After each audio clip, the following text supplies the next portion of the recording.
Check, 1, 2. Check, 1, 2. All right. Good afternoon, ladies and gentlemen.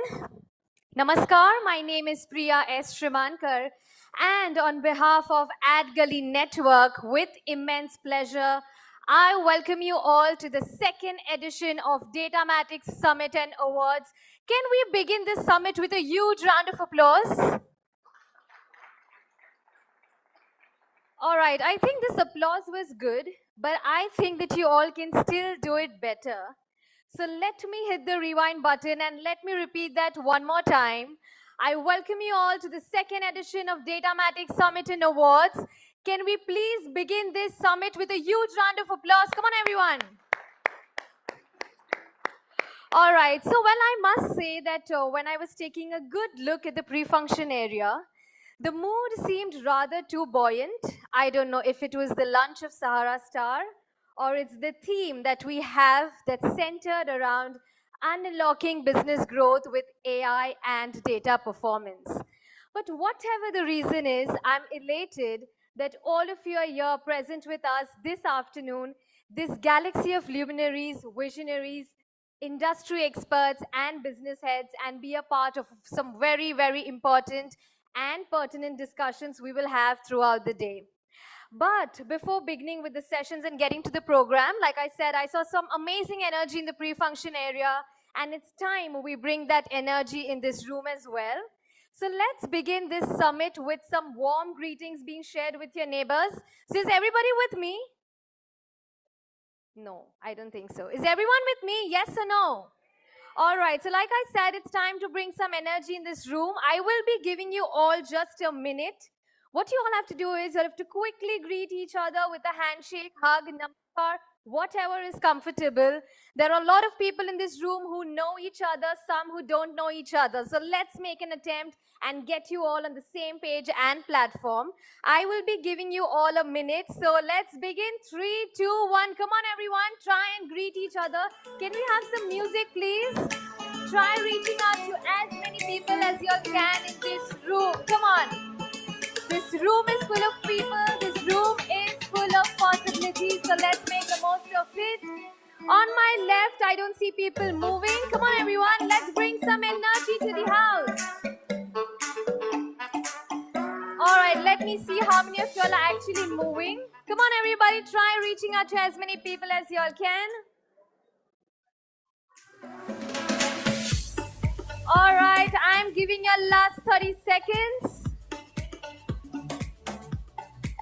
Amazing. All right, the last countdown. 10, 9, 8, 7, 6, 5, 4, 3, 2, 1. All right, so that's some amazing energy in this room. Now again, let's begin this summit with a huge round of applause.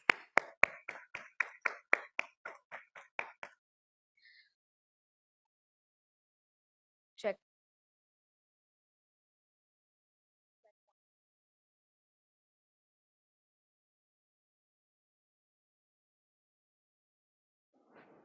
Check, 1, 2. All right, so now that's some amazing energy that I saw in this room. And now, ladies and gentlemen, time to throw some light on why we are here today.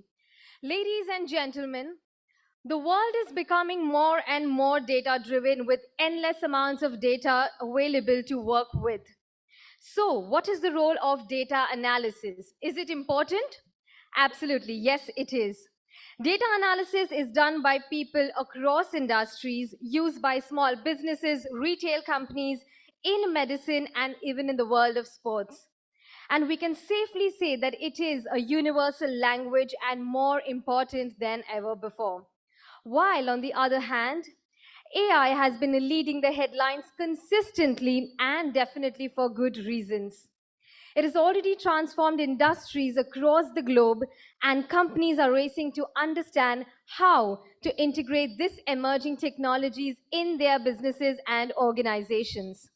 And so, in today's age where data is a valuable asset and AI technologies are rapidly evolving, events like this, that is DATAMATIXX, play a crucial role in keeping businesses informed about the latest trends and best practices. bringing you all together to discuss and delve into the latest trends and innovations in data analysis, automate routine decision making, processes performance, AI, and enhance customer experience using AI powered tools and algorithms. Also, that definitely will justify our theme as well, that is unlocking business growth with AI and data performance. So this is it, ladies and gentlemen. Today is the day. Today we have this platform where we get to gather some very, very important insights and join some riveting conversations from our experts. So let's make the most of it. But before getting to the program, I would like to draw your attention to the screen for our logo audiovisual. So can we have the audiovisual, please?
Thank you so much. Can we please again give a big hand to this, everyone?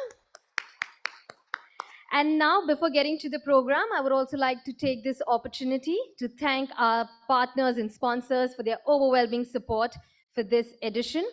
DATAMATIXX, presented by Whistlefield, powered by Mob Avenue, Gold Partner Hybrid, Digital Media Partner iAvatars, our Digital Growth Partner Dangle Ads, our Retention Partner WebEngage, and Audio Partner Mevi. I would again like to draw your attention back to the screen and may we please have the audiovisual of our sponsors, please.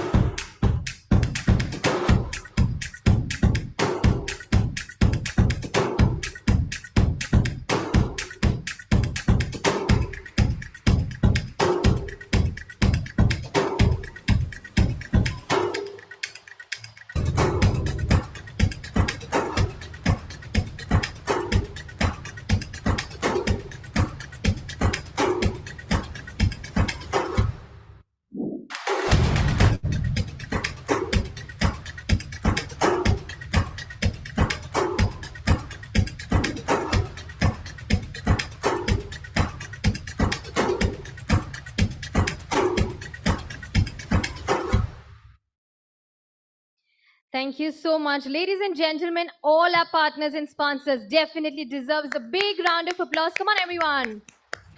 The energy in this room is so palpitating.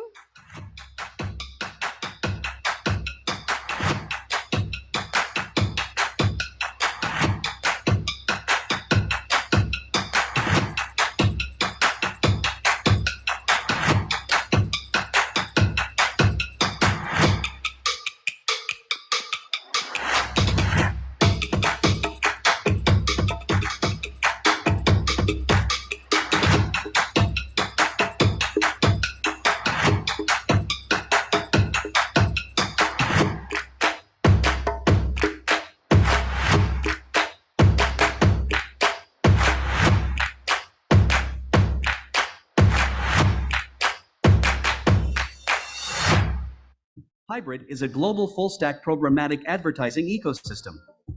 Hybrid DSP, set of programmatic tools for any advertising objectives.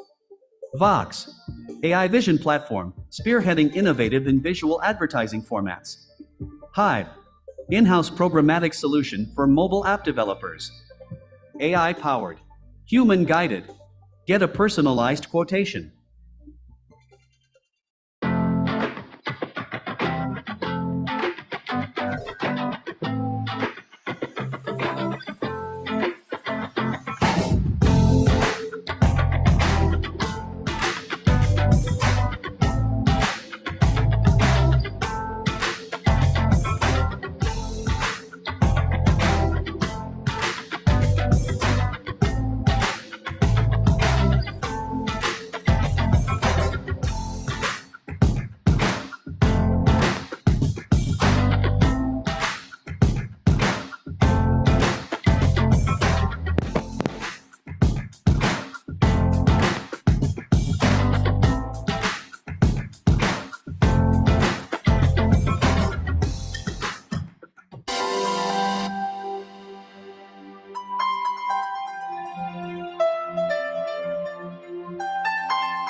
Made in India makes me feel proud कि हम किसी से पीछे नहीं हैं and inspired that we can be great at so many things.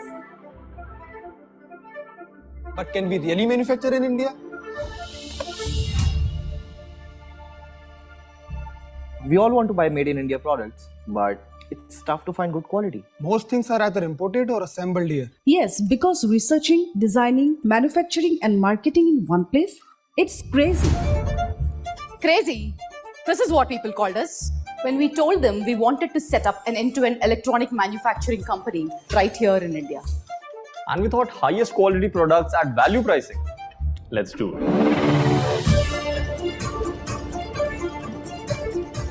It took time, 6 years and hundreds of obstacles to get there.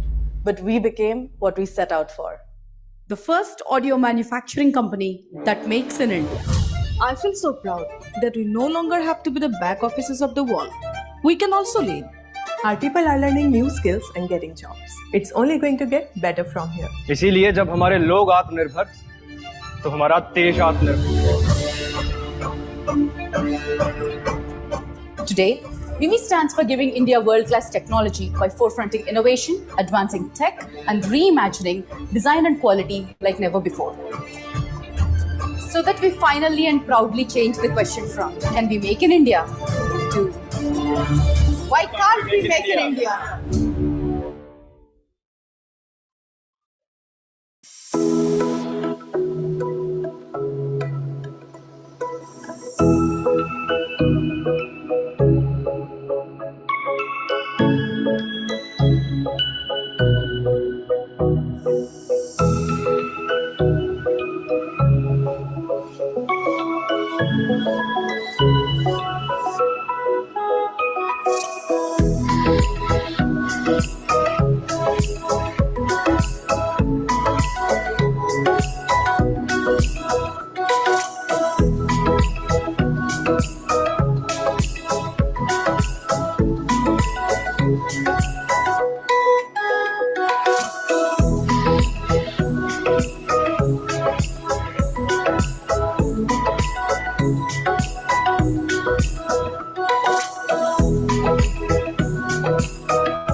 Ladies and gentlemen, come on, a huge round of applause for all our partners and sponsors without whose support this event would not have been possible.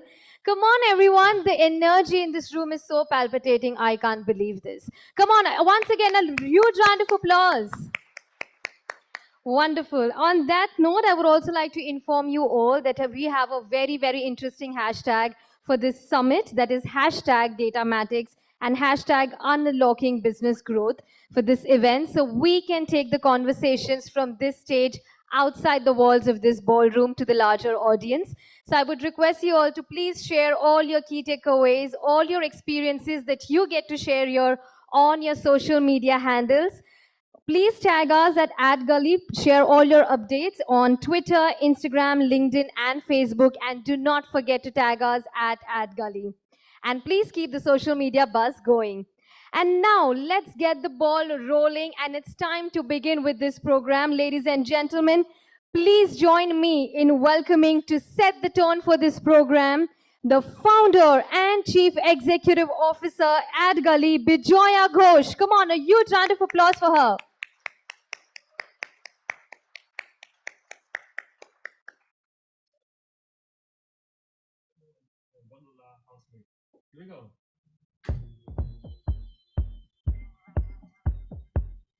Warm, warm welcome.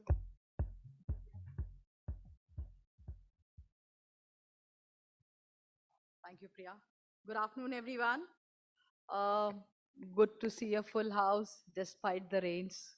What a welcome relief, I must say that. As an organizer, that's a pain point always, but good to see so many speakers and other attendees in this room.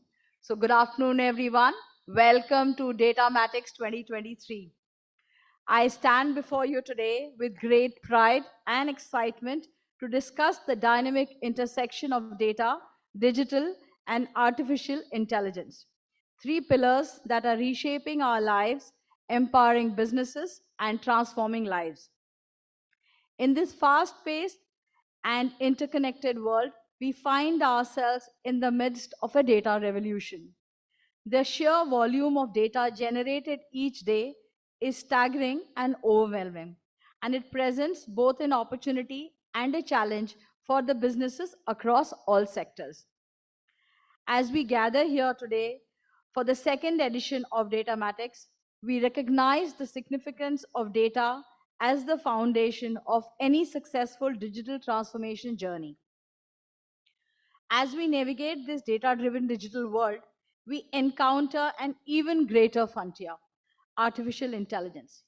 AI is not just a buzzword, it's a powerful force reshaping industries and refining what's possible. And redefining what's possible. In the realm of advertising and marketing, AI holds immense potential, from hyper-personalized content recommendations to automated media buying. AI enhances efficiency, reduces costs, and augments creativity. However, as we embrace AI, we must do so with great responsibility. Ethics and transparency must guide the development and deployment of AI systems. We must address concerns related to bias, privacy, and accountability, ensuring that AI aligns with human values and societal well being.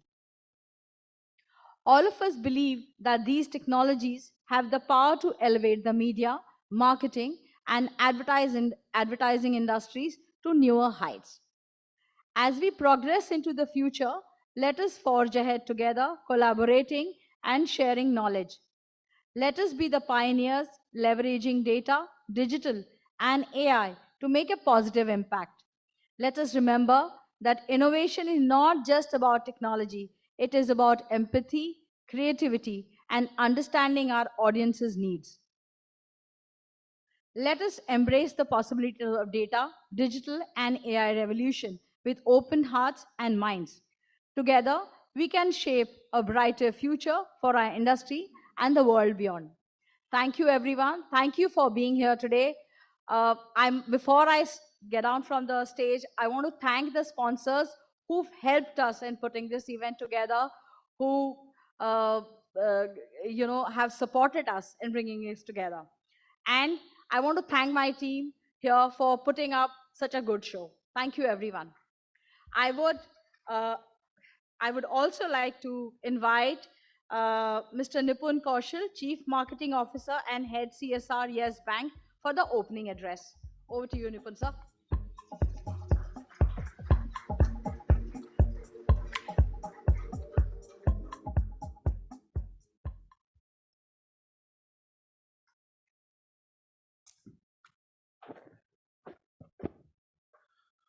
Good afternoon, ladies and gentlemen.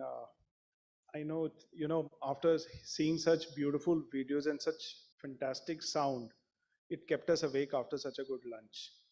Now I think I'll try and keep you awake for a little more longer. It's a task, but I will try and do it to my best of abilities.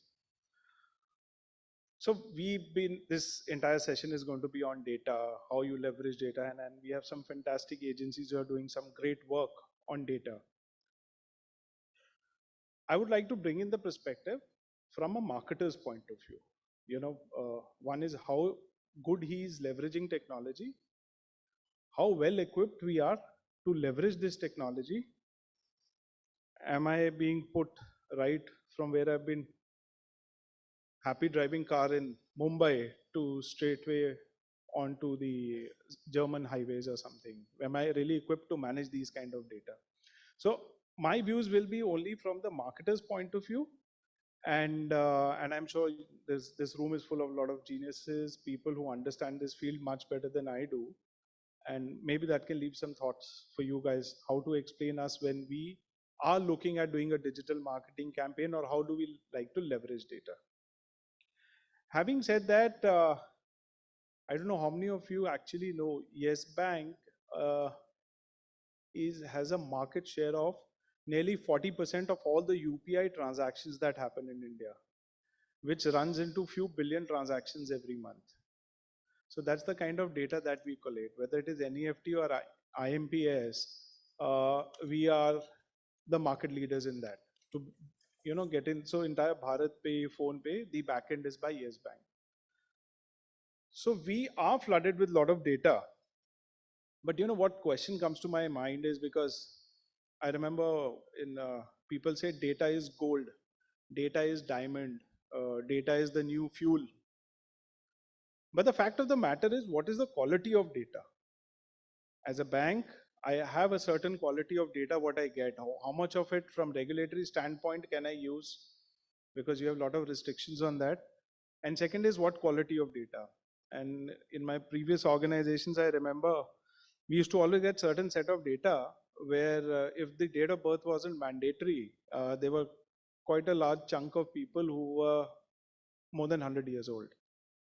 Because it's not mandatory, so people don't fill the data. So whether it is a gold, fuel, or diamond, I think more important as an organization, it is for us to see how well we have refined it, how well we have done our mining on it. Because if the quality of data is not going to be optimal, any amount of fantastic programs we run on it, the results will be suboptimal. A lot of times, and it's including me, a lot of times what happens is we see, okay, there is this data, we think this customer will buy this certain banking product of ours. A lot of this is coming from the baggage that we guys carry over the years being in the sector or being in the financial sector. And that always does not give you the right lens to look at the customer. So again, so the limited point which I wanted to say was, is data important? Of course, it's most important. But I think more important than that is the quality of data, because once you have the right quality of data is when you can leverage the data. So with that point, I thought it's very important, and I said, I'm looking from a marketer's point of view. We all, during our MBAs and otherwise, read a lot of case studies of how, a lot of organizations have used data and built. Of course, that's a fact. There is one of the largest beverage companies, Coca-Cola. Now, and they are pioneers in advertising and marketing. I mean, nobody can challenge a Coca-Cola or a Pepsi or an Apple on that. Coca-Cola also did an experiment where they said, we are going to allow people to select the flavor of Sprite that they want. So they had put up those vending machines where you had a choice of picking up the flavor that you want. And they were all connected. And they had millions of inputs of data what they received. Now the finding of that was in UK, people preferred Sprite which was cherry flavored. Now technically, if you remember, Sprite is supposed to be lemony. But it said, no, this cherry flavor is something which UK and parts of Europe liked. US, people preferred Sprite in mango.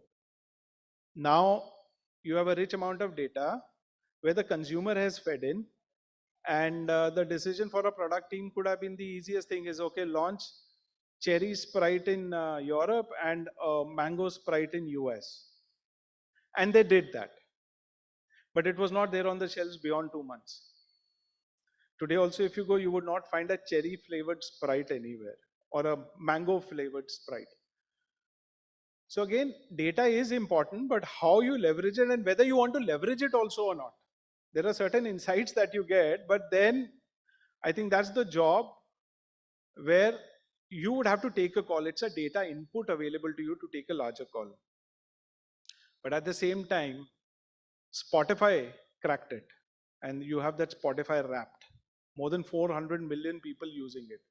Again, you have your machine learning, artificial learning backend running, and it makes or recommends the playlist like Netflix of what you have heard over 12 months. Now this runs into billions of data points. So the higher the data points, how well you get those data points, the accuracy is far higher than just running a propensity model on a very limited database. So I think today's marketers, and when I was seeing this, I was telling my colleague sitting with me, Karan, that way back in 99, 2000, and I was with Maruti then, the conferences were largely based on how to leverage print. And you had multiple agencies coming and telling you what a creative in print should look like or in television. Radio ads was a very big thing at that time. Hoardings, wall painting. I mean, you used to have a separate budget, I remember in those days, where wall painting was a separate budget. And come 2023, and especially post-pandemic, I think the discussions are around because the data points are available. Earlier, on a conventional medium, you would just have the readership data, but can anybody tell me, how many people actually saw my ad until unless I'm not on the first page? And even if you're on the first page, in the evening, if you ask the guy, which ads did you see on the first page, he doesn't know, but you have burnt a few $1 billion on it. So having said that, I think leveraging data becomes very critical, and in today's world with digitization, IoT, and the way we are reaching out to our consumer, I think we are very much rich in terms of his ability to consume our messaging. Gone are the days of personalization. I think it is of customization. One size fit all had gone long back, but again, you cannot club within the data saying this one specific set, this message will go. And I think when we saw all these tools and how we see, how do you leverage A/B testing? Because certain creators in certain regions might work better. You have multiple tools like CDP, CRM, you do data funneling. So marketing, I would say, has changed gears. It's become more surgical when you're talking about customers.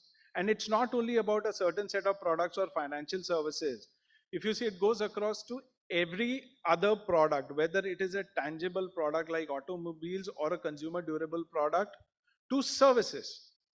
So, and with the support, the way internet has reached across to all the people at the last level. And I was surprised the other day, I was traveling and the guy knocked on my door and said, Saturday, give that Shani ka paisa. And I said, I'm sorry, I don't have change. He says, Paytm kar do. I mean, that's the level of digitization which we have gone. And then when you're doing Paytm, now got to give him 10 rupees. So he's also gaining lot of money out of that. But he's a customer, he's using digital assets. So how are you going to leverage your data? In banks, we have about a current day a database of about our own customers is about more than 6.5 million customers. But not all are ready for the same product. There are certain set of product customers whom I would not like to pursue further because my overall relationship value is not coming from there. So I think somewhere in the data, when we are talking on how we are looking as marketers, is we also now wear a dual hat. It is not only about building the brand, but it is either you contribute to the top line from marketing activities or you contribute to the bottom line. And what is the savings that you're going to get in the overall piece? Engagement with the current customer, how do you continue to do that? How do you get more wallet share? Because each one of us sitting here, if we check our wallets, we will have at least 2 banks credit cards, I think so. Minimum 2 bank credit cards.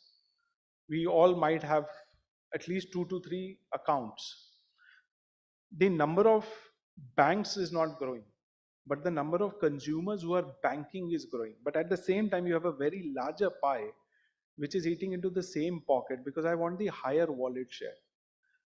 How do I get to know that? Because I know how you're doing transactions. You have all the bureaus which are linked.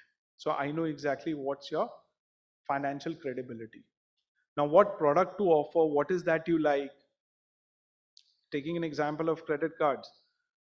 Do you like cashbacks? Do you like reward points? Airport lounge access? What is that you want? And we have realized that different age band, different sectors, different regions have a different requirement. So when I'm building the product right from designing of the credit card or the product, I have to keep all these data points in mind. Advertising that, popularizing that is part 2 to it. But I think where we leverage more is even at the product designing stage. We just went for a rebrand of Yes Bank, and I mean, all of us know Yes Bank went its own shares of troubles and challenges. But it's been now more than 9 quarters where we are profitable. And there was a thought in between of saying, why don't you change the name of the bank? So there where I'm coming to a last point, which I really wanted to put it across and for the experts to discuss is hypothesis versus perception. So when you're doing your research or when you're looking at data, you have certain hypotheses in mind, okay. But a lot of times as marketers, and it's something which needs to change and the new generation will be changing is, perception should not cloud your hypothesis. Because then what happens is in the way in Excel you do goal seek, you go the back way around and not how it is moving. So we had a certain set of audience which said you should change your name since you have gone through a bad phase. Then someone came and said, okay, you change the way you write Yes Bank. We did an online research, we did a face-to-face research with all our constituents, including our prospective and customers and the customers who had left Yes Bank. Data proved it the other way around. And honestly, when it is discussed at the larger places, so 30 people out of that, if 5 say, this is what we feel, that percentage looks much higher. But when you elaborate on the data and when you go deeper into it, you realize that it's not what the customer wants. It's not what the employee wants. And we retained the name. People loved our name. They said, okay, the structures have to remain same. They even told us on what kind of colors we should stay within. So all these things happened, and product is one part. Rebranding a bank which was totally led, I would say totally influenced by the data points that we received from customers and stakeholders across helped us reach out there. So if that is what data is important, well, it's also you have to be very, very careful with data. It is not something which through a research something comes out. So there where I'm saying is, as a marketer, you also have to look at the humanization of the brand or the decisions that you make when you receive the data. Data is one very critical input. But as a brand, how do you interpret that data again becomes very, very critical. and does it fit into your overall organization's goals for that year? Now, the composition in marketing teams is tilting more towards data scientists, towards people who specialize in digital, especially the MarTech side. So MarTech again has become a very, very critical piece. A lot of times you would see products are launched more on digital rather than going above the line. And why is that so? Because the data says end of the day, the consumption is far higher when reached out through a specific medium and how the journey is designed. How easy it is for him. Because today's generation and today all of us are very conveniently using, say, an Amazon or a Spotify or a Meta, Facebook, or LinkedIn because it's with ease of buttons. So our expectation also on financial services is how easy it will be. Are you going to ask me to fill the entire form? Because more than 80% of the people are viewing your content is on mobile devices. So how easy that is going to be, where those drop-offs are happening, what is that relevant data that you need, and within that, from whom do you need? I think these are the things as a marketer and sitting on the other side is something which we grapple also on daily basis. It becomes very easy to say that, you have a data, go in for a campaign. It's not that simple. You need experts like people we are seeing over here and others who help us understand that. So having said that, thank you very much. And I hope these points are something which all of you will deliberate about over here, that how do we leverage quality data and how do you get quality data before you take the next step. Thank you very much.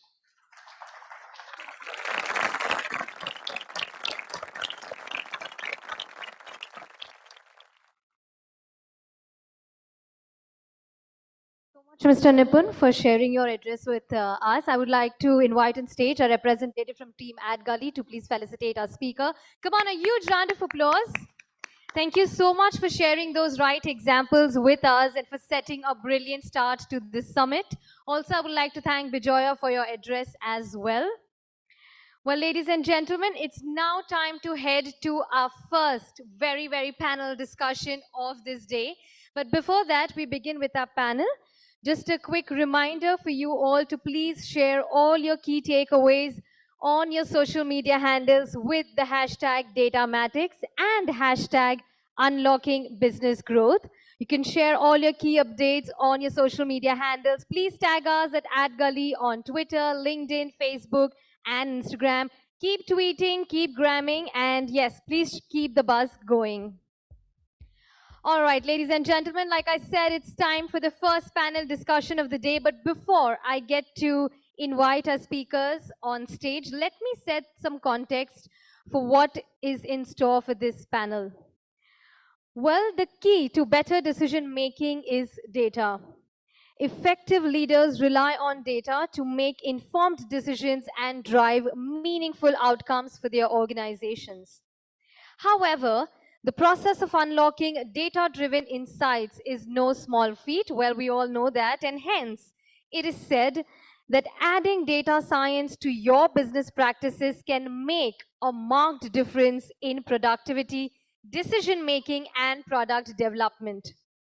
And to delve deeper into the same, that is the next subject that we have for this power panel, we have the power of data science influencing smart business decisions. This panel discussion is powered by Mob Avenue. Ladies and gentlemen, like I said, it's time for the first power panel. So please join me in welcoming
All right, so ladies and gentlemen, the stage is all set and time to invite our first power panel on stage who will delve on the subject, the power of data science influencing smart business decisions. Like I said, this panel is powered by Mob Avenue. First up, may I please invite our session chair for this panel. We have with us Anjali Malthankar, National Strategy Director, Tonic Worldwide. A huge round of applause. Warm welcome to you. Next up, joining us on stage, we have Anant Ranjan, Vice President, Growth and New Business Initiatives, Mob Avenue Media. A warm welcome to you as well. Next up, joining we have is Nikhil Kuryan, Head of Digital Tata Motors. A warm welcome to you as well. Next up, joining we have is Shibu Shivanandan, Founder and Managing Director, Pivot Roots. A warm welcome to you as well. Come on, ladies and gentlemen, let's welcome our speakers with a round of applause. We have Suchit Sikaria, Chief Business Officer, Sugar Cosmetics, joining us as well. A warm welcome to you. And next, joining us on stage, we have Yatnesh Pandey, Vice President, Marketing, Greenply. A warm welcome to you. And now that I have all your attention onto the stage, let's begin this panel discussion with an attentive round of applause. Come on. Over to you, Anjali, to please take this forward. Thank you.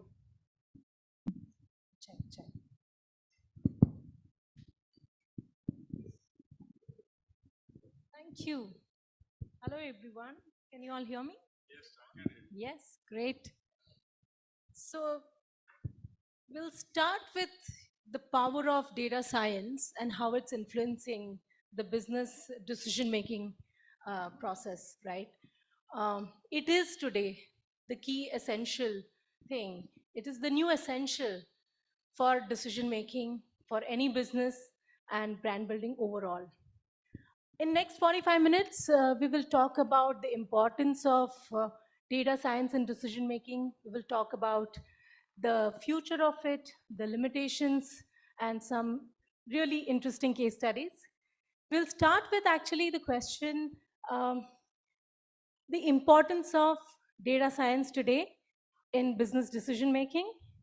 And maybe we can start with you, sir. Thank you, Anjali. Am I audible? Yes, you are.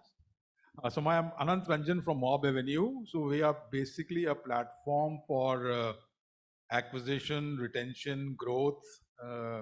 So I handle the growth part of it. So when we were discussing backstage with Anjali, and she was wanting to know what exactly is going to be our focus on the current topic today. I thought maybe I'm the right person because I come from a totally different background to a new background right now. Right. So there's been a lot of transition which has taken place in terms of the digital side.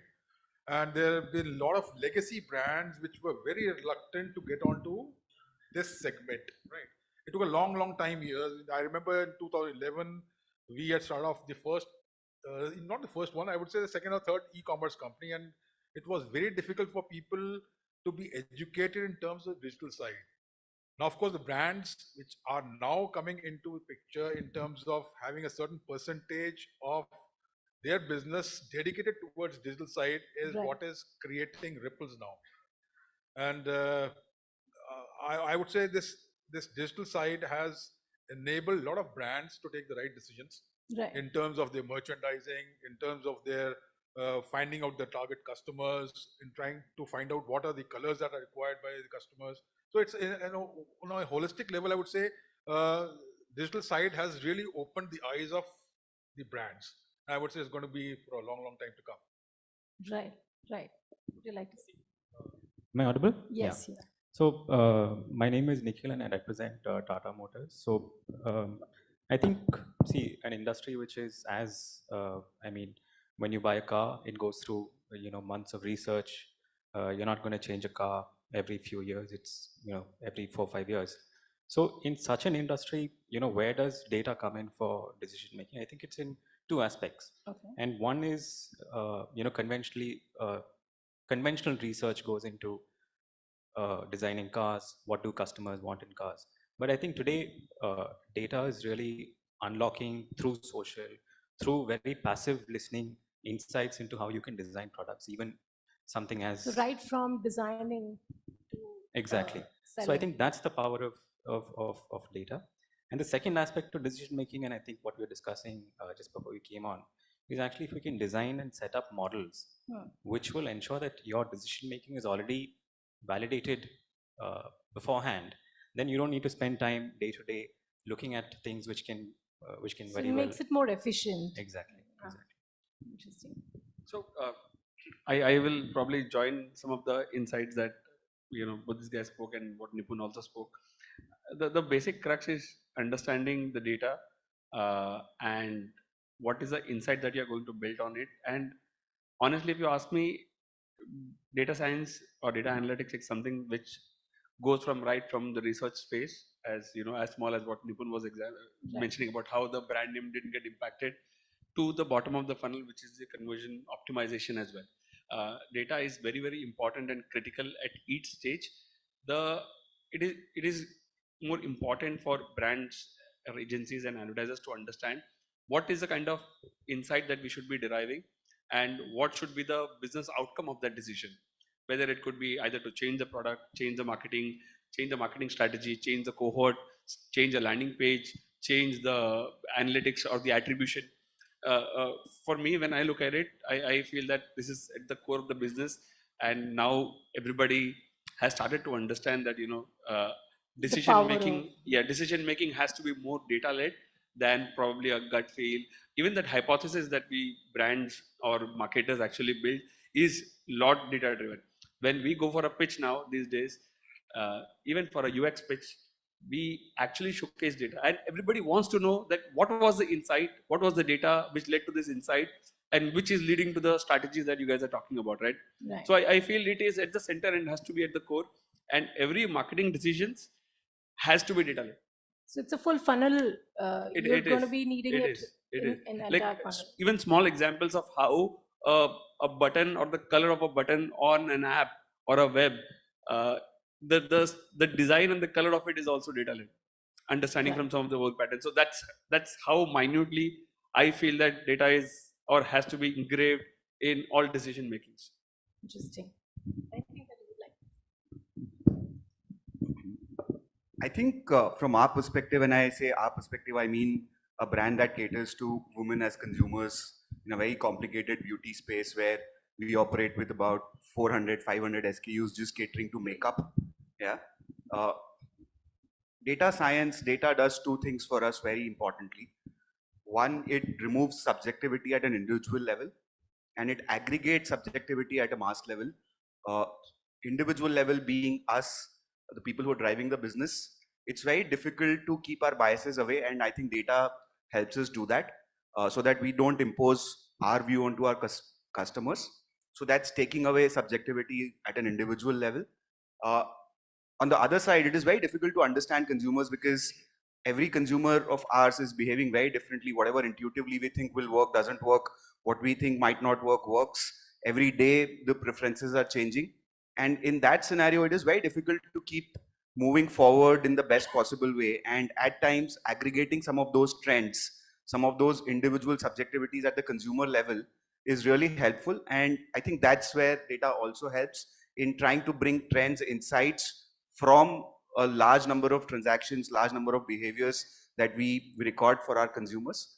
I think that's what data and data science does for us. So mainly subjectivity it kind of removes and also makes it relevant for the consumers at any given And time. plus aggregates what different consumers are telling so that we can take meaningful actions, because it's very difficult to take individual action for an individual consumer when you're dealing with millions of consumers. So for example, nobody in my team starts the day without looking at certain dashboards that we've built that aggregates those consumer views for us, because otherwise you're just shooting in the dark, and it basically is a guiding light to start the day. Interesting. Good evening, everyone. I think I will go more toward the contextual side of the why the data science is important for the business and why it is becoming so important. Right. You see, earlier the capital was the denominator to succeed into the competition. That's why the success stories of the Walmart or the Fords got created. But now the competition is more toward the speed and the time of the execution. And when you look for the speed and the time of the execution, you need to have the certain tools or certain science behind it. Right. So the earlier decision was more onto the hindsight. Somebody will use it, their experience, come with the insights. But now the kind of the foresight you needed, you need to have this kind of the decision science into the place which can make your business succeed. That's why from the Walmart to the Ford to the Meta and the Teslas of the worlds are coming forward. So that's the power of the data science is required for the category or any business succeed on this. Great, great.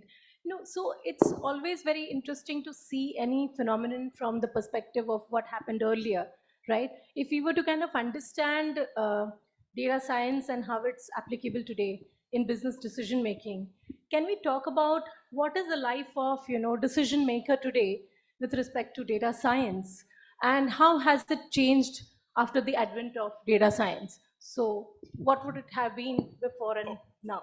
So I'll give you a classic example. So I worked for a company for a pretty long time, which was primarily an offline company and very reluctant to get into the digital space.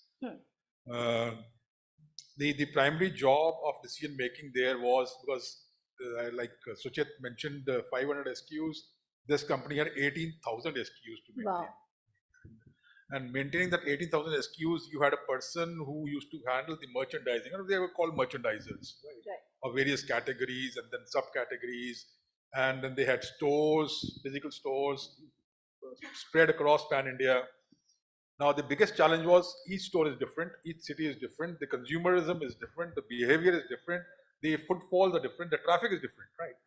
Now, all this guy had to be very smart aleck, getting into the legacy of what he has learned from his peers or predecessors, then finding out for the best for the company, that this could be the best product to be launched at certain product city. Now that could be right or could be wrong also. So but if it would go wrong, he himself or she herself would not be taken to task primarily, because it's ultimately the company's loss was there in terms of the top line and the bottom line as well. With the digital space coming in, this has reduced that enormous task and the risk, and now it is very targeted oriented. You know your target customers, you know which city to target in, you have your logistics place in terms of digital space, optimize that, reach in time, be there, what the product, the customer is there, right? So there used to be a time, what I was mentioning was this company was called, or still is called Bata. So Bata used to say, we will manufacture what we will sell what we can manufacture, right? So there's a paradigm shift from that place from now is we will sell what the customer wants, and that is through digital space. We have enough data to find out, like in the term of the current organization that I'm working for, is we work with a lot of fintechs, we work for a lot of e-commerce companies, and the KPIs are very, very clear there. So for example, in a fintech, you need to be very careful of the CIBIL score, right? So has to be a certain target score, this thing, age, that they want a customer between the age of 18 to 24. Right. And this is XYZ things are there. So based on the KPIs, so we know where our customer is. Based on that, we can go ahead. So I think it's, to put it succinctly, it's more outside in than inside out. Absolutely. The decision making. Absolutely. Right? Absolutely.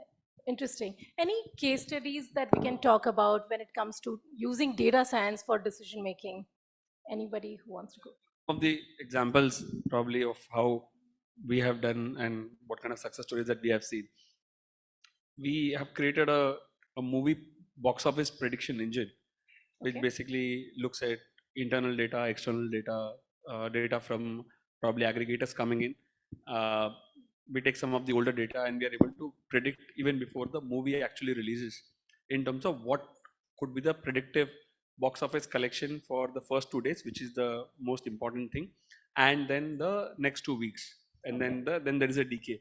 So we have been able to build a model around that, and depending on what kind of propensity each of these markets actually see. For example, Mumbai would have a 80% more likelihood to buy a ticket, whereas say a place like a Pune or a Bangalore might have less. So the entire model is also built around predictive modeling and also it is getting tied back to a media mix modeling as well, in terms of where do you need to push the media, whether you need to actually add an additional frequency, or do you actually need to add a additional reach, what is the kind of output.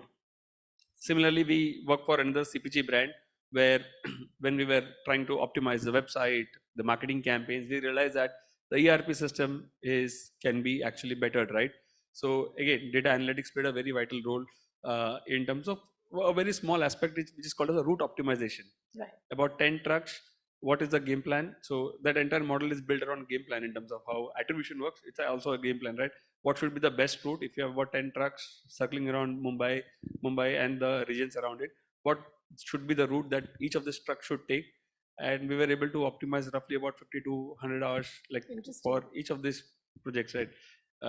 If I have to go to I will have another case, so I will just, before I hand it over to them, a case where a BFSI player, right, where we are able to put a lead scoring mechanism in terms of what kind of leads should the call center pick up, what kind of audiences is the right fitment to convert first. And then post that, we have also built a predictive model saying that, okay, if the user has purchased, say, hypothetically, a credit card, what could be the next best product that you could sell to him, and what is the duration of that.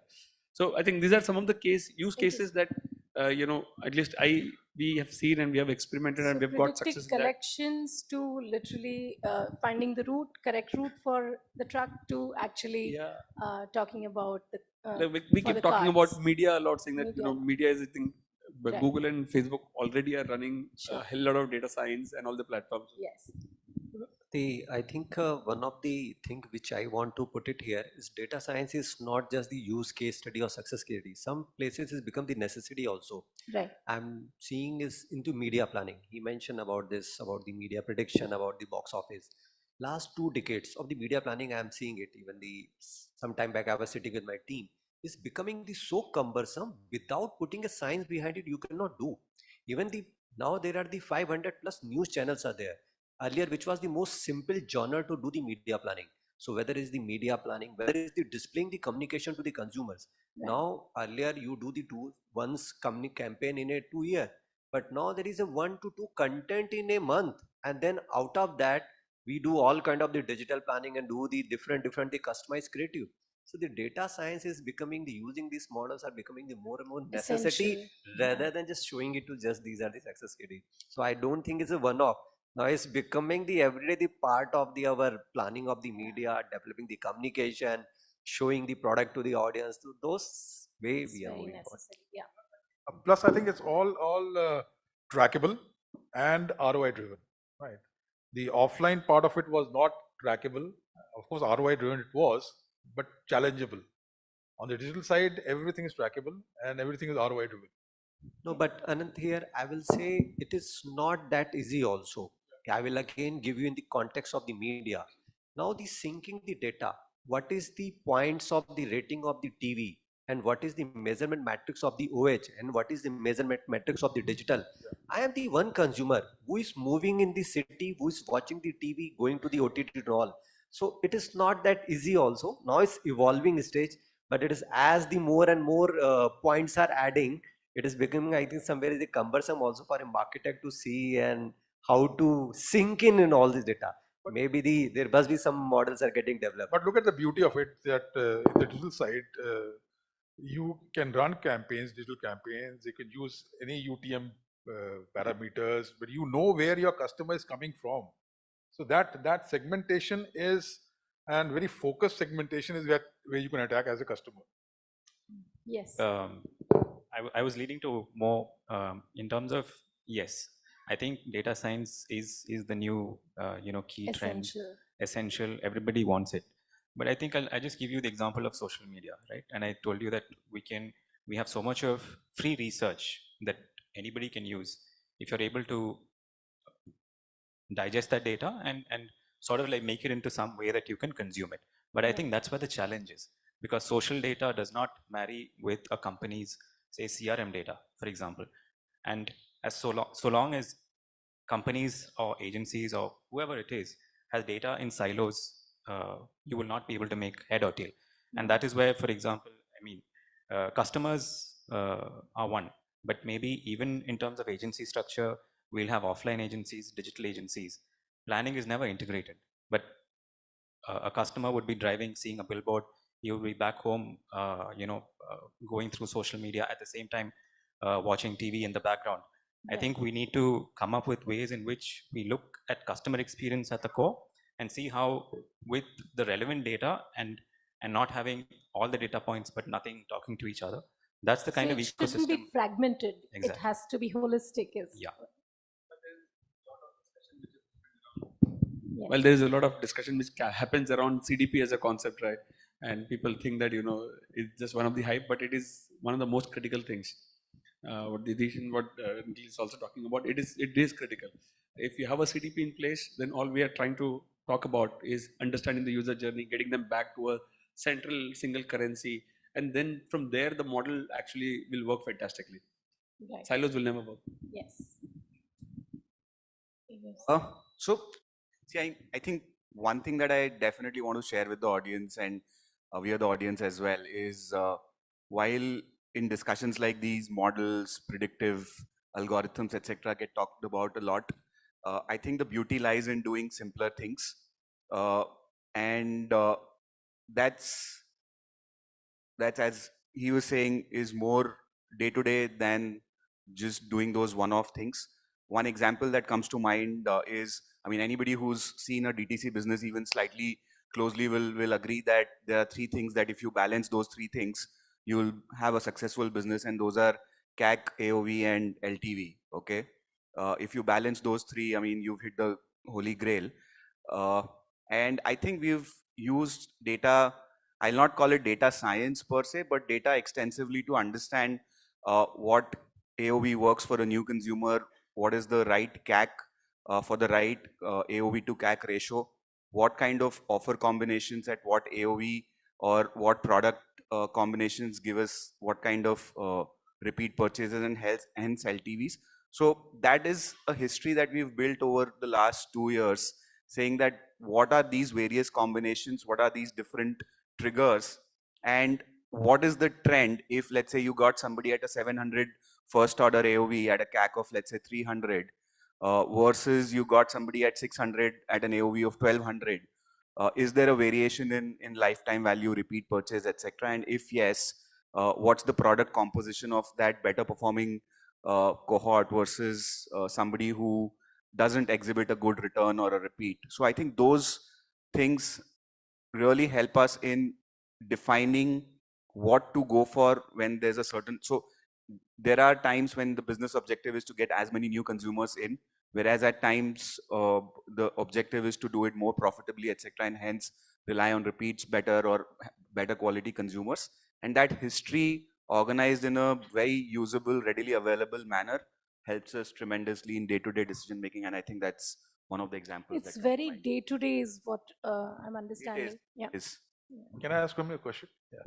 So if the data is available to all the organizations, right? So I could be a consumer for X company, Y company, Z company. So I'm a target customer for anyone. So how did Sugar Cosmetics as such differentiate from Nyka's of the world or M Caffeines of the world in terms of the product or in terms of digital engagement with the customer to realign that customer from Nykaa to say Sugar Cosmetic? Sorry for asking this question. A very difficult question. I don't think I can answer in my lifetime. Okay, to be extremely honest, because if I knew the answer, I think. But I think more than one thing is for sure, the entity that has the largest amount of data, and in this case, in your question, Nykaa, obviously will have a lot more insights about the consumer because they understand the consumer not just from a makeup and cosmetics perspective, but the entire beauty and personal care perspective. Yeah, so that richness of consumer profile definitely adds to their benefit. Okay, how we still try and differentiate is whatever the consumer is telling us or not telling us, and one of the differentiation strategies that we have, and it's an explicit stated strategy, is to keep launching innovative products faster than some of the legacy companies, because the legacy companies have a very set way of doing things and making products, whereas we have a slightly different model. And a lot of the new launches that we do, we try and collect early information of whether this is going to be a good or a not so good product launch, and hence we shape up our production plans accordingly. And that is where, again, early indicators, what are those early indicators from the consumers is really important, because if that's a differentiation strategy, we can't go wrong in failing in, let's say, more than 50% or more than 40% of our products.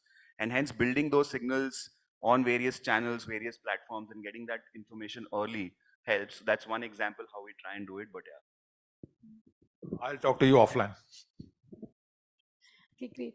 What are the other applications of data science in our day-to-day life? So we spoke about a few examples here, but are there different ways of using data science in other aspects of decision making as well in brand building? Would you like? Maybe I'll take a dig at maybe marketing aspects. Like I said, again, in the case of automotive, it's a high value.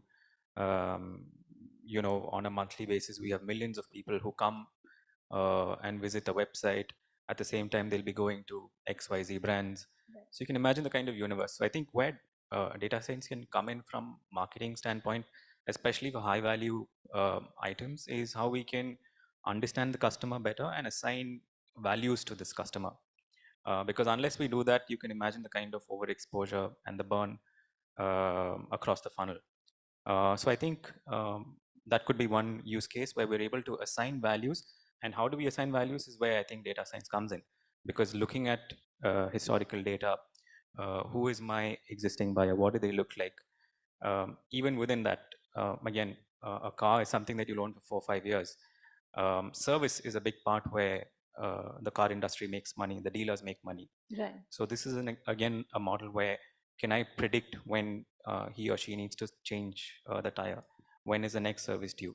So this is where it comes in, and I think through marketing, CRM, knowing the right channel, is he more prone to using whichever channels that is. I think that's one use case which data science can really solve. And today we're seeing the value of it. Right. The proof is in the pudding. Interesting. I would like to just add on a slightly bit Sure. to how an agency perspective also works on this. While we look at marketing as well, right? Right from we actually try and analyze the first party data to the core. What was that? I think it's we already did 40 minutes. I think so. Is that it? Yeah, yeah. Let's So I'll quickly Yes. just summarize this. We try and build models in terms of what is the right reach and frequency, which actually impacts things like an AOV, LTV, conversion ratio. So the models are actually built around that as well. Right from planning in terms of first party, third party, building a better cohort structure, building a better lookaliking. Actually, data science actually works a lot in that favor as well. Sure. Sure. I would. Yeah. Hello? Yeah. So I will give you the example of which is not that's the very online channel kind of example, but how the data science can be used to develop the offline channel insight also. So we had used the data to predict the channel development or channel footprint also. Right. So like in the channel, in the distribution channel is always the belief if you'll give the exclusivity, dealer will make the more margin and he will try to sell the more units of your product. Right. But once we did the analysis of the last 4 or 5 years and we find out that there are the certain ways where you club the range and then those dealers can in cumulative they can give the better growth to the organization. And then we tried it this model. We implemented this insight what we winded from the our data, and then sales really got benefited into the business. So sometime these insights you can find and implement into the offline channel and then get it benefited out of it. Right. Interesting. Shibu was just prompting that I think I have a, I spoke about marketing use cases, Right. but even from a, dealer network planning, where do I plan where future chargers of electric vehicles need to be? Right.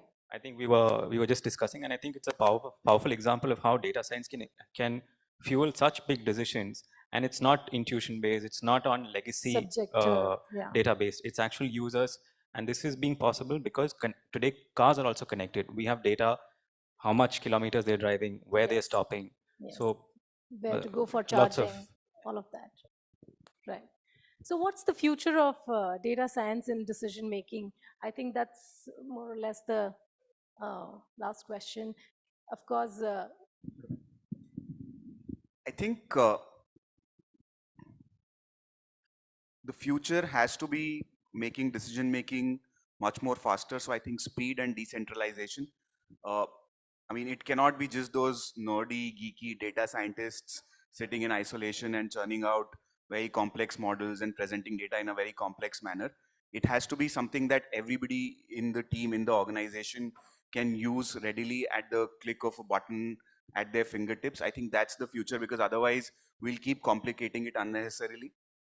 And speed, quick example, for example, when we start the day, we have a simple model that tells us what is the day's projected sales going to be, and which offer is doing better than average, etc., etc., etc. And by 11 o'clock, we know if we are going to do the targeted numbers or not. And everybody in the team has access to the same information, and they use their relevant parts to figure out what tweaks do they do by lunch at 2 o'clock so that we save the day. Okay. So that's speed that I'm talking about. And those two Yeah. things I think have to be the future: speed and decentralization. so that also kind of makes me wonder what is there for the limitation or the caution when it comes. I think you had something to say when it came to the caution and the data security and all of that. Backstage, we were talking about. It has to be the use in a proper caution manner, because sometimes data can mislead you also. So the way you massage the data, and it will start Right. talking to your language also. So Right. so rather than finding the inside, you can mislead the inside also. It happens when we use it. But yeah, describe the old problem and prescribe the new solution, which a much faster and precise manner. That's the future is going to be on with this. Yeah, you were saying something. Yeah, while we don't have much of GDPR, Yeah. we are not GDPR compliant in a lot of ways. Yes. Even the data policies in a lot of organization and brands are weaker. I think that's one segment that everybody should be actually be cognizant of how to use the data, who should have access to the data, uh, in what form should you have access to this data. So I think that becomes very, very critical. Right. What do you all have to say for the reading of data and the human intervention when it comes to data science? What's your POV on that? I would just sum it up like everybody in the panel said. Data is important. Data is important globally for the organization to survive, because each of the verticals within the organization have to talk to each other at the same level. Right. And because for each one of them, whether it's in supply chain, the customer is the same. So you have to be customer centric. But ultimately, this is in vogue right now. It is in very nascent stage. In the next 10 years or so, machine learning and all data will be good. But there's a word of caution which everybody need to keep in mind is too much of analysis leads to paralysis. So that should not happen. We need to have a human intelligence to garner what is required of the data. Too much of data, sifting through the data without any objective will not take the organization anywhere. So Very I'll just well give you said. one small example of an organization which does about 30,000 CR of business called Patanjali, right? So they're very strong in the offline sector. But now they have partnered with us in terms of getting into the digital space. They've got a brand called Utrella, and that is what we are working on. So I would think every organization, either today, if they are not on the digital side, will have to use this data, artificial intelligence to get into it. And of course, chatbots are coming in. So ultimately, you have to talk to the customer on a real-time basis. Right. You were saying something? Add, and I think I'll reiterate what Nipun sir said in his keynote: humanization of data. And I think we've been very close to making a lot of those mistakes when we've missed the consumer context and relied data 100%. And the funniest example and the weirdest example that comes to mind is I was talking about offer analysis, etc., etc., etc., and data keeps telling us all of that. What we missed in one of those analyses was that we said that we changed a lot of these things and hence things changed, but the only change that happened was the color of the free pouch that we were giving changed from red to blue, okay? And everything just changed. So that's the consumer context, because data can hide a lot of those finer nuances, and hence it has to be a combination of the consumer context along with the interpretation of data. And I think Nipun sir said it really well, humanization of data. That's a phrase that I will take away from today's session. So yeah. It has to be the model going forward. Yeah. No, absolutely. Man, I women, totally sorry. resonate with it because I had Gypsy at Tonic, and our methodology is actually HI plus AI, which is human intelligence and intervention plus artificial intelligence and intervention. And one example I would like to kind of give you all is, the SOVs we look at, right, sometimes on digital platform. And one of the brands that I was working on was looking at it as a vanity metric, saying, hey, the SOV is so high. And when we actually told them that actually that's not what it is, because some of the mentions about the name were actually coming from some fancy dress competition of a little girl somewhere, and it cannot be attributed to the brand. And that is where human intervention is also needed. So yes, I think we all agree, and I would like to kind of conclude this. Any questions? Is there anyone in the audience who has Any questions? a D2C brand on its own? Anybody in the audience, please?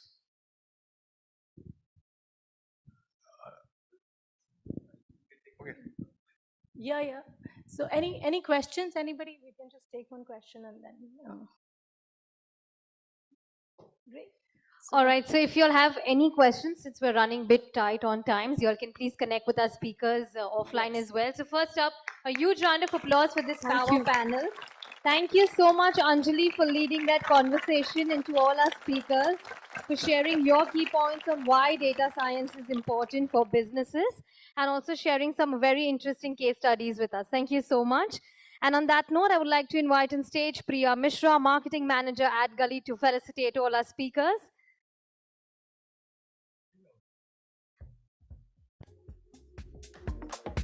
Come on, where is the energy in the room, everyone?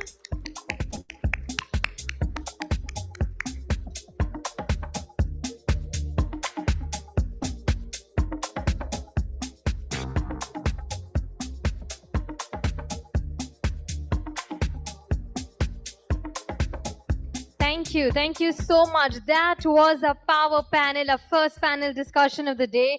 What a wonderful information to all of us for this. I would request once again all our speakers to please join us back on stage for a group photograph, please.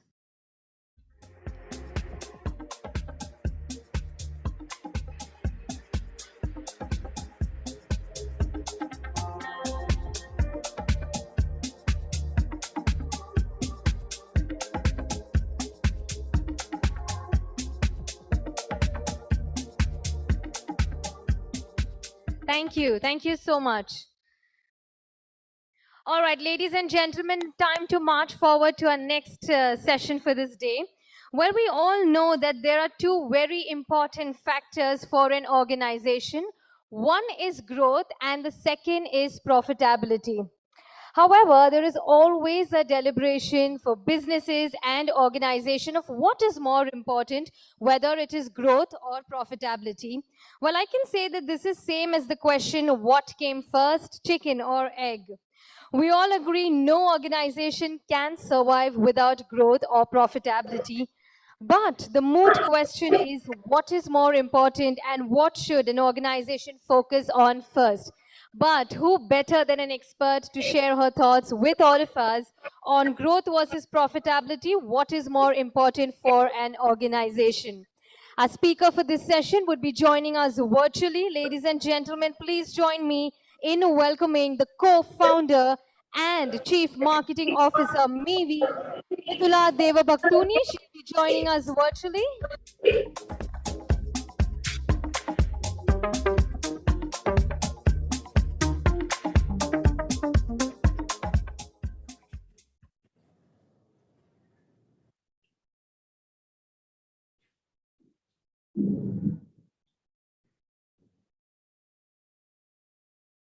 A warm welcome to you, Midula.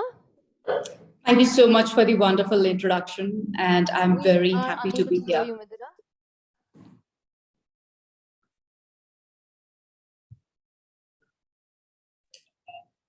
Can you hear me now?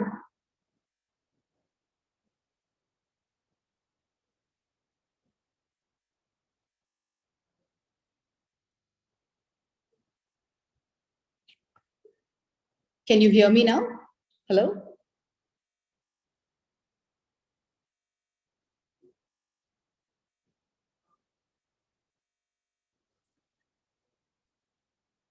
Am I audible?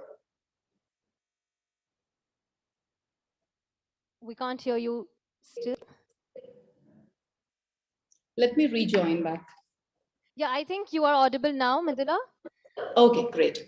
All right, warm welcome to you, and over to you now.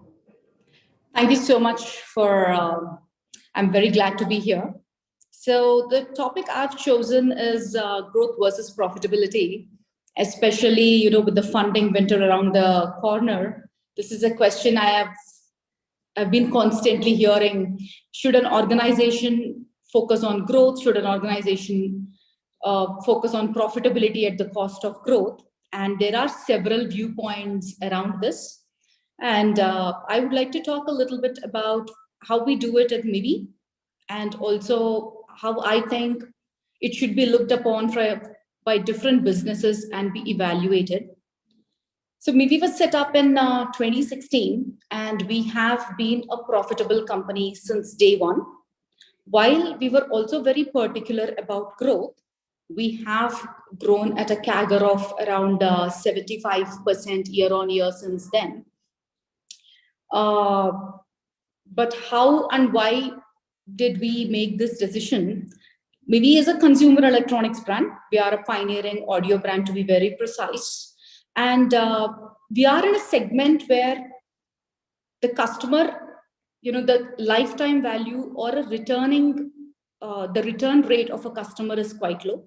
Unlike an FMCG, for example, if we are in the cosmetics business, if I convince the customer to buy my product once, they will keep coming back. If I'm selling shampoo, if I convince the customer once, even at a loss, the customer will keep coming back if they like my shampoo.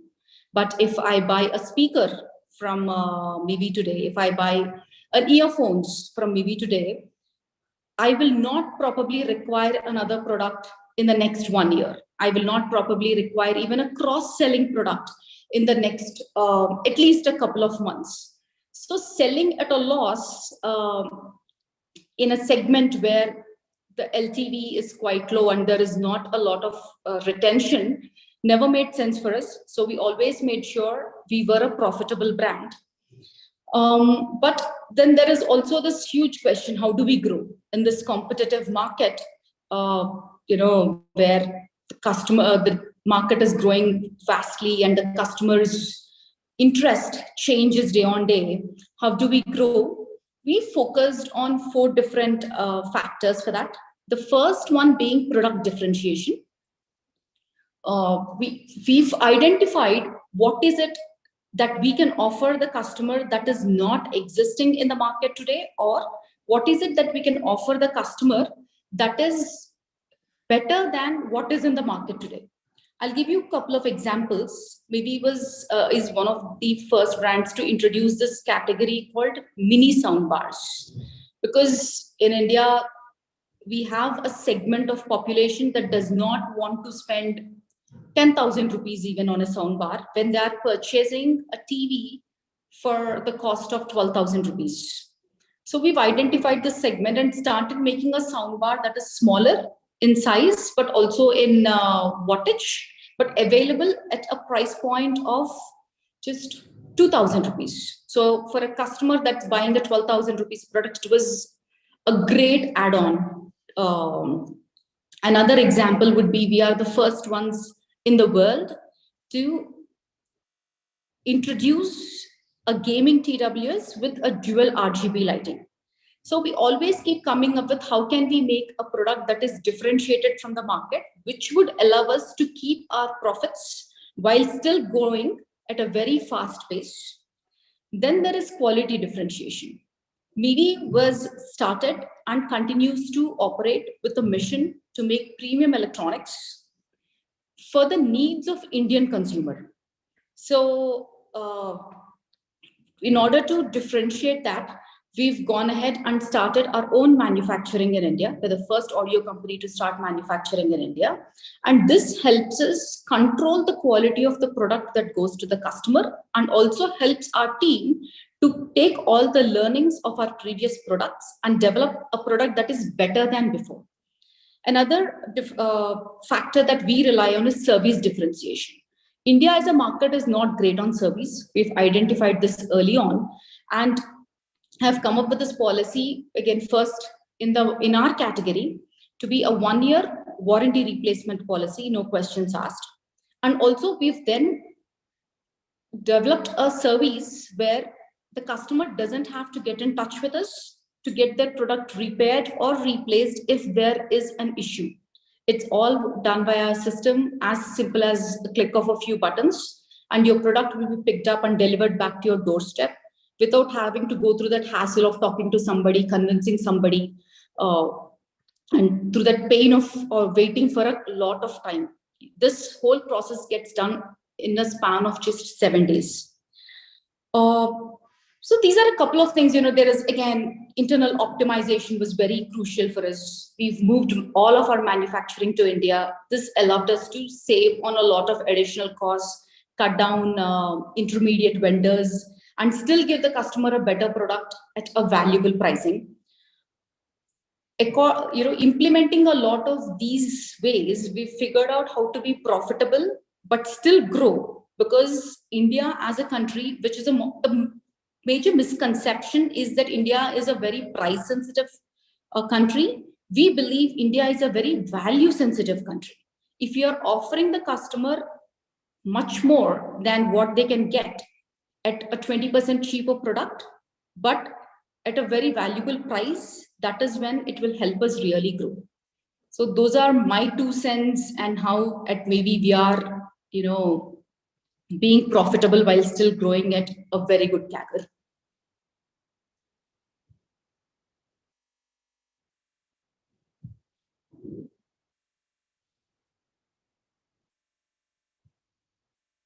Okay, thank you so much. All right.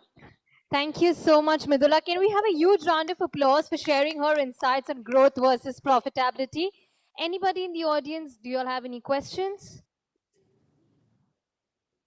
Anyone? All right, on that note, again, can we please give her a huge hand, everyone? Thank you so much, Midula, for joining us virtually. Thank you. It was a pleasure to be a part of this. Thank you so much.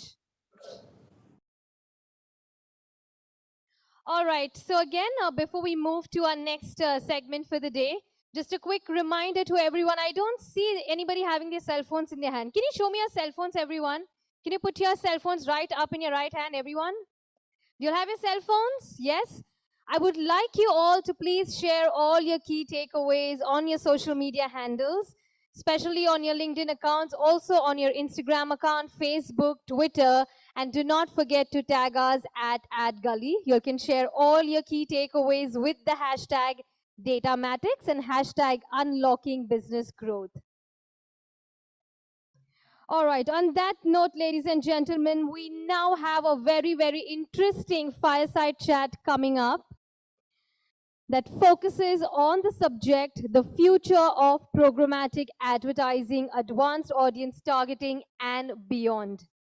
Well, we all know that the advertising industry is rapidly evolving and programmatic advertising remains at the forefront of innovation. The past few years has witnessed a drastic increase in programmatic ad spends as the industry continued to grow worldwide. Programmatic advertising has revolutionized the digital advertising industry by enabling targeting advertising and providing greater efficiency. Well, up next, ladies and gentlemen, we have a fiery fireside chat coming on. Like I said, the future of programmatic advertising, advanced audience targeting, and beyond. This fireside chat is powered by Value Leaf Group. Ladies and gentlemen, first up, please join me in welcoming our session chair, Amitabh Bishnoi, President, Growth and Initiatives, Value Leaf Group. Come on, a huge round of applause.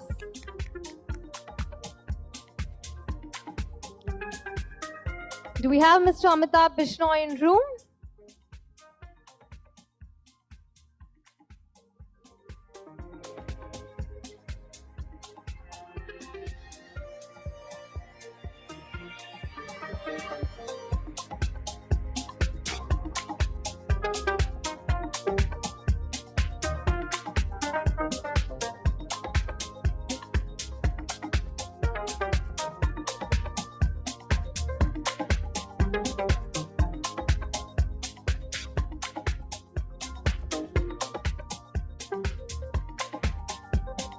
Hold on, ladies and gentlemen. We soon have all our speakers joining us on stage.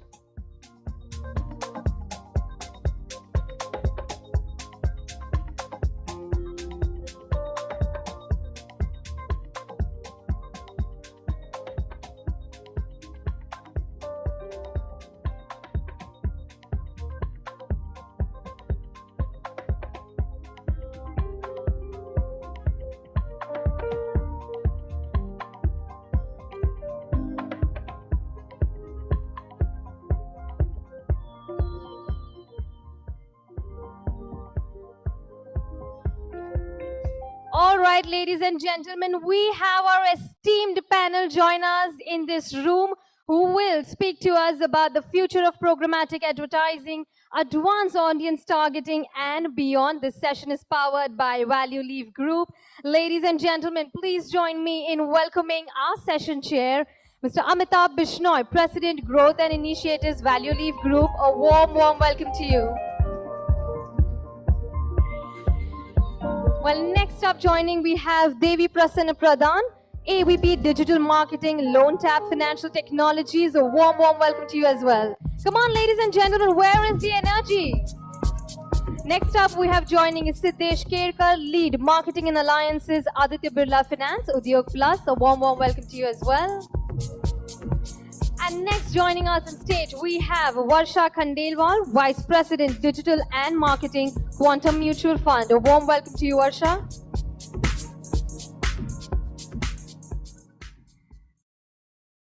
Over to Mr. Amitabh to please take it forward. Let's begin this amazing fireside chat with a huge round of applause. Come on.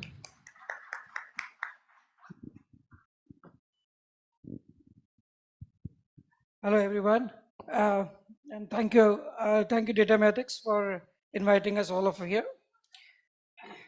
So before we start, we've known each of us from the professional side. Just to show the other side, Devi is someone who loves to film, and he's apparently made some short films and short documentaries, couple of them on social issues.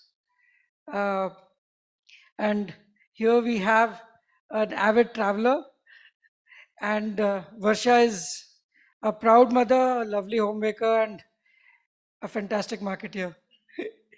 Yeah. So programmatic advertising, Varsha, let me start with you. As an advertiser, we as a platform provider or something, we might have think very differently. But as an advertiser, how do you think programmatic has, as a platform, as a medium, has developed over the period? And what are your expectations from a platform today?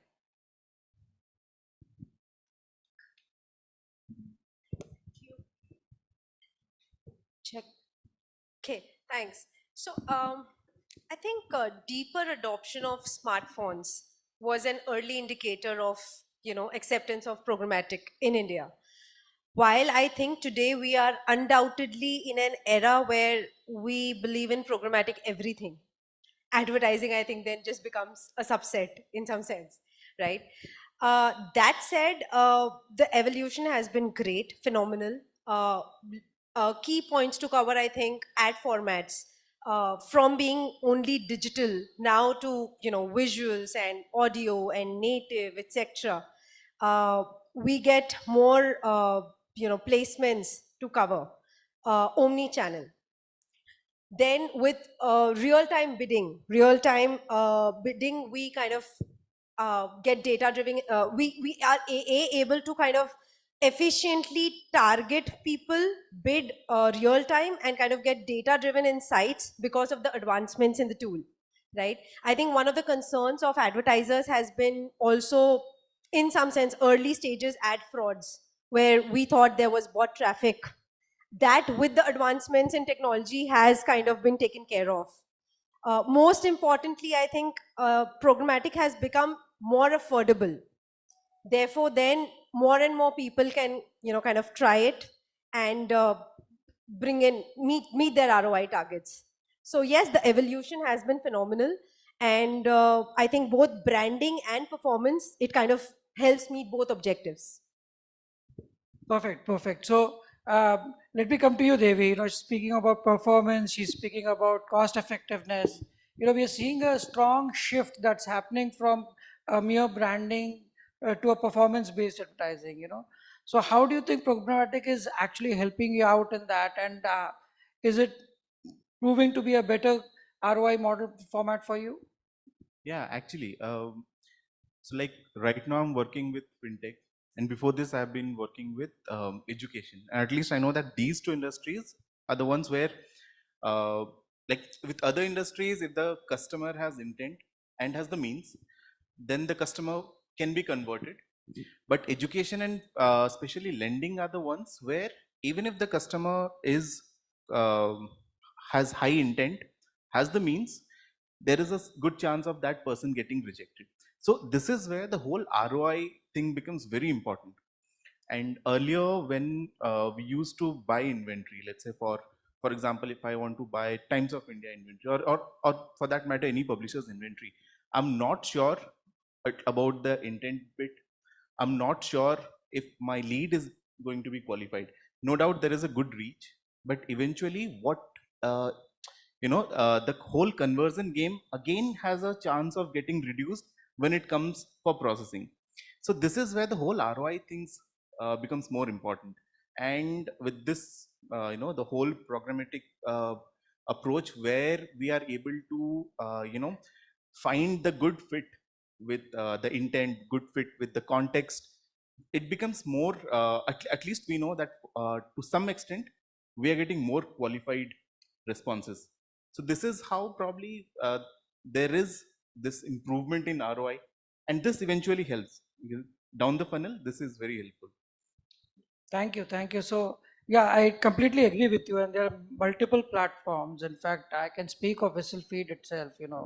That is now developed in such a fashion that they are allowing advertiser to develop a CPM to CPA journey for them, and thus helping the advertiser to actually develop, improve their ROIs and move from mere branding campaigns to an performance campaign.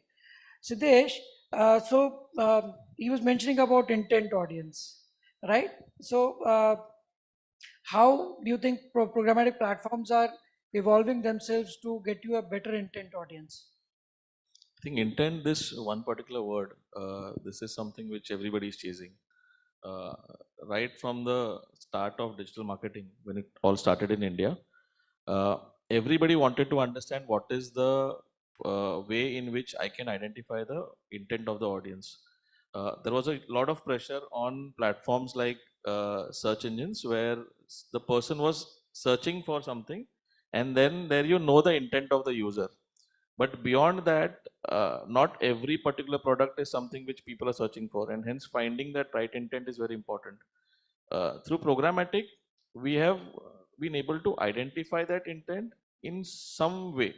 I would not say exactly we know that that particular person would want to go for a particular kind of a product, but yes, by identifying certain set of signals that are being given out on the internet, programmatic advertising is able to capture those set of intent properly and those insights, and then those insights are being able to we are able to generate a campaign or a creative in a way where we can try to make sure that that intent gets more, I would say, sharper.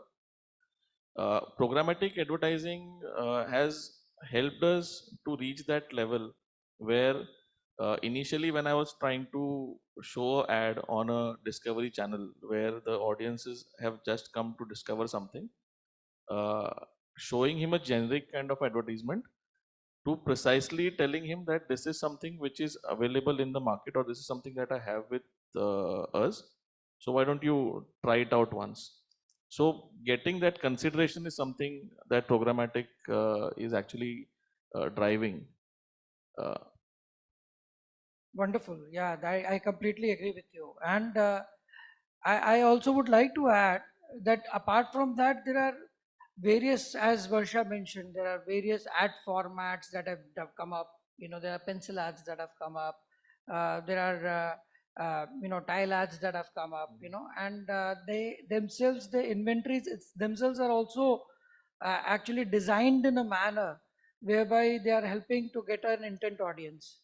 That's what we were discussing. Yeah, that's that exactly what we're if at all today I'm into lending business, and if I want to understand that where can I find the person to whom I can lend, getting into business loans, I think this is the time when a business owner would want to buy inventory for his store. Okay, and if I know that that particular person who's in the market, he's actually looking out for things which are related to business, and I can try and understand that yes, now he's trying to find that particular product or stock that particular product in his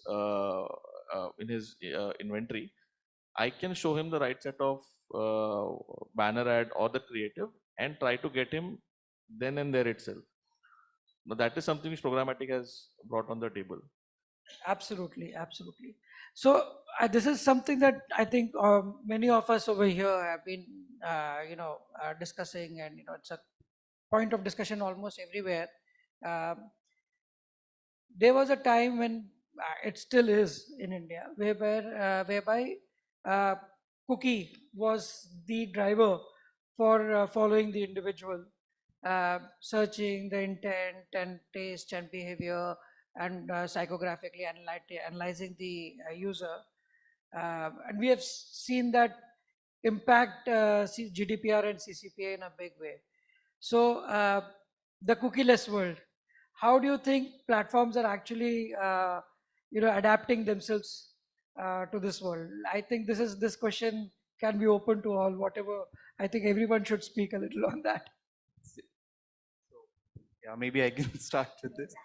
So there was a case study I read some time back, and it was for Bacardi, and probably they were the ones who first, tried this avoiding third-party cookies to place their ads for the gin brand Bombay Sapphire, and they actually realized that the conversion rate or the engagement rate was higher.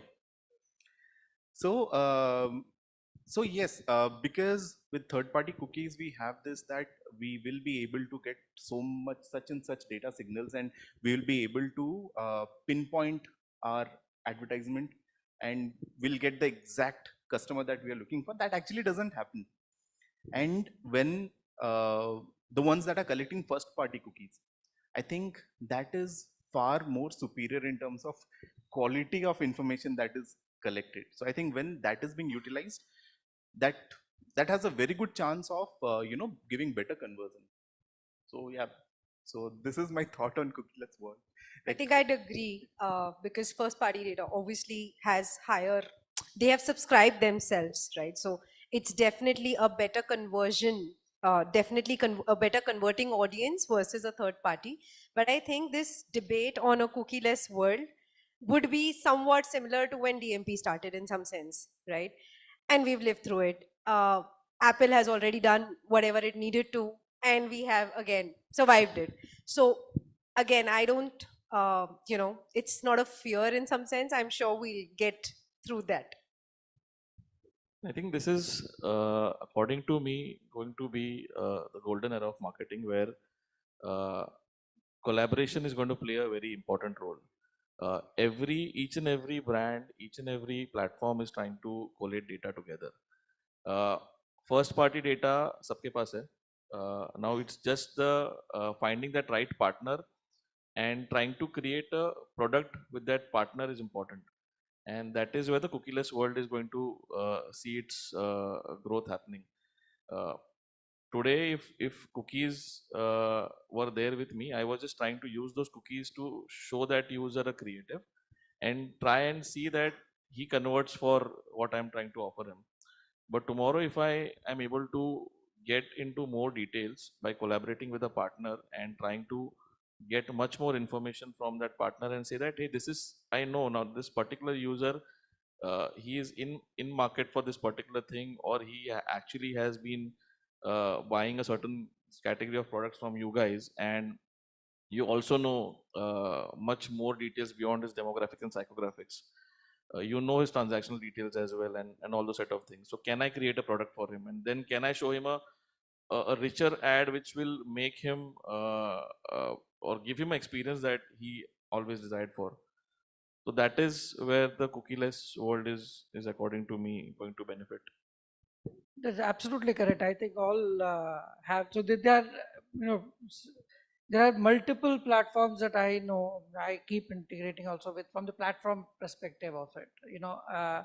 That are using different methodology to, find this and adapt themselves to the future. There are, in fact, already some of the futuristic platforms which are absolutely cookieless.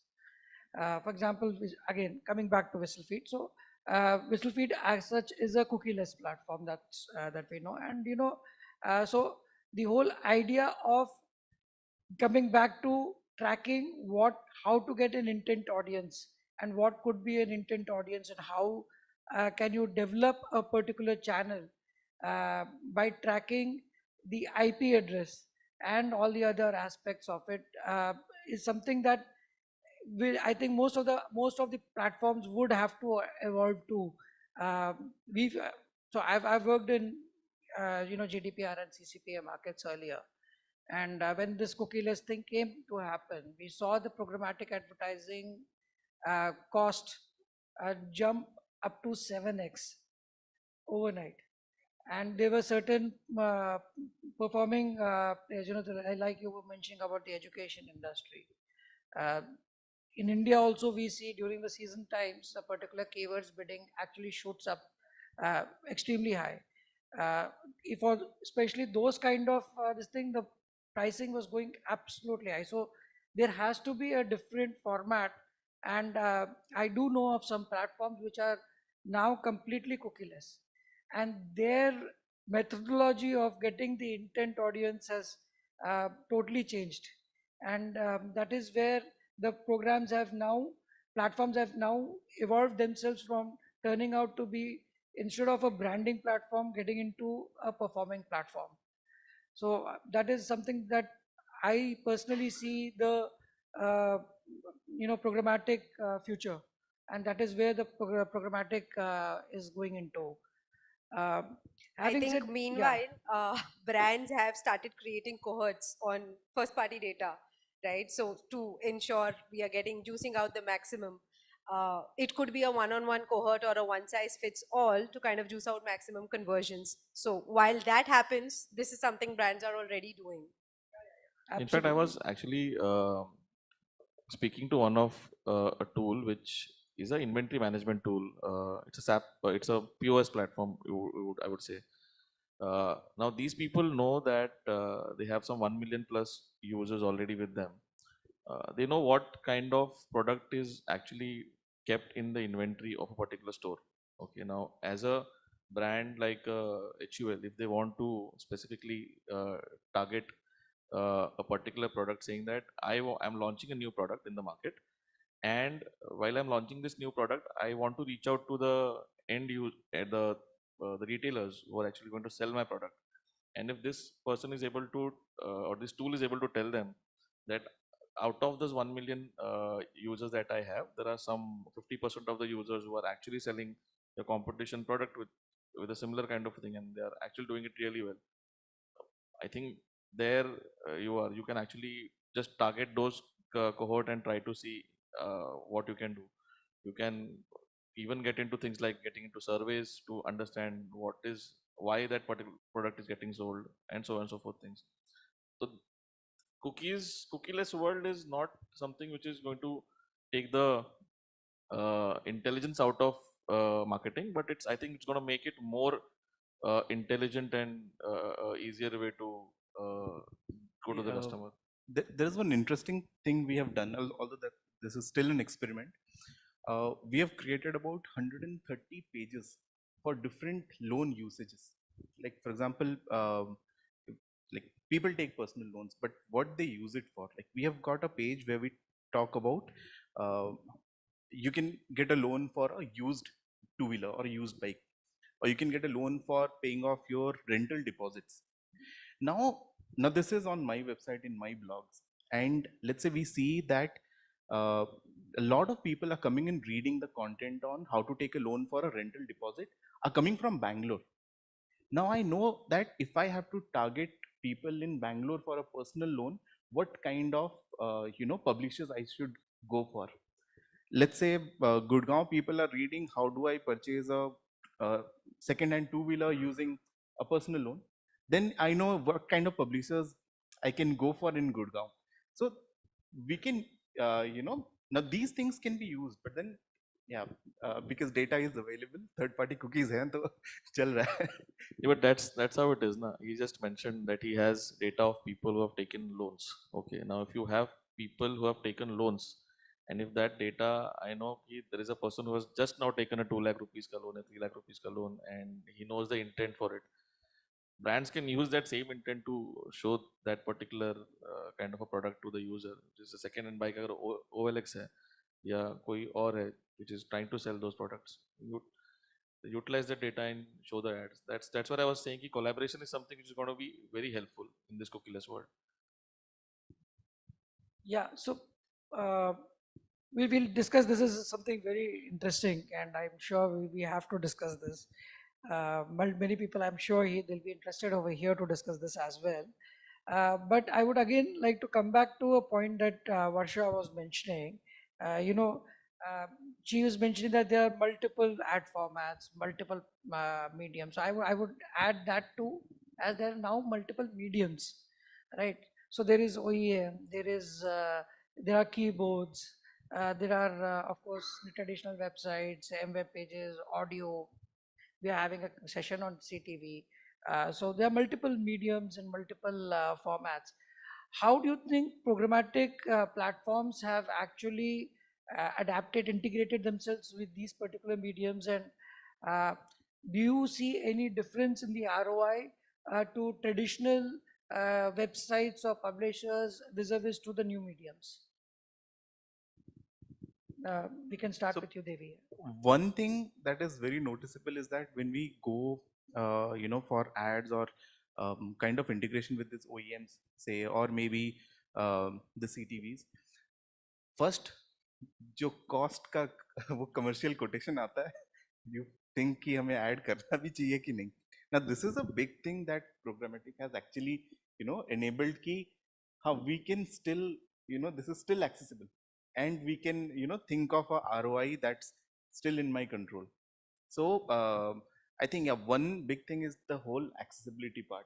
Otherwise, probably I think the bigger ones would actually be, advertising there, but now it's possible even for smaller brands. Like पहले अगर सिर्फ Puma ad डालता था या फिर maybe a Nike would do an ad. Now even Campus does an ad. Now even other smaller players who are not even in this whole race of direct retail, they're also getting into these ads. So I think this is way more accessible. Probably these were like the diamond kind of inventory.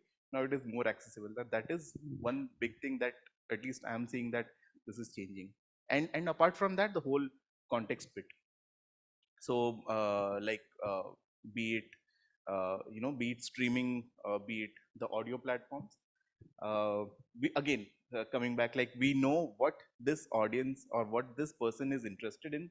If my product is a good fit, if my product is a directly linked to it, I can still go and target the whole context bit. Now that enhances it. I think these are the things that actually make a lot of sense. But I would like to add something to it. How these platforms per se perform for you as compared to the traditional mediums, and has programmatic actually helped you on that? So as he rightly mentioned, now we are able to bring diversity on the table with respect to spends that we have. Initially, if I had to target one particular platform, then I would have had to spend a fixed X amount of money with them. And with the budget that I have, if I have 100 rupees and I know that 50 rupees तो एक ही platform ले लेगा, तो मेरे पास options सिर्फ 2 ही platform के बचते थे. आज with programmatic, I'm getting that option that yeah, I can have 5 platforms and I can split that budget in a way that I'm trying to get X amount of reach and everything on the platform. तो ये सारे numbers जो थे ये these things are now helping me to plan well in advance. कि today I know that if a particular platform is performing good for me and I have been able to reach to only 10% of those audiences which are there on the platform, next time when I have money, I can try to take that number to a 10 to 30% or whatever that number is, and slowly and steadily, gradually increase that kind of reach on that platform. So that is something which is being very helpful by programmatic. Apart from that, I think most of the things we have covered. I think I'll add one last point here. Because of the nature of its omnipresence, I think one problem that advertisers usually face is attribution. That has kind of been sorted. So attribution becomes easier. Therefore, it's easy for me to kind of justify the spends. Absolutely. So wonderful. You had touched upon the point of cookies and cohorts, and we were discussing about cohorts and how cohorts are the thing. I think one of the greatest developments that has happened in advantages that have come onto the programmatic platform is the development of the AI and ML, machine learning, AI. And we have seen AI not just in actually helping you to improve your creatives, especially for the extremely small level advertisers, but also the more importantly, the machine learning has helped the platforms to develop algorithms, right? So today the algorithms are at a different level altogether. So could you I would request all of you to throw some light on how do you feel that AI ML has helped platforms, and how it has helped you as an advertiser in person, so to serve you better ROIs. I think options wise, it has definitely helped. There are multiple platforms out there that can help me make now even videos, forget creatives, right? However, I feel there is some scope of improvement still with respect to recommendations. Like if I feed in the correct input, the query, I do get, somewhat the results. But will they work for the TG that I am going to, the target audience? I think some more intelligence there is required. That's my perspective. I think it existed in the past as well. So as she mentioned, recommendations were given previously also. The good thing which has happened is now those recommendations are getting executed automatically. Previously somebody had to go and press that button. Ki, ha, this is something which is recommended. Do you want to do it or not? Today, if you tell the tool that this is something which is required as an output, the tool will automatically go and execute those recommendations and give you that desired result. So that is where I think AI and ML has evolved over the period of time, and it's going to be evolving more, is what I guess. Yeah, I think in continuation, like because of this, eventually it impacts the ROI overall. Like the ads are more optimized, the targeting is more optimized, the audience we're reaching out to, unka intent, day by day it keeps on improving. So overall, over a period of time, things like mera advertising or precise or it's becoming more effective. So eventually that will show in the conversion rates. So yeah, with the learning with time, yeah, ROI पे तो direct impact है.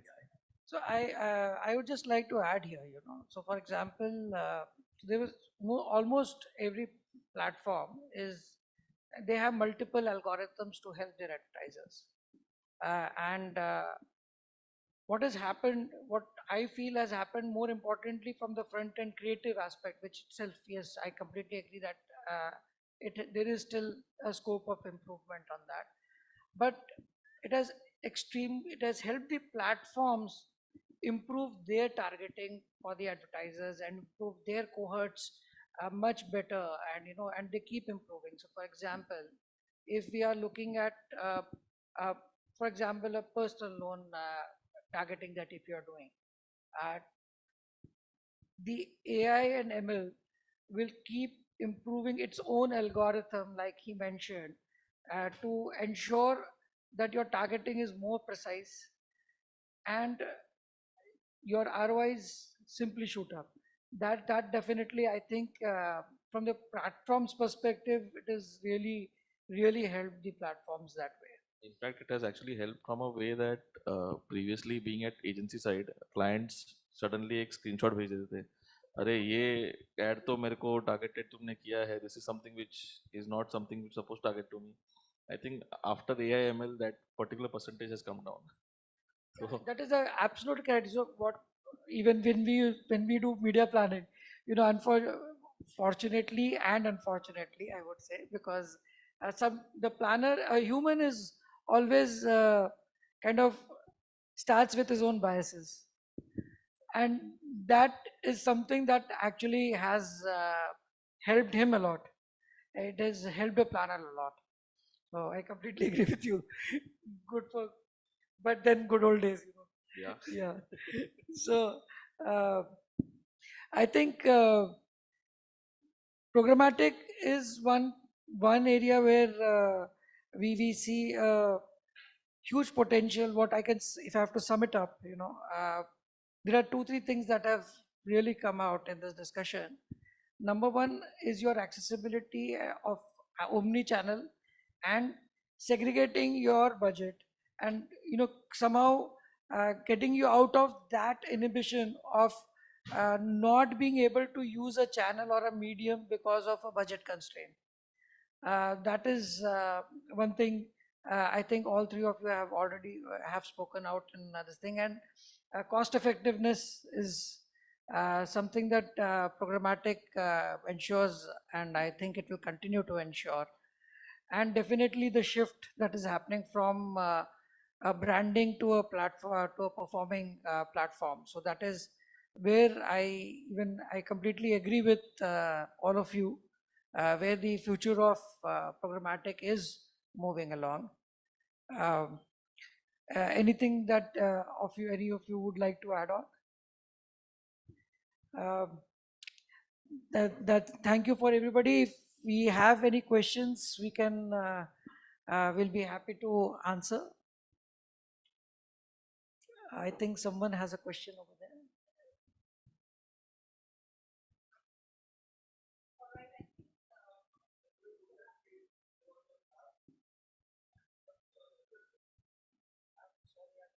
Can you be a little louder, please?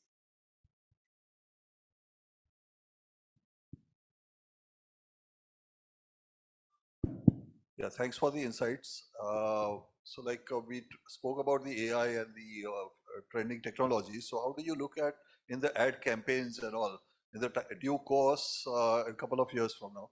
How do you look at technologies like DAL-E and many other such technologies that are coming up that is self-generative? Yeah. In fact, already, as far as I can recall, there are multiple platforms that have already started working with them. And I would not like to name each one of them. It's going to be this thing. What is actually helping? Sorry. So I wish to understand like how you, as a professionals, how are you looking into that aspect compared to the conventional way the the algorithms and other technologies that we are using currently. So how is the paradigm shift going to happen in next 2 years? Okay.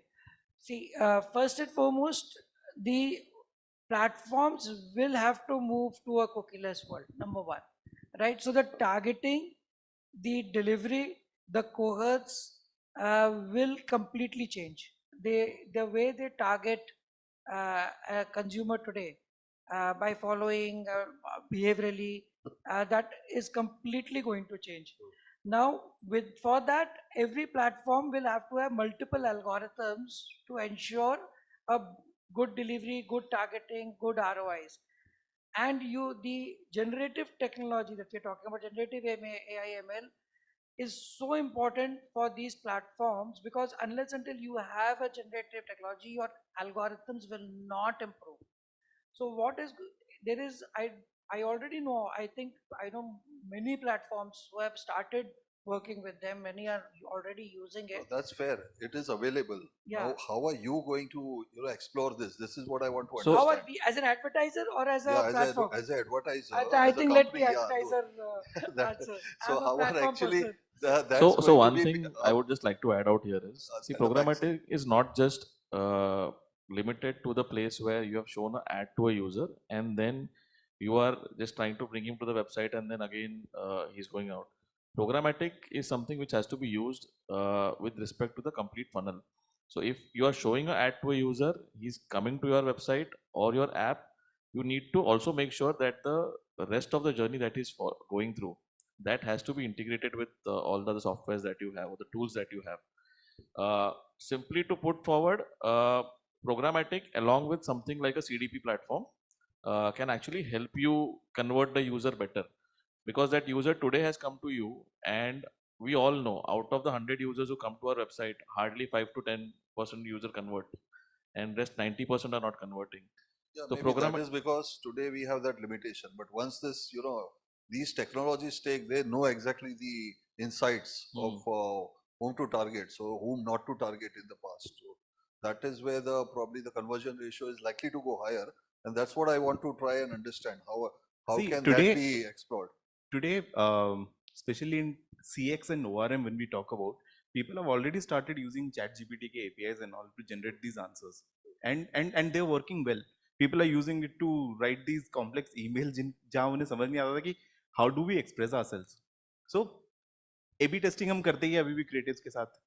कल को DALI के API लगा के हम करेंगे. So this is very much possible, and as you rightly mentioned कि the conversion rate should definitely go up क्योंकि it has got that insight, it knows what the customer would be wanting, and probably exactly it will deliver that.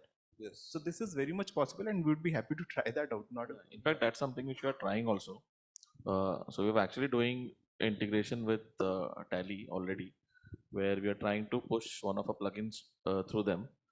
And since we know that the user who's being targeted, he is a distributor of a Tally platform, and the distributor versus the end user, we are able to see those results already. So targeting somebody who was just trying to search for a Tally software or login in Tally and trying to get that intent and then trying to show him an ad versus somebody who's using that platform. So that's what where I was coming from. You have to have that entire full funnel planned properly. If you are not able to plan that full funnel properly, then again you're going to bring that user to the website or the app, but then is he going to convert or not? That's something will decide your through your drip marketing campaigns or your drop off journeys which you're going to put. So programmatic ke saath, it's equally important to have one platform which can actually, yeah, the CDPs and all to remarket him in simple words properly. You need to have a proper remarketing strategy for that user. I hope that answers your question. All right, in the interest of time, if you all have any more questions, would request you to please catch up with our speakers offline. Can we give a big hand for this conversation, everyone? Thank you so much, Mr. Amitabh, for leading that conversation and extracting those nuggets of insights from our speakers. May I please now request Priya Mishra, Marketing Manager at Gully, to felicitate all our speakers.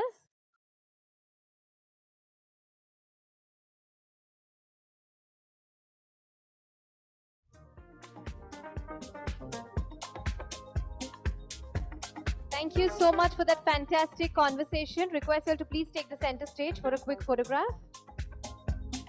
You can come together for a photograph.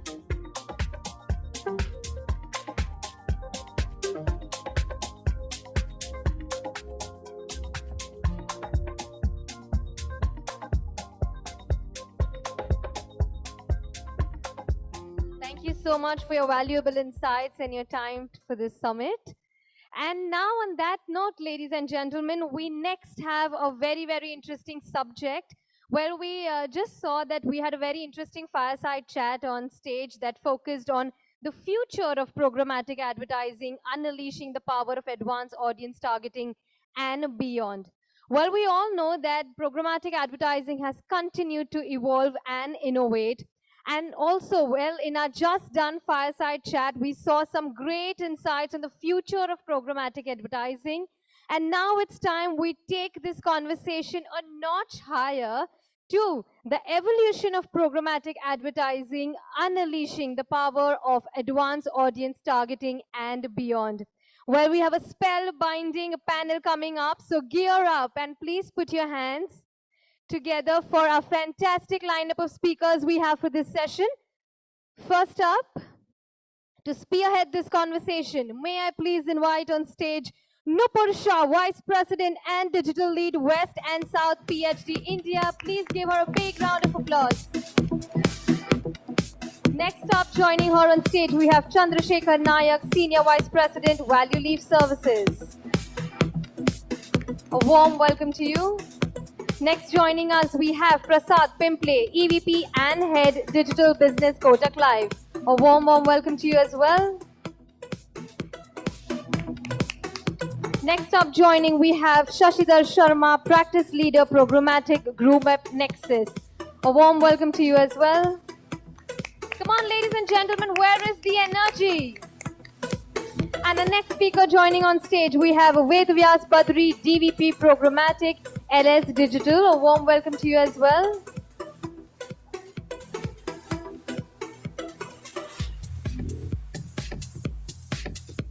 Well, looking forward to this conversation, and over to you, Nupur, to please take it forward. Thank you so much.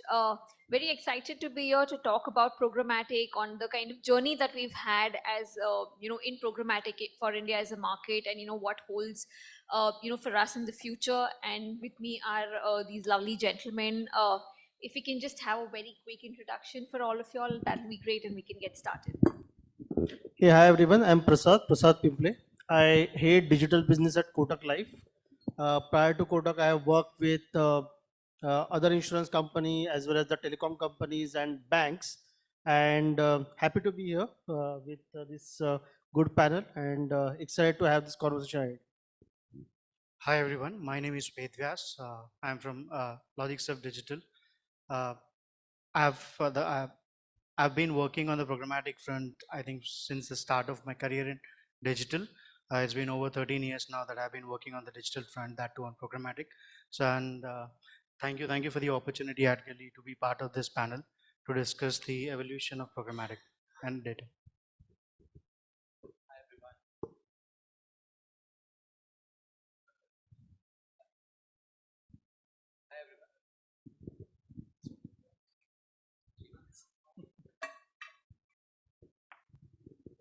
Hi everyone, my name is Shashidhar Sharma. I head programmatic at Group M Nexus. Been involved in the programmatic ecosystem ever since Invite Media was acquired by Google, and the DV360 conversation, the entire double-click conversation started being expert manager and everything. So I've been in the industry for a while now, but then every day it's a learning process. And I think it's that learning that we are here to share. So thank you so much for inviting us on this panel to discuss the future and evolution of programmatic market. Hi everyone, my name is Chandrasekhar. I'm Senior Vice President with Value Leaf, and this is a great opportunity to speak at this platform. And I thank Adgali and of course my fellow panelists. Yeah. Great. So without a further ado, we'll start with a set of questions that we have for the panel that we can start getting discussed. So the first one is, what we're seeing currently is that media is increasingly getting fragmented. There is social, there is video, then there's the open internet. Programmatic sort of, sits, at the center of all of it. So what do you think, should the budding media planners do, or should agencies, suggest, or what are the sort of capabilities that, as agencies or planners one should develop, to kind of navigate this complex world? Chandrasekhar, if you want to take a stab Sure, at it. Nupur. So you're right when you say that media as an industry is very fragmented, and definitely agencies need to play a bigger role to bring it together. When we talk about programmatic, they have to it brings in a very cohesive kind of a strategy, whether it is content or whether it is placement. So yeah, definitely. I mean, when we see programmatic as a platform, it helps bring the media as an industry together. Would you like to add? Sure. So I would say that when it all started, it was way too fragmented. I think programmatic got everybody together, right? All scattered publishers were on one platform. Now with the evolution, I think multiple ad inventories came into picture, right? The way you mentioned YouTube, your audio ads, video ads, native ads, multiple other creatives came into picture, right? So to answer your question, how do we plan about it, right? How do we kind of choose the right medium, right creative for the advertiser? Now, it is very important to understand what is it that we are trying to achieve from any campaign that we are planning to do. And with the objectives clear, right, every creative that we have will be able to fulfill a certain KPIs, right? So we need to choose the right medium, right ad creatives for the KPIs that we wanted to achieve. And uh, at the end of the day, it boils down to what is the result that we're getting, right? So choosing the right ad format for the right, it's not about choosing everything, right? Since we have it, it's no point choosing all the ad formats and running a campaign. ROA is very important. So choosing the right ad format, right medium, even for that matter, right platform as well is Exactly. very important. Yeah. A slight off note to you as an advertiser, what is it that you are looking from programmatic? And when you're briefing your agencies, what are the one or two things that you are looking, them to come up with you in terms of, like he rightly mentioned, the right platform, KPI. What is it that you are looking for? So as a brand, the core objective, he talked about the KPI, correct? So when we start with any campaign, the core objective is already defined, correct? Do I need to drive awareness to this particular campaign, or do I need to get final leads out of this campaign? That finally decides what do I need to do. But the important part with programmatic, in fact, you asked that question that media has got fragmented. Now, before media has got fragmented, the customer's attention has got divided. I think that customer attention getting divided into multiple platforms. Earlier, we all know that newspaper used to form the main source of information or news. Now there are so many platforms that are available to deliver the same information or news to the customers. As customer attention has got divided, his preference has got divided.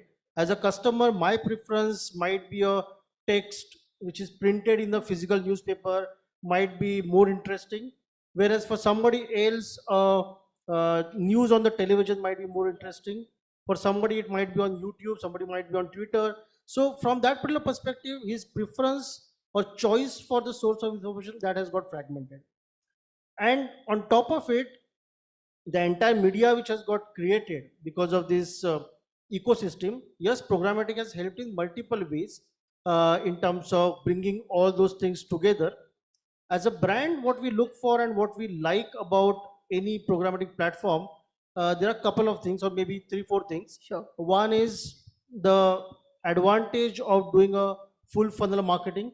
It's not just about reaching out to the audiences, it's also about moving that customer down the funnel. That's the one important thing what we look forward.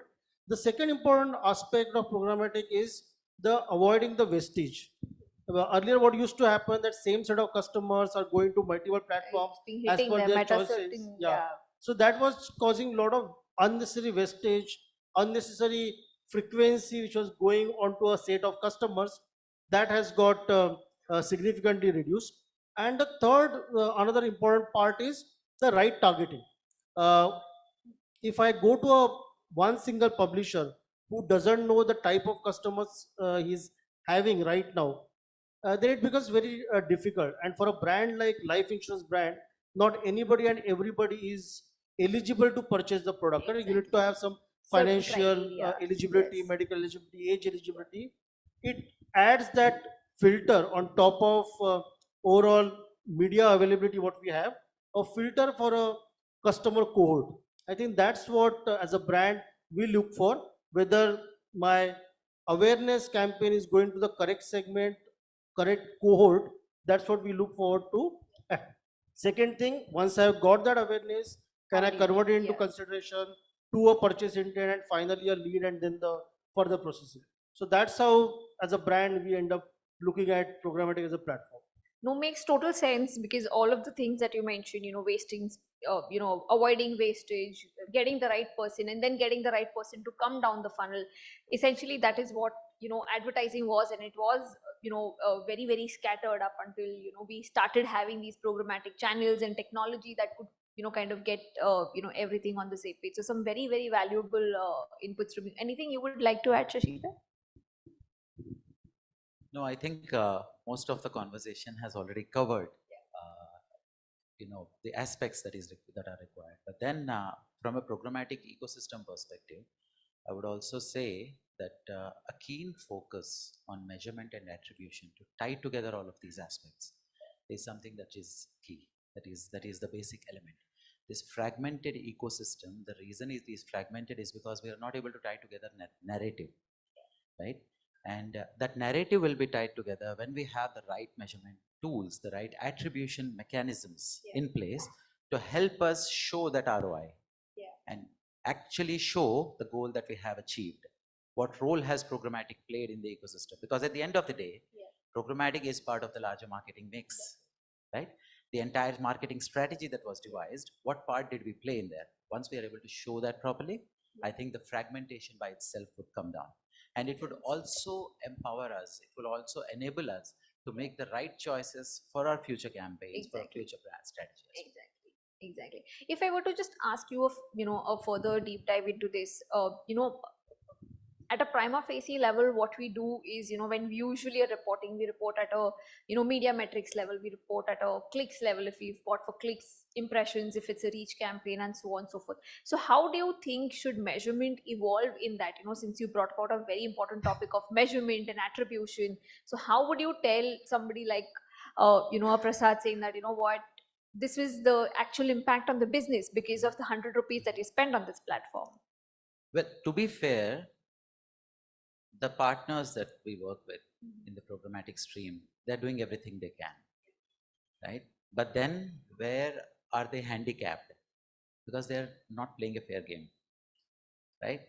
The reason that they are handicapped and the reason we are still talking about this almost 12, 13 years 13 years. after programmatic started is simply because of the fact that, our platforms right now only send out data signals. They do not ingest data signals to understand what was achieved. So when we are, when that element of measurement comes into the picture, where we are able to retrieve that information within our DSPs and able to optimize based on those data signals, based on the actual real-time data, I think it will make that much more sense. Totally makes sense. It's actually the amalgamation of all different technologies that kind of, come together, and then you can, say that, this is how the consumer has come down the funnel and this is what he's likely to do in the future. Very, very valid point. Anything you would like to add with to kind of the efforts that you are doing, to address measurement questions, that your clients might be posing you? So measurement has always been the main source of all my successful campaigns, right? So without measurement either, I don't think so we have gone at, without deciding how we would measure a campaign, I think we don't actually start a campaign as such, right? I think we were associated with HDFC Life, and we have some great case studies as well, specifically with respect to measurement. Now, one important thing for measurement is to have the right tech in place, right? Understanding what kind of brand it is and what kind of tech would be needed, right, to drive, of course, the objectives. We need to choose the right platform. Now, how do we show value that certain campaign that we have run has impacted our overall performance as well? So for that, we need to have the right tech in place. It would be a different tech environment. It would be a different tech for a web environment, a different tech for an app, right? So choosing the right tech is very important. Having, of course, the other important thing, I mean, Prasad sir were very open to that part, wherein it is difficult to kind of justify the spends that we do on tech, right? One of the biggest challenges that brand face, and very few kind of go ahead and start doing it, right? Educating all the brands about the importance of having tech. It's not only about the cost, it is about actually making you ready to face the questions that you might face eventually, to show the value that you might have, show the value of the campaigns that you might have spent the money on, right? So having the right tech in place based on the KPIs that you want to drive and measuring it in the right way is the way forward. Makes sense, makes sense. So we've spoken about pass back of data back into the DSPs. We've spoken about having a tech in place. Anything that Chandrasekhar comes to your mind about this? I think we have almost discussed everything regarding the measurement of a campaign, and it is very important. It is when we speak about measuring the performance of a campaign, it is not only that we would go ahead and measure the performance, but we also from the perspective of optimization, it is very important to measure the performance of the campaign. And because a lot of brands, they need to pay attention to tech. We have, I mean, we work with a lot of brands, but we have seen case studies where they are not very digitally literate people. So yeah, I mean, there are challenges when it comes to measurement, but of course the brands have to look into the tech part of it. The measurement needs to be very clear for the costs to be justified, for the ROIs to be generated. So yeah, I mean, as they rightly said, the tech is very important and it plays the major role over here. Sits right at the heart of everything. So, anything, Prasad, that you think? Yeah, so I do agree that if I need to do a programmatic campaign on any of the campaigns, I need to have a right set of technology, a platform, and that to integrate it to ensure that the entire funnel can be measured and acted upon. But another important part of measurement is also the attribution. That most of the times the brand, what we face as a challenge, that which particular platform is finally yielding me the best outcome. Correct. Let's take the example. If I want to do a campaign, which is a reach campaign, and my objective is that finally it should result into getting direct traffic to my website, as well as increasing my organic search. If that, these are the two KPIs I want to address, and if I don't get to know about that which particular media or which particular platform is yielding that particular result in a scientific manner. See, currently what we do, yes, through DCM or campaign manager, you get to know about what is giving assistance to a particular lead. But I do believe that it is still not that scientific. It's quite opaque. Yeah, you still want it to be a little more Correct. Evolved. I cannot see tomorrow. Let's assume I want to say that okay, let's say example, Facebook is assisting me in a particular website traffic campaign, and I get that particular thing that okay, this much assistance has been provided by Facebook or for any other platform. Tomorrow, if I remove that platform, I still don't see a overall impact on my website traffic as the KPI. Correct. Some other platform takes that place and becomes one of the most important platform assisting my organic search or my direct traffic. So somewhere more sophisticated tools have to come in as a part of the overall programmatic network to help brand know which platform, what kind of assistance, and with so much of predictive knowledge, and plus now we are all talking about AI, ML, getting into it. I do believe that that is where the future is, where I can pinpoint which platform in which time for which objective is the best bet for me. Exactly, because currently what is happening is also that there is so much of data that we've collected as an industry, but everything is in silos or they're across walled gardens. And even though we are creating a CDP, there's not one CDP that is addressing multiple, answering questions to, multiple questions. So very, very valid point saying that, we need to have something which is essentially going to have like, a data pass back or a data injection system saying that, if somebody's come down this was probably the channel that person came through, and these were the 3 channels that assisted that person in coming to the thing, because most of the categories that we are in are usually that require fair amount of deliberation and thinking from a consumer's point of view before they make a purchase. So very, very valid point. Another thing that I would like to ask is, currently there are 2 schools of thought when it comes to audience targeting or the way we would define our audiences in the world of marketing. There are 2 schools of thought, The more famous one is Byron Sharp, who's saying reach out to all light buyers in the category. Purchase cycle is an always on thing. You never know when a consumer is in market for you, and they're considering, or they're thinking about you. So be always on. Reach out to as broad audiences as possible. Do a frequency of 1+. Reach as many people. Whereas on the other thought, there is Mark Ritson and others who are thinking about that, when there are audience cohorts, specific audience cohorts, and there is contextualization that's happening, conversion rates are better. There is better message association that a consumer cohort can have. So how in all of your media plans or the advertising that we're all doing, how are all of you all tackling or balancing rather these two extreme pieces, and kind of coming to a one, or how are you kind of sort of designing the funnel that is addressing both the extreme ends? If we could just start with you, probably. So there is no right way, right? So both are right for me, right? It again boils down to the point that what the advertiser wants. Understanding the brand is important, as I said. When you want to go all guns blazing to all the audience available in the universe, you need to know whether is the brand that massy, that it appeals to all the users that are available, or we need to focus on certain audience cohort, the other method, right? So understanding the brand plays the key role, right? Let's say a life insurance product, the example that Prasad gave earlier, there is no point reaching out to everybody that there is, right? Going again towards a targeted cohort is very important in such brands. Let's say a UPI brand, right? Somebody who promotes UPI transactions is more massier, right? So in that case, if I go cohort wise targeting is what I do, then it will take me ages to reach out to all the users that I have, right? And there will be a lot of confusion within the campaigns that I would run, that some cohorts might be performing good, some don't, and you kind of restrict yourself to certain cohorts then.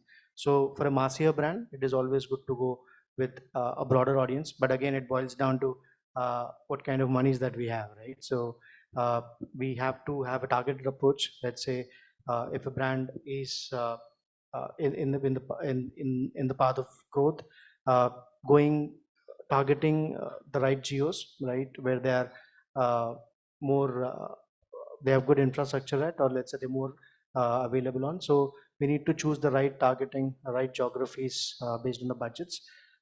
It's no point suggesting a big budget plan to a brand without even thinking their growth plan as such. So everything plays a role in it, and as I said, there is no right way for every brand. We have to choose the one based on the brand that we are working with. How about you, Chandrasekhar? Like, have you seen any particular strategy yield disproportionate returns or much better returns than the other strategy? See, the evolution of programmatic has actually made a change in it's a paradigm shift from who to why.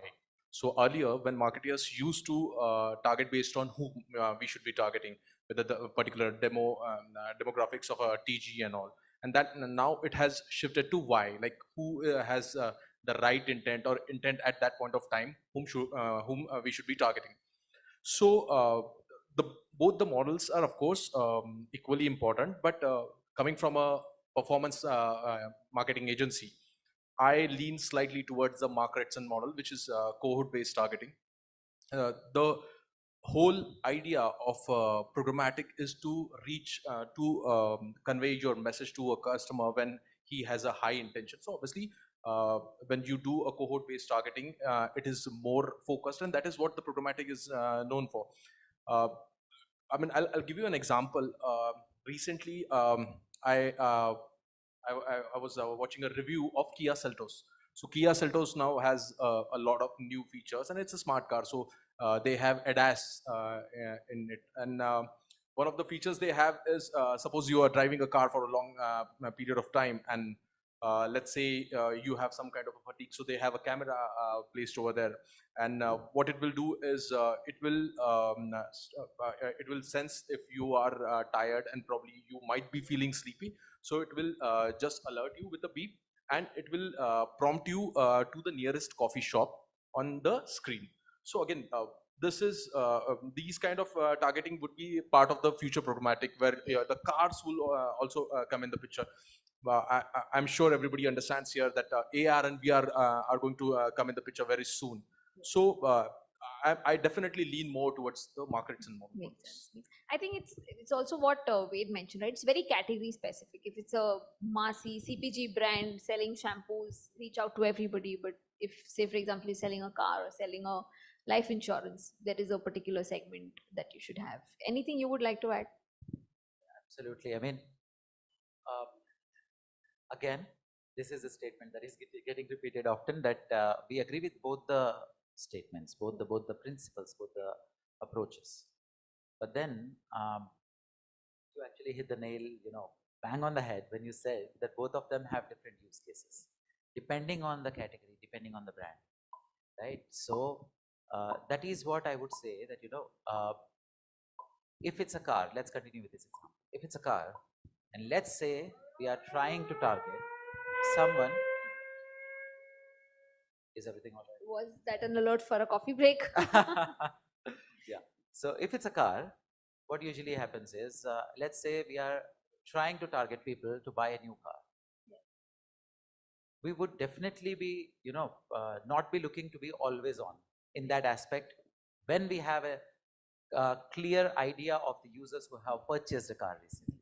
So we'd most likely be targeting, specific cohorts in that case who are looking to buy a car. On the other hand, like shampoos or CPG products, FMCG, all of these, we might be taking up an always-on approach.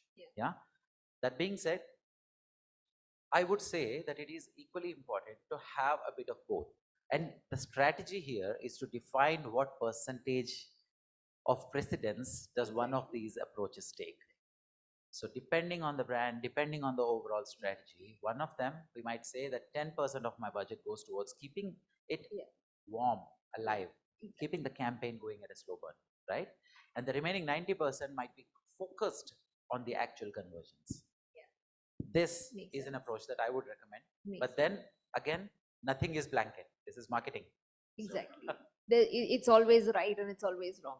Depends on how and where you're seeing it from. Also, I feel that the stage of the funnel that we are in, also that will make a very big impact, because if you're at bottom funnel, there's absolutely no sense going broad. You have to be very, very sharp. At an advertiser's angle, or if you're thinking from an advertiser angle, which is there one over the other, or is it still a balance for both? I think it's a balance of both. I agree with what Ved Vyas and Shashida both said, that it is all about the objective, what objective I have. I'll just add one layer on top of it, which is how much budget you have. If you do not have a large budget, doing a all-out campaign for everybody, I don't think it is going to work for you, because if you have that kind of strategy, you will have to have that always on kind of an approach with that kind of budget. If you are limited on budget, it's always better to first go with somebody who is in market and bottom of the funnel to show the ROI against your marketing spends, and then get the budget to do that always on kind of a campaign. That's how I look at it. But generally, from the brand perspective, both are equally important. You have set objectives of building awareness for the brand. Yes, you will have to go to a wider audience and reach out to them. But if your entire objective, what Chandrasekhar mentioned, is to get ROI through targeted or a code-based targeting, then I think that second model makes a lot more sense. Totally. So I think this question will have two set of answers, one coming from brands and one coming from agencies or vendors. So obviously, if you'll ask us, where we are often chased by brands and advertisers for ROIs and conversions. So obviously, we have to go for the Ritson model, where the cohort-based targeting narrows down the funnel, and the conversions are better. But when you look at it from a brand's perspective, they will go for the Baron Shop model, where they want to reach out to maximum and build their funnel. I think that's how most of the communication is also built, to sort of kind of appeal to as many people as possible. And it's then when we come on to digital and we start doing personalization, and things like that. So one question that often comes to mind is that, with the kind of richness of data that we have currently, multiple layers of data signaling that comes in, we can know if a person is in market for a car, probably purchased a car 5 years back, therefore could be looking out for a car and stuff like that. So usually when we add all of these data layering, on top of a programmatic campaign, plus there is also, an aspect of, the platform fees or the tech fees, then there is some sort of a data cost and all of it. So what usually happens is that the cost that an advertiser has to bear kind of, goes up high, and, it starts looking a little inefficient. So how do you sort of manage to have, a bit of both, like manage the right audience layering or a right audience targeting along with the cost that is, not so prohibitive that, that a client would say like, let's go a slightly little broad, or let's change the channel or something like that. How do you kind of approach these situations? If you So the first thing to realize is that to identify what cost difference are we talking about, right? Because where I'm coming from is, let me explain that piece a little better. Sure. When such a question comes up, when we are looking at the costs involved, we should also be able to objectively evaluate how much is each medium costing me, and at the end of the day, what is my KPI? How much is it costing me to achieve that KPI, achieve the result that we need? So the cost involved depends on that. Let's say there is publisher X and they charge 150 rupees CPM for a display inventory, because they are known to have that kind of engagement that we can tap into, the relevance of audience, the data pointers required and everything. And let's say it's just brilliant and we are ready to pay 150 rupees. On the other side, we are targeting the open web. Yeah. We are getting CPMs of, something dirt cheap, like 15, Yeah. 12, Yeah. whatever, Yeah. right? If we are onboarding targeting, if we are using the right audience, if we are able to guide the system, utilize AI, ML and everything, and guide the system to appropriately deliver the exact amount of engagement that I need, how much am I ending up paying for it? Makes Is sense. 150 worth it, or is it Exactly. 12 plus those amounts? Makes So sense. that analysis, that evaluation is important. So that is why when this kind of a question comes to me, Yeah. I always ask myself, what is the end result that I am achieving and how much is it costing? That is the approach that I take. Makes total sense, because this is something that usually comes up, and I'm sure you will agree, because then the question will be, do we change channels? Like, is something else more efficient? Do we go with that, or do we go with the super targeted audience cohort that we have? So it makes total sense. Just the last question, I'm being hinted for time, so just the last question before we can close the panel or open it for questions from the audience.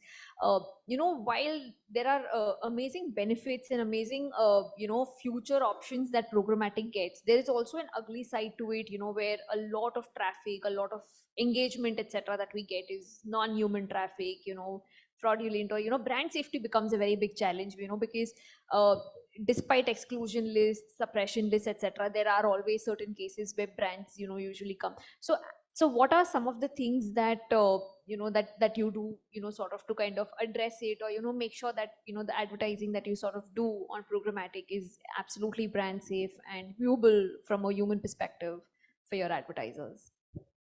So programmatic as a platform is a source of inventory, right? Now while they are while they're evolving in the process of building the platforms, they kind of tagged in with multiple vendors, of course, building their own tech to kind of make sure that the inventory is right, fraud free, non-bot, right? So all these things they have been building themselves, and also to kind of give that extra layer of confidence to the brand, they have kind of partnered with other vendors as well. Now in the process, luckily in my past experience, I've got to work on the publisher side as well, wherein monetization was the core job that I have to do. When I was doing that, it was more so important for me to kind of partner with these vendors to make sure that the inventory that is coming in is right inventory. Now, what I've noticed during that time is that every vendor that I've partnered with, of course, somebody was good at viewability, somebody was good at bot, so on and so forth, right? So some used to claim that they do everything on that there is available in terms of identifying a fraud as such. Now, in the process, what I've realized is that the same viewability metric is different in different platforms. Right now, choosing the right partner is very important. Now, every partner, this is something that I've learned over the process as well, and I've experienced that many of us do not know that choosing any ad verification or validation partner doesn't make sense, because let's say I have chosen a partner XYZ to kind of figure out what is the ad fraud, or let's say viewability of my campaigns that I'm running through programmatic, right? And end up realizing that 50% of the traffic that I've got is non-viewable. Now, as per the platform, it says that 80% of it is viewable. Now, the 30% different, now I have to go and fight with the programmatic platform saying that the inventory that you have sent is not right. Now, how do I prove that? Do I show the XYZ report? Now, is that, do they have the, what do you say, are they credible enough to kind of show it to the programmatic platform that this is a valid data? There are bodies, right? Let's say the MRC, IAB, who kind of give certifications to these partners, these vendors, that you are eligible to kind of track viewability and give reports as well. Now, choosing the right partner is very important. That is what I've been doing, because you get so many requests from the brand, because these vendors, they keep on chasing brands to use them, right, to save money. I mean, the pitch is that we would be saving money for you, but is it really possible? After a test, after some months, Most they of it figure is out post it doesn't facto. work out, right? So I have to kind of educate them on that at the beginning itself, that it's not going to happen. Let's say there are credible partners as well, your IAS, Double Verify, even they're supposed to kind of not look at everything. Somebody is good at viewability, as I said, somebody only takes care of the demographics. Yeah. So choosing the right partner is very important. That is what we have been doing Yeah. in terms of making sure that the inventory that we are buying from the programmatic platforms is fraud free. Exactly. Makes sense also, because it doesn't matter what efficiency you're driving, doesn't matter if you're reaching the right audience or no, unless it is a ad verified, or it's source human traffic that we are getting onto. So thank you for the wonderful discussion. And I'm not sure, do we have time for questions? No. Okay. Thank you for being such a wonderful panel. A big hand for all this wonderful conversation. Thank you so much, Nupur, and all our speakers for sharing your wide range of perspectives. And on that note, may I please invite Priya Mishra, Marketing Manager at Gully, to kindly felicitate our speakers with a token of gratitude. Here we go.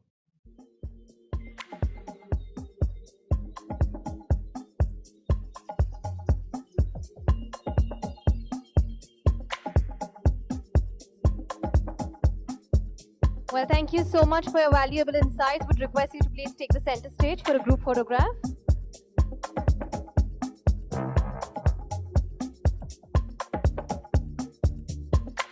Well, I must say a conversation definitely a notch higher, from the future of programmatic advertising to evolution of programmatic advertising. Can we again please give this conversation and all our speakers a round of applause?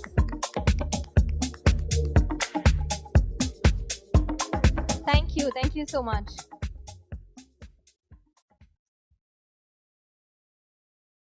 All right, up next we have a very interesting fireside chat coming that focuses on the future of data-driven marketing, exploring AI-powered strategies and innovation. This fireside chat is powered by Hybrid. Well, we heard a lot of conversation already about artificial intelligence and innovations. And we know that the industry today is on the verge of disruption due to AI and innovations. So when we convey on data-driven marketing, what is the future of the same? That is exploring AI-powered strategies and innovations.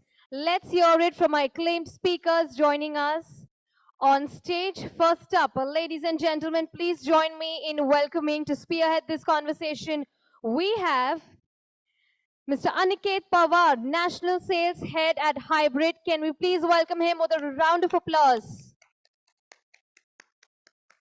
A warm welcome to you. Next up, joining us for this conversation, we have Anand Chakravarti, Chief Growth Officer, Omnicom Media Group, India.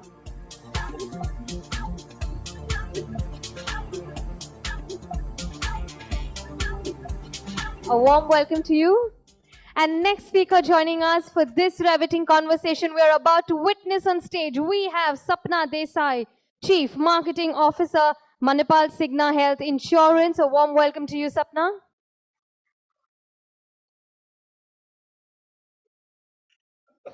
Well, looking forward to this conversation. Over to Mr. Aniket to please take it ahead. Thank you. Thank you. I hope I'm audible. So good evening, everyone, and welcome to this very interesting conversation that we'll be having with a very interesting panel as well. Hi, Sapna, and hi, Anand. Hi. So before we actually start, I just wanted to set a context to this entire conversation. So in this rapidly evolving digital landscape, data has actually emerged as the lifeblood of modern marketing.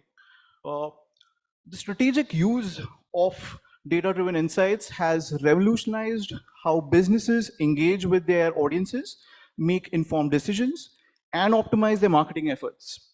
So without further ado, what we'll do is we'll in fact start with our conversation. The first question to you, Sapna, is how different is data-driven marketing compared to the traditional marketing? And according to you, which is the better out of these two?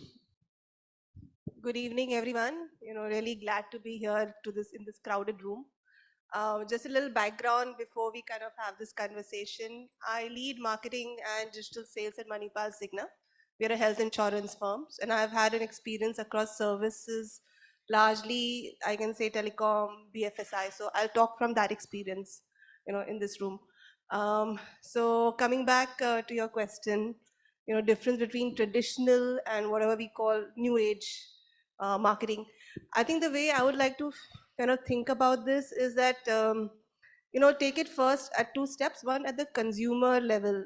So maybe when you say traditional marketing, it could be say a decade or so earlier, or maybe even earlier when you just had a single television screen, lesser media, no multiplicity of your phones. I mean, I guess that is when we kind of say traditional marketing. And I mean, I think when people talk about traditional, the whole sense is that, marketing to the family. So everybody sitting down together, watching the commercials, and, one Ramayana and one Mahabharat, and we are kind of doing that work. And compared to what we have today, which is everybody's got their mobile device, and, you're talking on that device. There are different behaviors in the whole, even in the same group. So you're having a conversation, everybody's behaving differently. So I think marketing has definitely really evolved and is constantly evolving. So very interesting time for all of us to be here. I think if I have to call out just as start of this conversation, a couple of key changes that I see. I think earlier you would say that you were more reactive to being more predictive and proactive. I mean, it sounds very theoretical and, but it's actually true. So I think getting narrower and more proactive, more predictive is an advantage we have now than what we had earlier. I would also say, I think marketing is getting much more smarter. You would say traditional marketing was more of an art. We've all been through that era of great creative work, right? Anand, you would remember those days. Creative was the star. And I would definitely say now with data and AI and tech, I really want to have a good media person in my team. I wouldn't really want to have a good smart media agency, driving maybe sometimes creative. I think that's the shift in my head, the way I see some of the things. We'll continue conversation. I leave that here. Okay, that's an interesting insight. Anand, the next question to you is, how is data-driven marketing changing the way marketers enable business growth? Hi everyone. Good evening. So look, I mean, just taking off from where Sabna was speaking about. So I think the reality is this, that marketing can be, data can be a bane, it can be a boon. It depends on how you look at it. The fact is that marketing is not an exact science. It's actually probabilistic. The chances of a consumer seeing your ad and the chances of the consumer having a need for your product and therefore going and buying your product, unfortunately, is actually probabilistic. So I think when we use data, which is more deterministic, I think sometimes we are expecting a lot to happen. And if I look at the previous panel, we were talking about programmatic.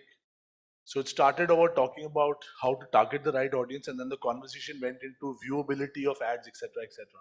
So in a way, what is digital doing? I mean, there was no question about having people to see your ads. People had to see your ads. If you don't see somebody's ad fully, how are you going to expect them to take an action? Right? So I think somewhere data-driven, and actually data-driven marketing is a very broad space. I think precision marketing, which is going deeper into cohorts, going deeper into segments, to my mind is actually a disservice to marketing, because that's not how marketing really works. And the more and more you go narrower, especially when you're operating at top of the funnel, you're actually limiting your opportunity to grow.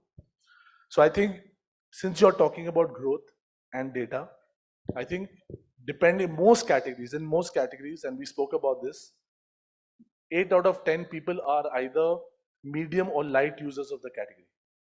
And there's only that 15 or 20% are heavy.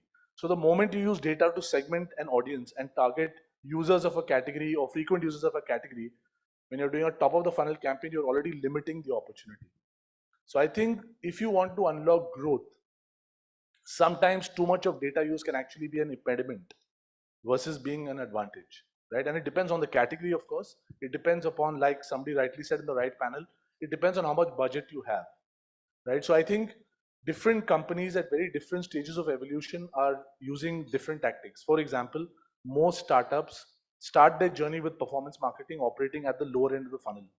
And you try and mop up through performance interventions like search, more targeted campaigns. You try and mop up the demand that's in the category or in the segment you're operating in. But over a period of time, you will find that growth will stop happening because the number of people who are in the market for that category or for your brand is limited. And then you have to shift money to top of the funnel. It is an eventuality that every brand will have to do. Why is Google spending money on television? Technically, Google should not spend money on television. Why is Amazon, why does Apple need to spend money on top of the funnel? The truth is because if they want to create demand in a market like India for any of their products, they have to also talk to consumers on top. So I think growth through data-driven marketing is not a one-shoe-fits-all strategy.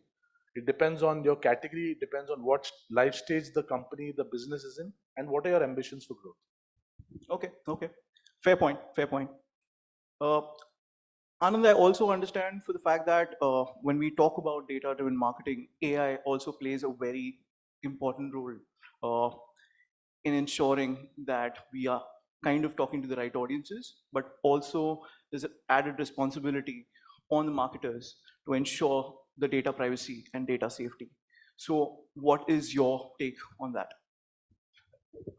I think Sam Altman said it that AI is going to create some of the best companies in the world in the short term, but in the long term it's going to destroy this planet.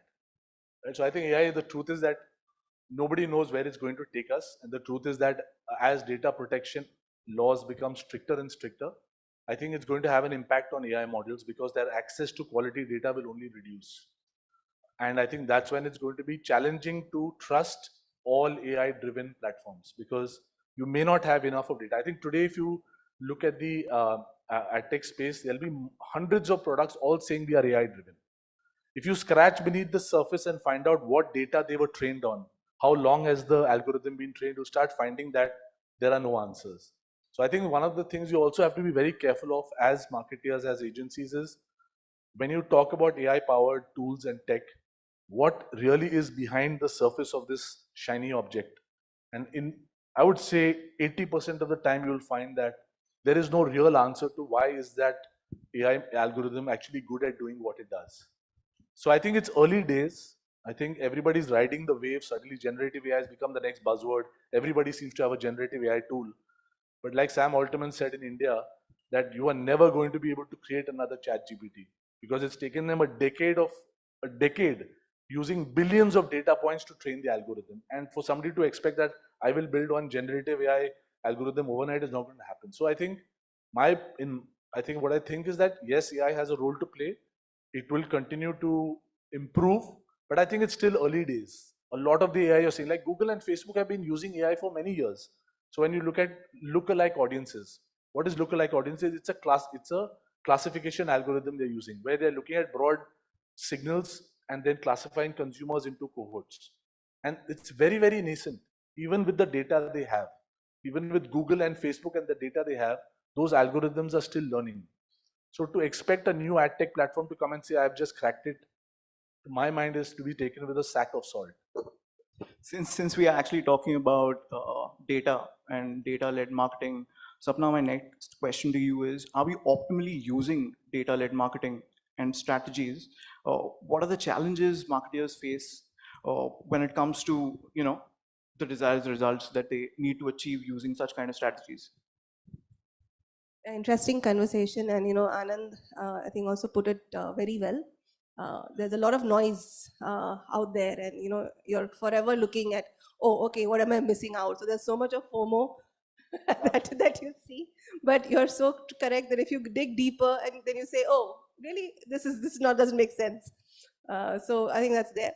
Okay, so actually, if I have to look at that question, see, I think this whole thing of data as a new oil, everything enables growth, but really oil needs to be refined before you start using it. I mean, data, just as data, there's lots of data.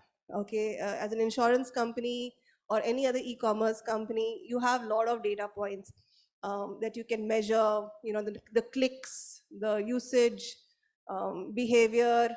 You can have a lot of data, and most companies have data. I think the challenge is really the structuring of that data.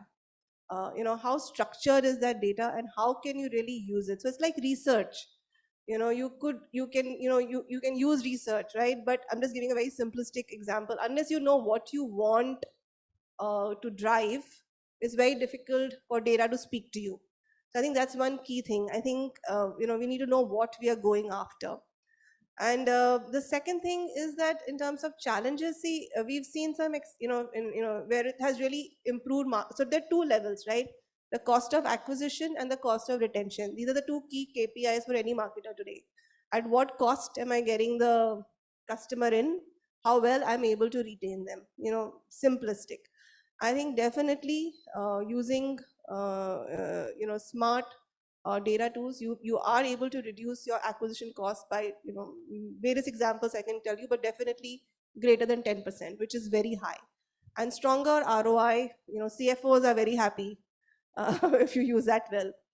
And also I think, like for example, in a business like ours, I think data is not just in terms of marketing, but even in terms of the products that you create. The products and solutions that you're able to create for that customer segment. And I think that's where the real magic is. Not just the messaging and the creative and so on, but if you're able to tailor the right product, based on the needs of that customer, the right pricing, based on the behavior, say for a motor insurance or a health insurance, you're able to do behavior-led pricing using data. I think that's a great potential. People are exploring, lots of things are happening. I think it's not a challenge. I would say it's an opportunity, but you need to go beyond the noise to really go to how to create value and enable growth. Okay, fair point. So before I actually go ahead with this conversation, a quick crowd question, right? How many of you actually use AI tools in your day-to-day lives? If I can get some hands. Okay. I just have one. I mean ChatGPT, I mean Bueller, Midjourney, all the content creators out there. Okay. It's very few for the audience who's attending a DATAMATIXX session. But yeah, good to know that there are few who are regularly using it. The reason why I'm asking this is because next question is specifically on in that space, wherein where do you see the AI being used? Currently we seeing AI being used to create content, write emails, create presentations? What are the key trends you see that might follow after this? Question can be to both of you. I mean, you both can have a different take on the same. Okay, I'll take it first. So I think, I mean, I'm really, let me say, I'm awed by the kind of stuff that can be done right now. So I've used Midjourney, I'm using ChatGPT regularly. So for content creation, blogs, I think is brilliant. It's like an intern, you're getting stuff much faster. Fantastic. I mean, it's just that the talent that we have internally needs to get better than that. So I think it's great from a content. The possibilities are huge from social and content. So not only I think listening, creating, there's a lot possibility. And sorry, what was the whole crux that you were asking? So around AI, and then the second part was Where do you think AI might be used? go. Yeah, Okay. yeah. Okay. So fine. I think in terms of possibilities, again, I really don't know. I just know, I'm just sure about the fact that I think for us, I think we have to basically be very careful on how we kind of use this into our processes, into our systems as we kind of learn more of it. Because again, you're sharing data, you're sharing proprietary data, where's the thin line? And I'm not sure about that right now, again, in a BFSI sector. So, it could possibly, you might be another solution, but at this point of time, I think I have to be very cautious. And I think that's the philosophy even Cigna worldwide has adopted. So we, for example, don't allow at the moment, I don't know, maybe it's really on our systems, any AI tools. It's not something that's something that we can do right now. But we need to see how this really evolves. Okay. Anand, your take on this? Yeah, I think, look, obviously AI is exciting and not just generative AI. I mean, all forms of AI. AI has been in our lives all the time, right? Like I said, Google and Facebook ads have always been using AI for automatic optimization, their keyword planner, creating lookalike audiences. All of that has been driven by AI. I think what's really exciting is that as deep learning has evolved and now we have generative AI, I think those applications they are wonderful and scary at the same time, right? I think that, to my mind, is really where potential marketing applications could be really, really exciting, right? And we've seen some examples of that already being adapted in, let's say, advertising, right? We saw the Cadbury's campaign using Shah Rukh Khan, using deep learning. And to my mind, I think when we talk about marketing, to my mind, it's not about data-driven marketing, it's all about insight-driven marketing. And I think data is just an enabler to get richer insights, and data and AI can allow you to leverage that insight and do better quality marketing, right? I think data on its own is never going to do anything for you unless you really know what that data is saying. Is the data talking to you? Is it unlocking an opportunity? So if I look at where data is being used today, let's say in measurement, we've gone from an era of, let's say, very diagnostic kind of analytics to now prescriptive analytics to moving to predictive. So I think the predictive area is going to be really exciting, where powerful AI algorithms are going to actually tell marketers what are the likely outcomes much more accurately if you, let's say, deploy your $100 in this kind of a media mix, or if you go after these 3 segments and remove these 2 segments, what is your likely revenue going to be at the end of 1 month, 2 months, 3 months? And I think the area of prediction is really, really interesting, because that is what marketers, in a way, and definitely CEOs and CFOs want. They don't want to wait for the quarterly results to find out what's happened. They want to know at the beginning of the quarter what's going to happen at the end of the quarter. And the more powerful the AI algorithm to predict that, I think that's what marketers would love to have. I think I will add on to this. Yeah, thanks for that thought. So very true. I think one example that I'd like to just share with this audience is, like, I know that in BFSI you're using some companies are, I don't want to kind of say who is, but in terms of retention, so you get a flag like this customer is going to be probably not going to renew.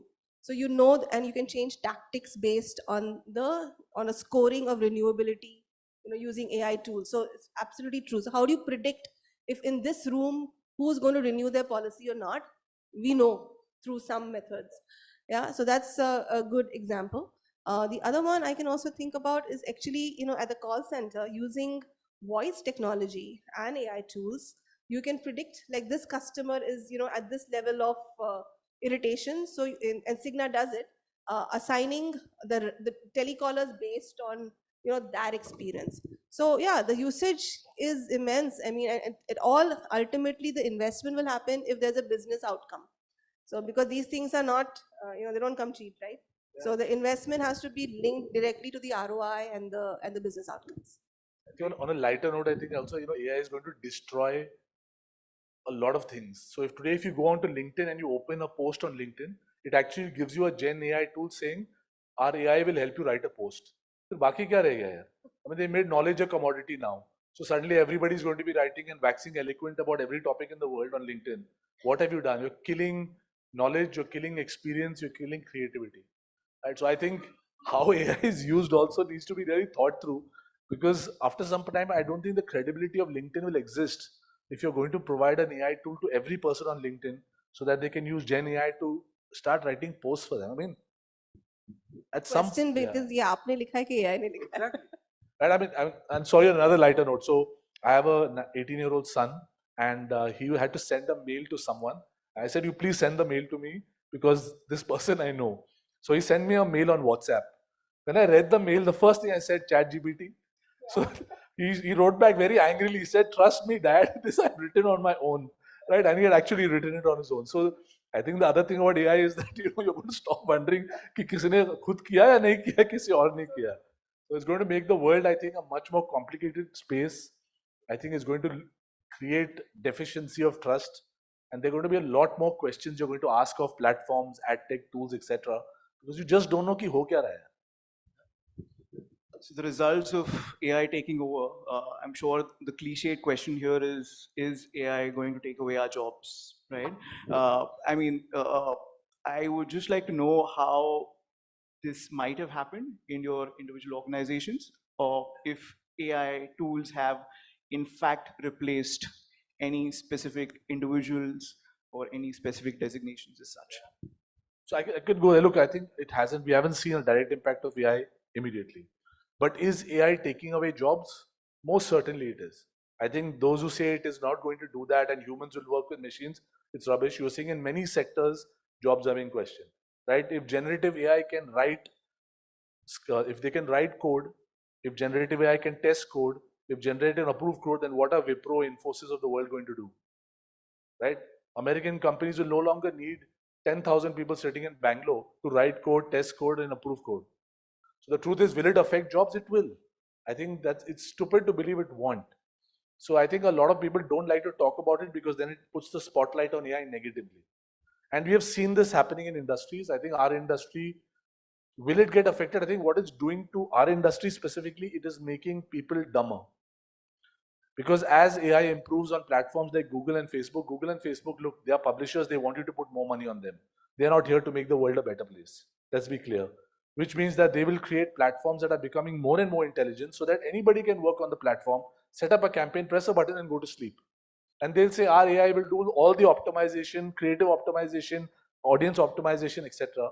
So what is it going to make of marketers and media planners? Is going to make you dumber, because your ability to control a campaign, optimize a campaign, etc. is going to start coming under question. So I think it will reduce the kind of people or the quality of people you hire for certain jobs. What it means, however, on the other side, you'll have to create new jobs. So like, for example, there's something called an AI prompt engineer, whose role is to design prompts for generative AI tools. You'll need a digital product or digital partnership position, which is a person who will partner with partners like Hybrid, understand the product, test the product on a client, then scale it up. And today we don't have those kinds. So I think what it'll do, it will take away some of the jobs where machines can replace humans to a large extent, but it'll add jobs and job profiles to manage the complexity of a world driven by AI. Sapna, your take on this, because we would love to know how the BFSI is kind of managing the AI. So, I mean, it's a thing that I've been telling my marketing team and myself, okay, you really need to upskill. Honestly, a lot of things, sometimes you're getting better content, better write-up from the AI tools than you're getting from your teams. So, so it's not a great place to be in, honestly. So if I have to be, candid, it just puts a big question mark. So I think it's going to be, and the other thing, which again, not many of us in this room are going to, I mean, they won't like it. A 20-year-old can do, stuff with AI and tools much better than the 30s. So it's a big shift that I'm seeing. Like, as you said, my daughter is now 19, 20, and 14. They are very early adopters.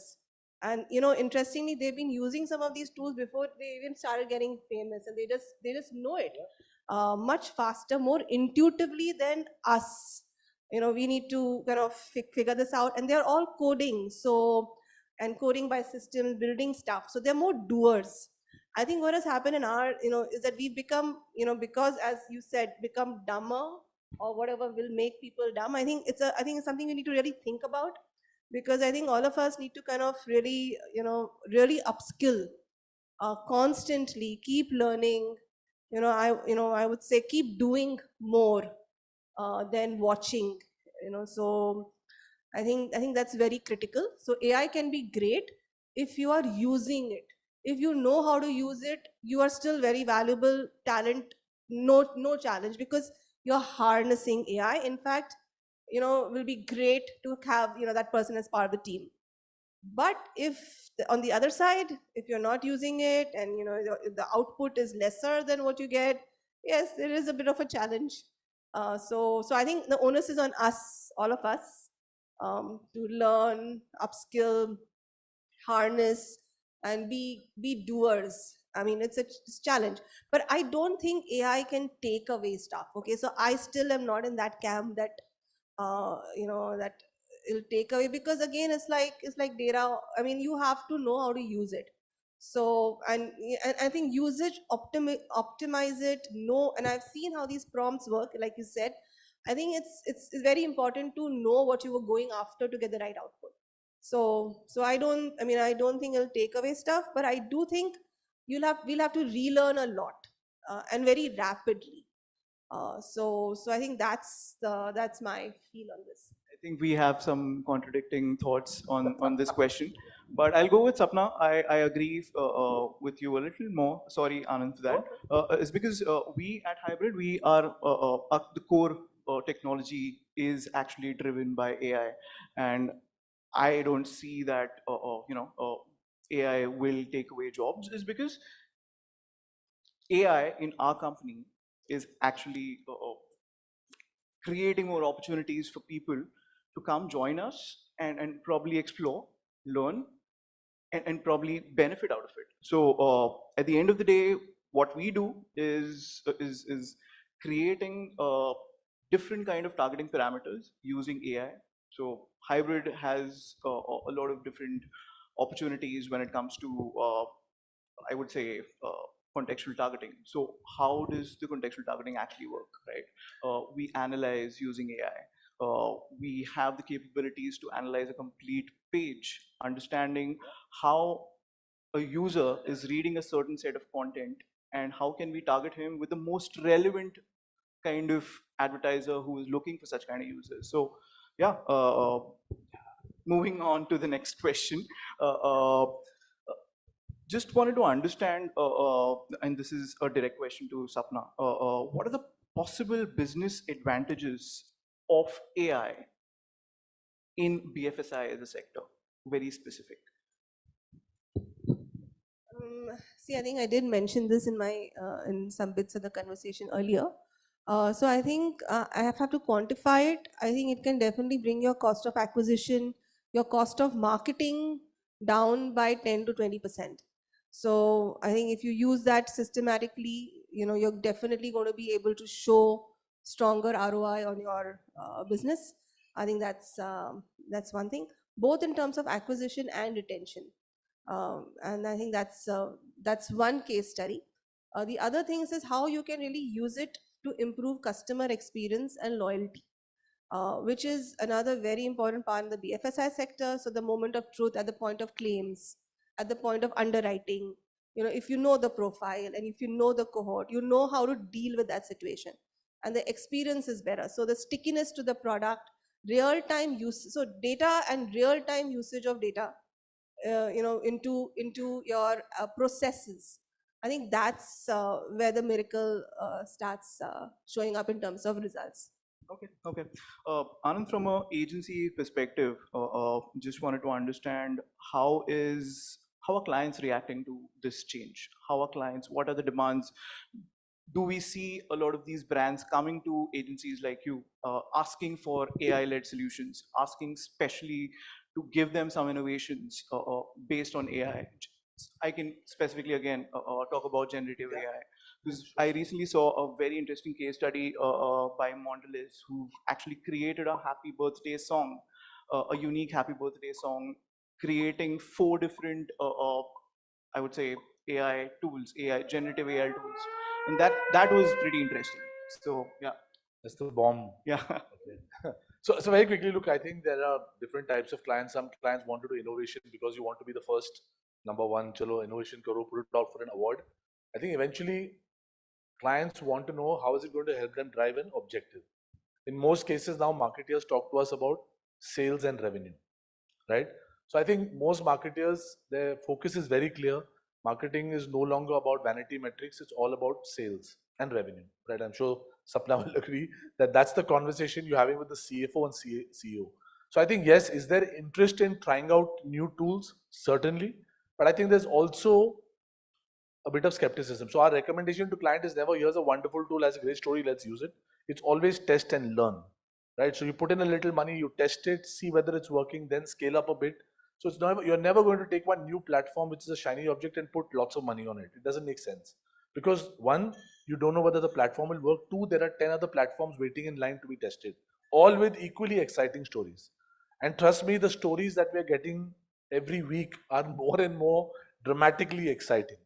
And you don't know what is the truth, like I said, what's beneath the surface. So is there interest? Certainly. Are we exploring and experimenting with tools? Of course we are. We continuously do that because we don't want to miss on an opportunity to improve ROI for a client or improve business results for a client, which is the focus of what we do. And therefore, I think it's going to be an ongoing process. The challenge we have is for every every what do you call client that we have or opportunity that we have, there'll be 20 different ad tech platforms all coming with solutions. And the challenge for the agency and the marketer today is, where do you have the time to evaluate all of them? Who's going to give you a test and learn budget for 20 platforms? Nobody. So eventually you pick and choose a platform basis the credentials or the case study, you test it out. If it works, you scale up. Otherwise, you end up not dealing with many of them, and some of them could be good, but that's just the nature of the beast. Okay. So I guess we are almost out of time. So just would like to have some concluding thoughts on this entire topic of discussion from each one of you, if you can, probably. So, I mean, I think it's great time to be in marketing and media. So I think we should really, it's really great and exciting. A lot of opportunities to do new stuff. So all the best to everyone here to be able to leverage that and take that forward. And yeah, I think I'd like to end with that. Yeah, I mean, I completely second what Sapna is saying. It's a super exciting time to be alive. I think the possibilities of AI in your personal life, your professional life are so phenomenal. It's unbelievable what's happening, and to be able to be part of that experience is, I think, a privilege. But the one thing I would say is that don't shy away from, trying it out, and just adopt. My call to all my teams is always that try it out. Don't shy away from doing it. You've got to use every possible tool that you come across, because you never know what it can unlock, right? So I'm a big user of ChatGPT. I'm a big user of DALI, which is again a ChatGPT tool which converts text to images. So most of the presentations I make, all the images are AI generated, because it allows you to create fantastically relevant images that you will never get by searching on Google, right? And I think you just have to adopt. And it's the same thing that happened when digital marketing came in. Everybody had depredations that no, digital doesn't work, then digital works, then digital works brilliantly, then digital doesn't work. And you kept experimenting and learning, but if you don't try, I think you'll lose out on an opportunity. So embrace what's eventually going to happen, because you'll lose out if you don't. So So on a closing note, I would like to say we've actually had two different point of views, right? One from the brand side and one from the agency side. It was pretty interesting, though most of the times contradicting. It was pretty interesting, the conversation. And all I can say is we need to embrace the challenge with open arms and be cautious and responsible for the entire conversations that we'll be having in the near future. So thank you so much. We've had a great conversation. Thank you so much. It was a pleasure having this discussion with you guys. Thank you. Thank you so much, Mr. Aniket and our speakers for sharing your insights with us. May I please invite back on stage Priya Mishra, Marketing Manager at Gully, to felicitate our speakers. Ladies and gentlemen, let's show some energy for this wonderful conversation we just witnessed.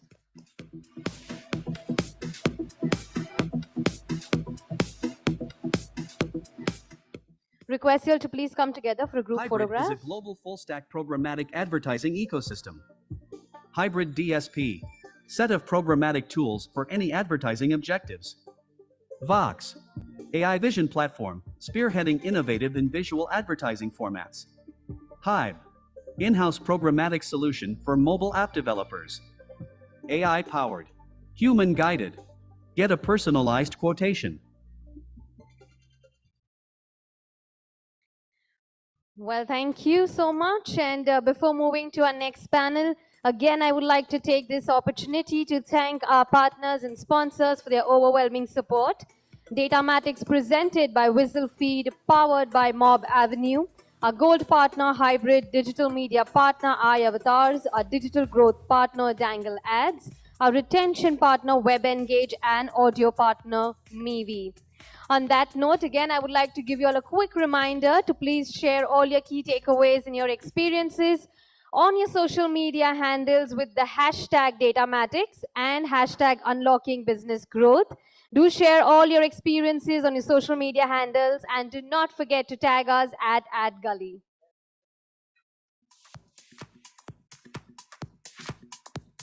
All right, now it's time we march forward to our next panel discussion. Well, we all know that connected TV advertising is all the rage as more and more dollars from linear TV to content stream via smartphones, tablets, and other devices straight into viewers' home. A process that has quickly taken the industry by storm. In the past, getting your ads on TV could be a steep challenge for many companies, but we all know that today, thanks to this new and innovative form of advertising, it has become much more easier and affordable. But along with the benefits, concertedly comes the challenges as well. And we have an amazing panel armed with a rich experience to share their key insights who will be addressing not on one, but twin challenges of personalization and addressable advertising in CTV. This panel is powered by Arms Digital. Ladies and gentlemen, time to encapsulate some multi-decular learnings from this fantastic lineup of speakers we have. Please join me in welcoming our session chair. We have Mr. Siddharth Dabade, Managing Director, MIQ Digital Commercial. A warm welcome to you. Come on, ladies and gentlemen, let's show some energy. Next up joining we have is Ankit Desai, Head of Media, Digital Marketing and Brand PR, India and Global COE Marico. A warm welcome to you. Next up joining we have Karan Anand, Senior Vice President, Strategy, Interactive Avenues. A warm welcome to you. Next joining us on stage we have Suchi Jain, General Manager, Madison Digital. A warm welcome to you, Suchi. Come on, ladies and gentlemen, let's give a big hand to them. And next up joining, we have Sujoy Ray, Head Digital and Media, Professional Products Division, L'Oreal. A warm welcome to you.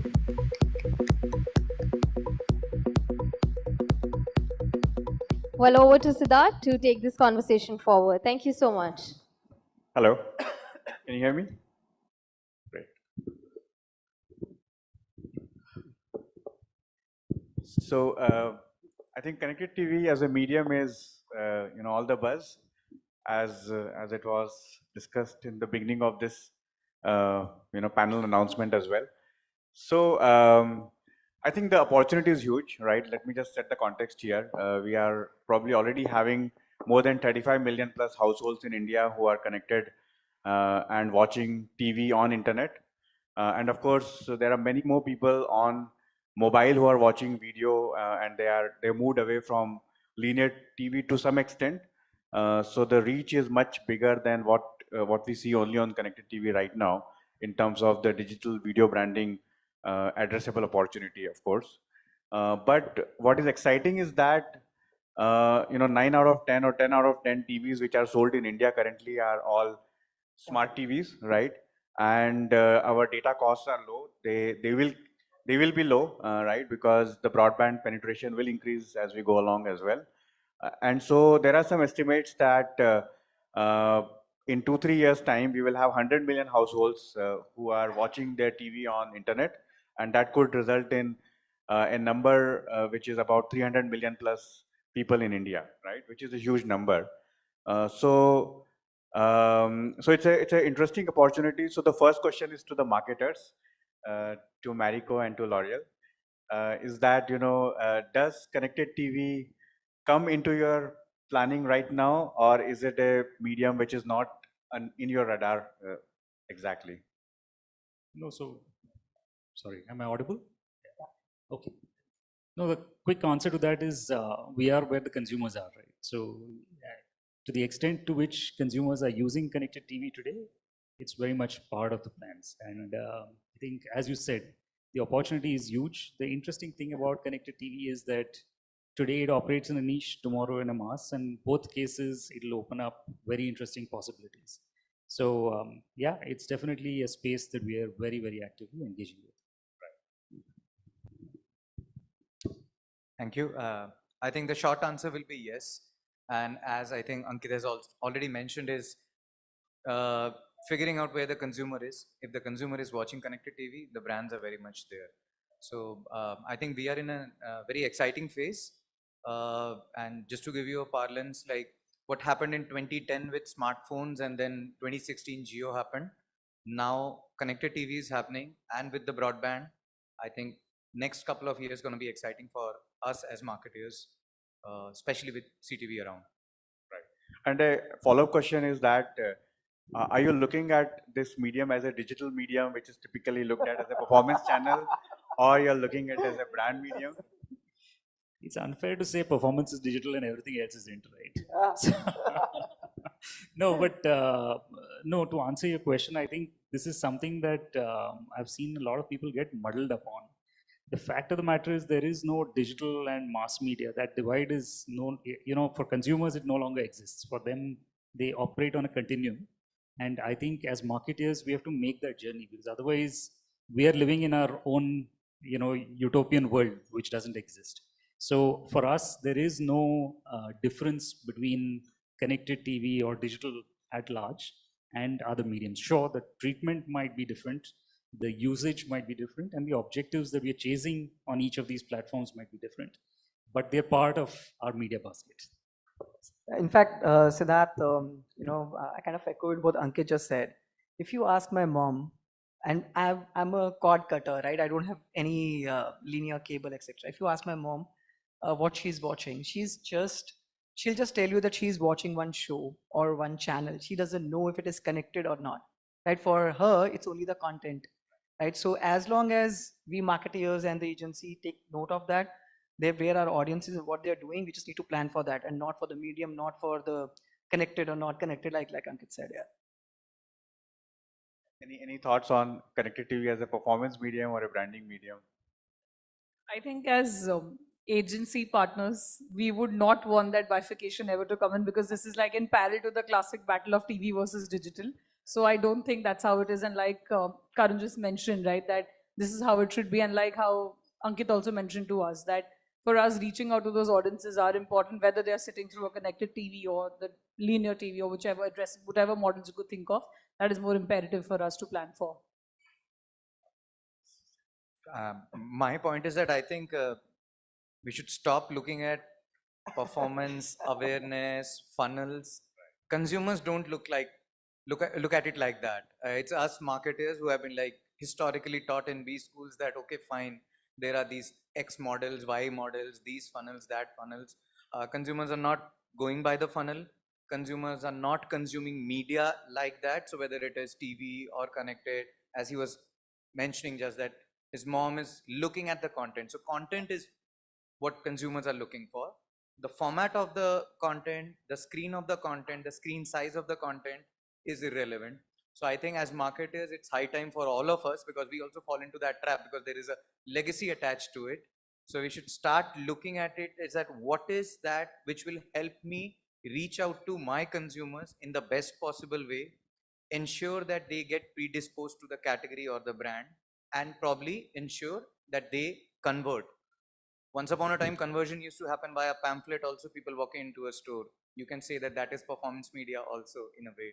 So I think the world is changing, we need to change, and we need to change those nomenclature as well. And I think Sujay just raised a very important point here, right? So, like normally we used to call that TV is for reach and digital is for engagement. Now, connected TV is actually in between both. What would you call? Is it reach? Is it engagement? It's actually maybe both, maybe neither. So it's an interesting take on how do you really think of what media is doing for you versus dividing it between one media for reach and one for engagement. Yeah, this is a bit of a deja vu because I had joined Google in 2010, and that time the number of internet users in India were close to 80 million, right? And right now here we are sitting, and probably connected TV consumption is around the same number, 80 million. So in my mind, it's like another next big thing which is happening. Internet had came during that time in 2010, and then obviously digital has become so big. And now this is where we are with 80 million people watching connected TV, and probably the change will happen faster, right? And what is happening is also the rise of fast and AVOD channels and so on and so forth. So probably this is a question for agencies. Is that, what do you see the future of AVOD, SVOD, BVOD, fast? There's so many terms going around. If you can, in simple terms, elaborate. Yeah. I think the first part itself, like you started with the entire conversation, that every TV almost sold today is a connected TV, right? So that's one. Secondly, with the last I remember, content is still the king. Even so, more today, with the whole space of content creation, with OTTs coming into play, SVOD, AVOD, and consumers are moving to the space where they are more, they're actually more on convenience, that I want to watch whatever I want to watch at my own time. So this is only going to grow from here. I think we are at the point, or a pinnacle in terms of media, if you were to call it, but 2016, which happened for mobile, and maybe again Jio did this with the IPL on CTV, literally broadcasting it free for everyone. So we are at that stage where it's only going to grow from here. So I think it's more to do with how much faster the adoption will be from here on versus what's the growth like, because there's definitely going to grow. It's just that will it grow by 100%, 200% year on year, or will it be steady after where we are today? So as for us, we feel the future is bright.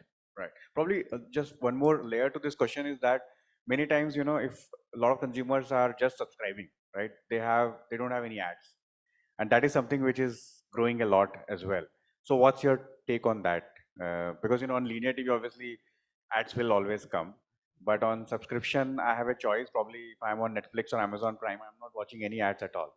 So then how do you reach to the consumer? And is this trend going to get bigger, or is the AVOD trend going to get bigger? Any thought from anyone also? I think globally, if you see, Siddharth, most of the players are moving towards AVOD kind of a scenario, right? Starting from Netflix, we heard Prime is also experimenting that. So it is going to be dominated with the whole AVOD piece. In the West, though, there is a big difference because linear cable always used to be very expensive versus the invent of subscription services with Netflix coming in, Prime Video and Hulu coming in. In India, though, it's almost competitive, right? If I have a Tata Sky at my place, and if I add up all my subscriptions, it probably would be at the same cost, maybe slightly cheaper here or there. So, and India is a very price sensitive market. Considering that, I think most of the players are going to continue with AVOD as a service. They will eventually move to when the size becomes bigger on CTV as well. That's at least what my thinking is, that it is going to be a award-led game in the long run. So I have a slightly different take. I think it's more business and economics for the streamers. If you look at it, Netflix opened up to advertising, right? And one could argue that it was more for the developing markets. But before we get to developing markets, you need to understand that their total addressable market, even in the Western world, is actually quite saturated now, right? And their only next avenue of growth, because like Karan said, there is a certain amount of subscription that they got because they were cheaper than cable. The moment they took that away, that ability of actually retaining consumers itself would come under risk, right? So for them to grow their revenues over there or their ARPU over there, ads are the only next level, and they've finally realized that. If you come to developing markets, on the other hand, and if you look at ARPU in India, for example, a Disney Plus Hotstar, is a tenth in terms of ARPU compared to what they charge in the US. So obviously there is a huge gap that needs to be fulfilled, and ads is the only way again. So different reasons, but ads are here to stay, thankfully. Any other thoughts?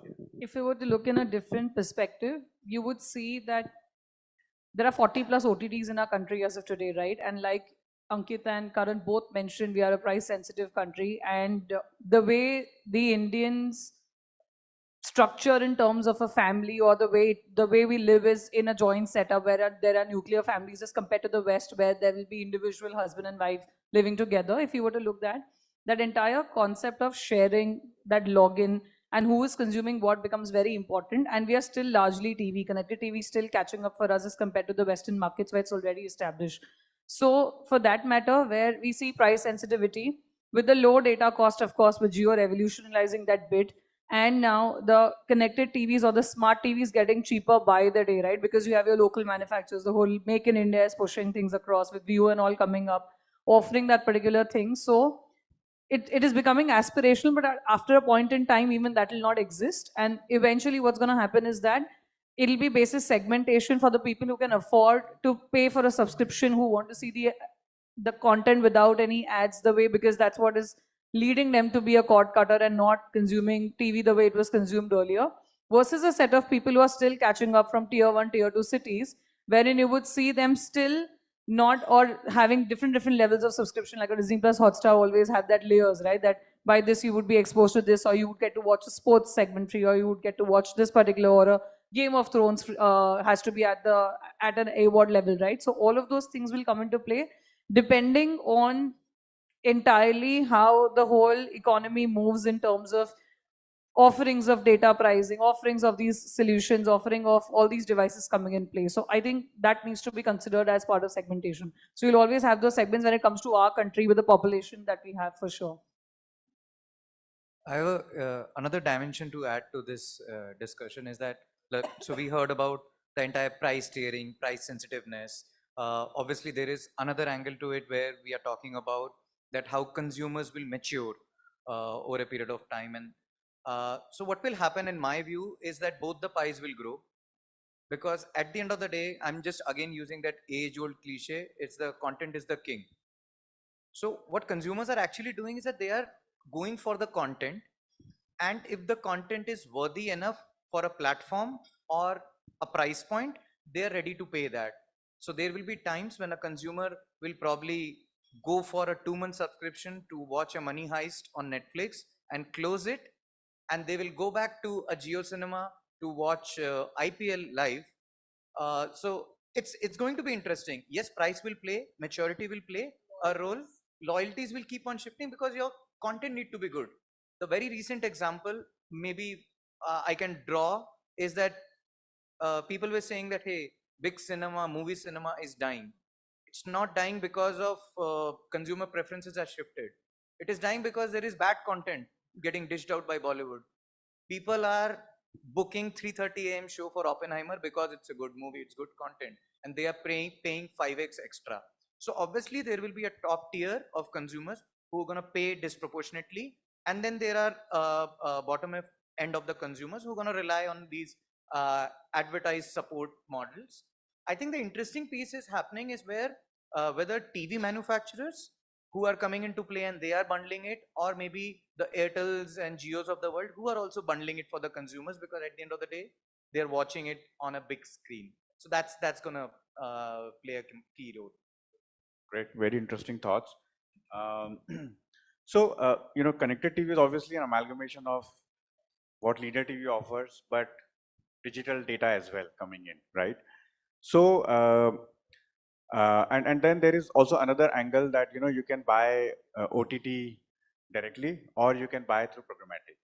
So, what's your thoughts on direct buy versus programmatic, and how will things evolve from here? Maybe you can start. And then I will come to the data. Yeah, no, so in terms of direct buy versus programmatic, I think for me, it's not about how you buy, but what finally you get to see as visibility, right? And the one big thing that programmatic does is provides me with a universal visibility in terms of the reach and frequency, right? So sure, it might have other advantages. I'm sure Taran and Suchi will talk about it from their point of view. But as an advertiser, I think one of the key benefits for me is the ability to actually put everyone on a single pedestal and see it at with one view, rather than as fragmented pieces operating in their own silos.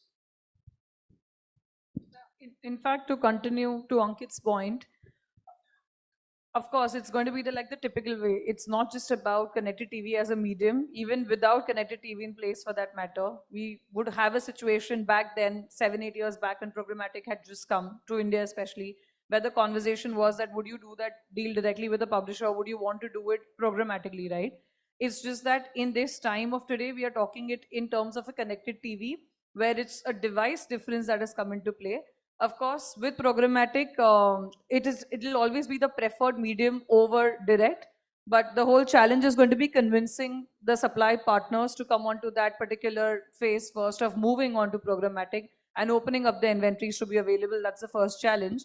And the second piece is because the beauty of programmatic, like Ankit said, was one is in terms of the unique reach and frequency, and also the whole data driven, which you will address, of course, in the next part, and also measurement and attribution. So those two aspects will come heavily into play once you take all of this programmatically, to see that how do I actually measure that particular ad that was served? How do I actually make sure that that particular was on a mute or not, that particular ad that got served, or whether it was, and there are so many other elements that come into play at the same time. So yes, any day that would be preferred, but that also has to come at the back of the supply not being resisted at their end and opening it up eventually. That is how the future should ideally move into. I think I have a slightly different point of view, right? So yeah, programmatic is great because it gives you the ability to apply data layers and segments, etc., on any digital advertising, so-called, right?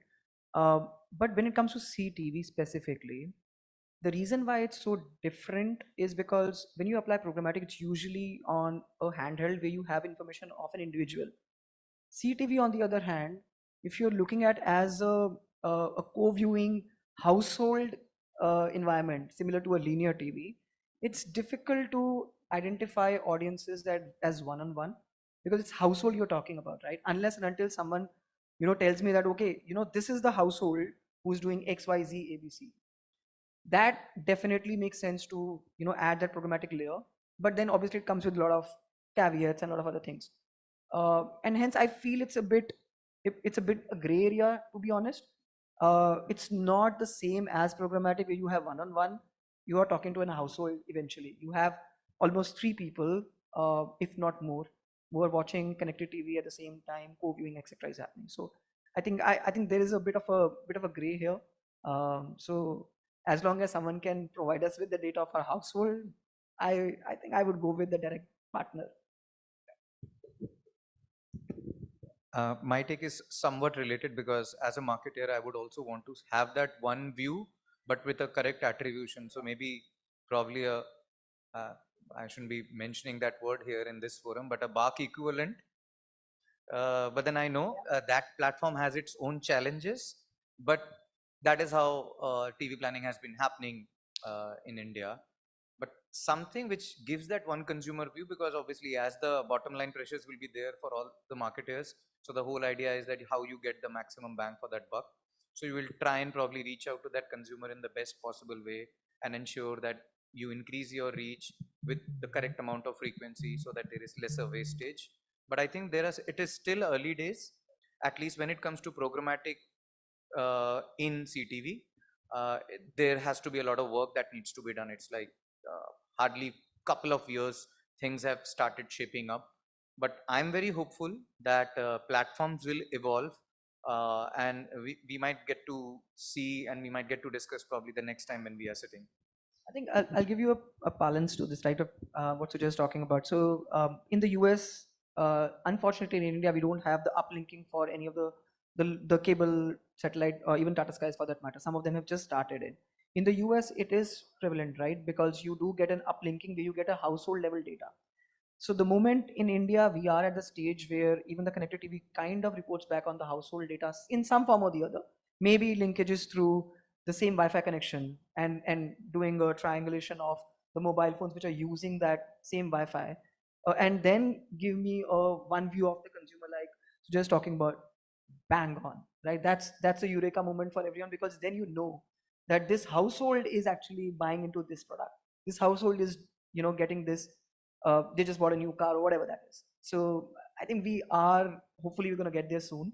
So let's hope for that. Yeah. And yet the data all exists, right? It's all about putting it all together. exists. Yeah.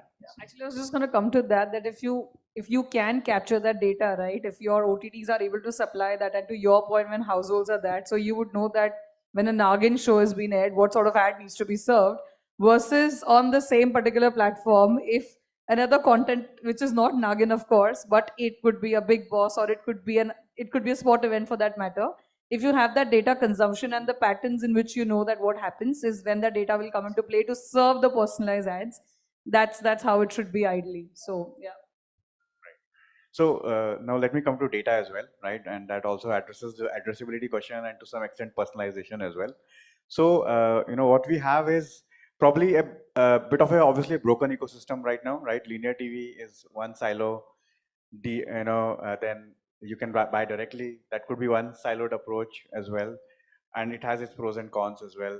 Then you can do programmatic where you can combine things, but then again it also has its pros and cons as well. And then in programmatic, then we have multiple DSPs as well, right? So the situation is a bit fragmented as well. One is that. Second is that on the connected TV, what we talk about data is right now in terms of the ACR data, right? That is one of the important data, which basically tells you that, the make of the TV, then, size of the TV, also the kind of content consumers have watched at a household level and so on and so forth, kind of ads they have watched as well. And ACR data can also talk about that on the same device, whether this household has watched ad on linear TV or they are completely cord cutters and so on and so forth. So probably to start with a question to marketers is that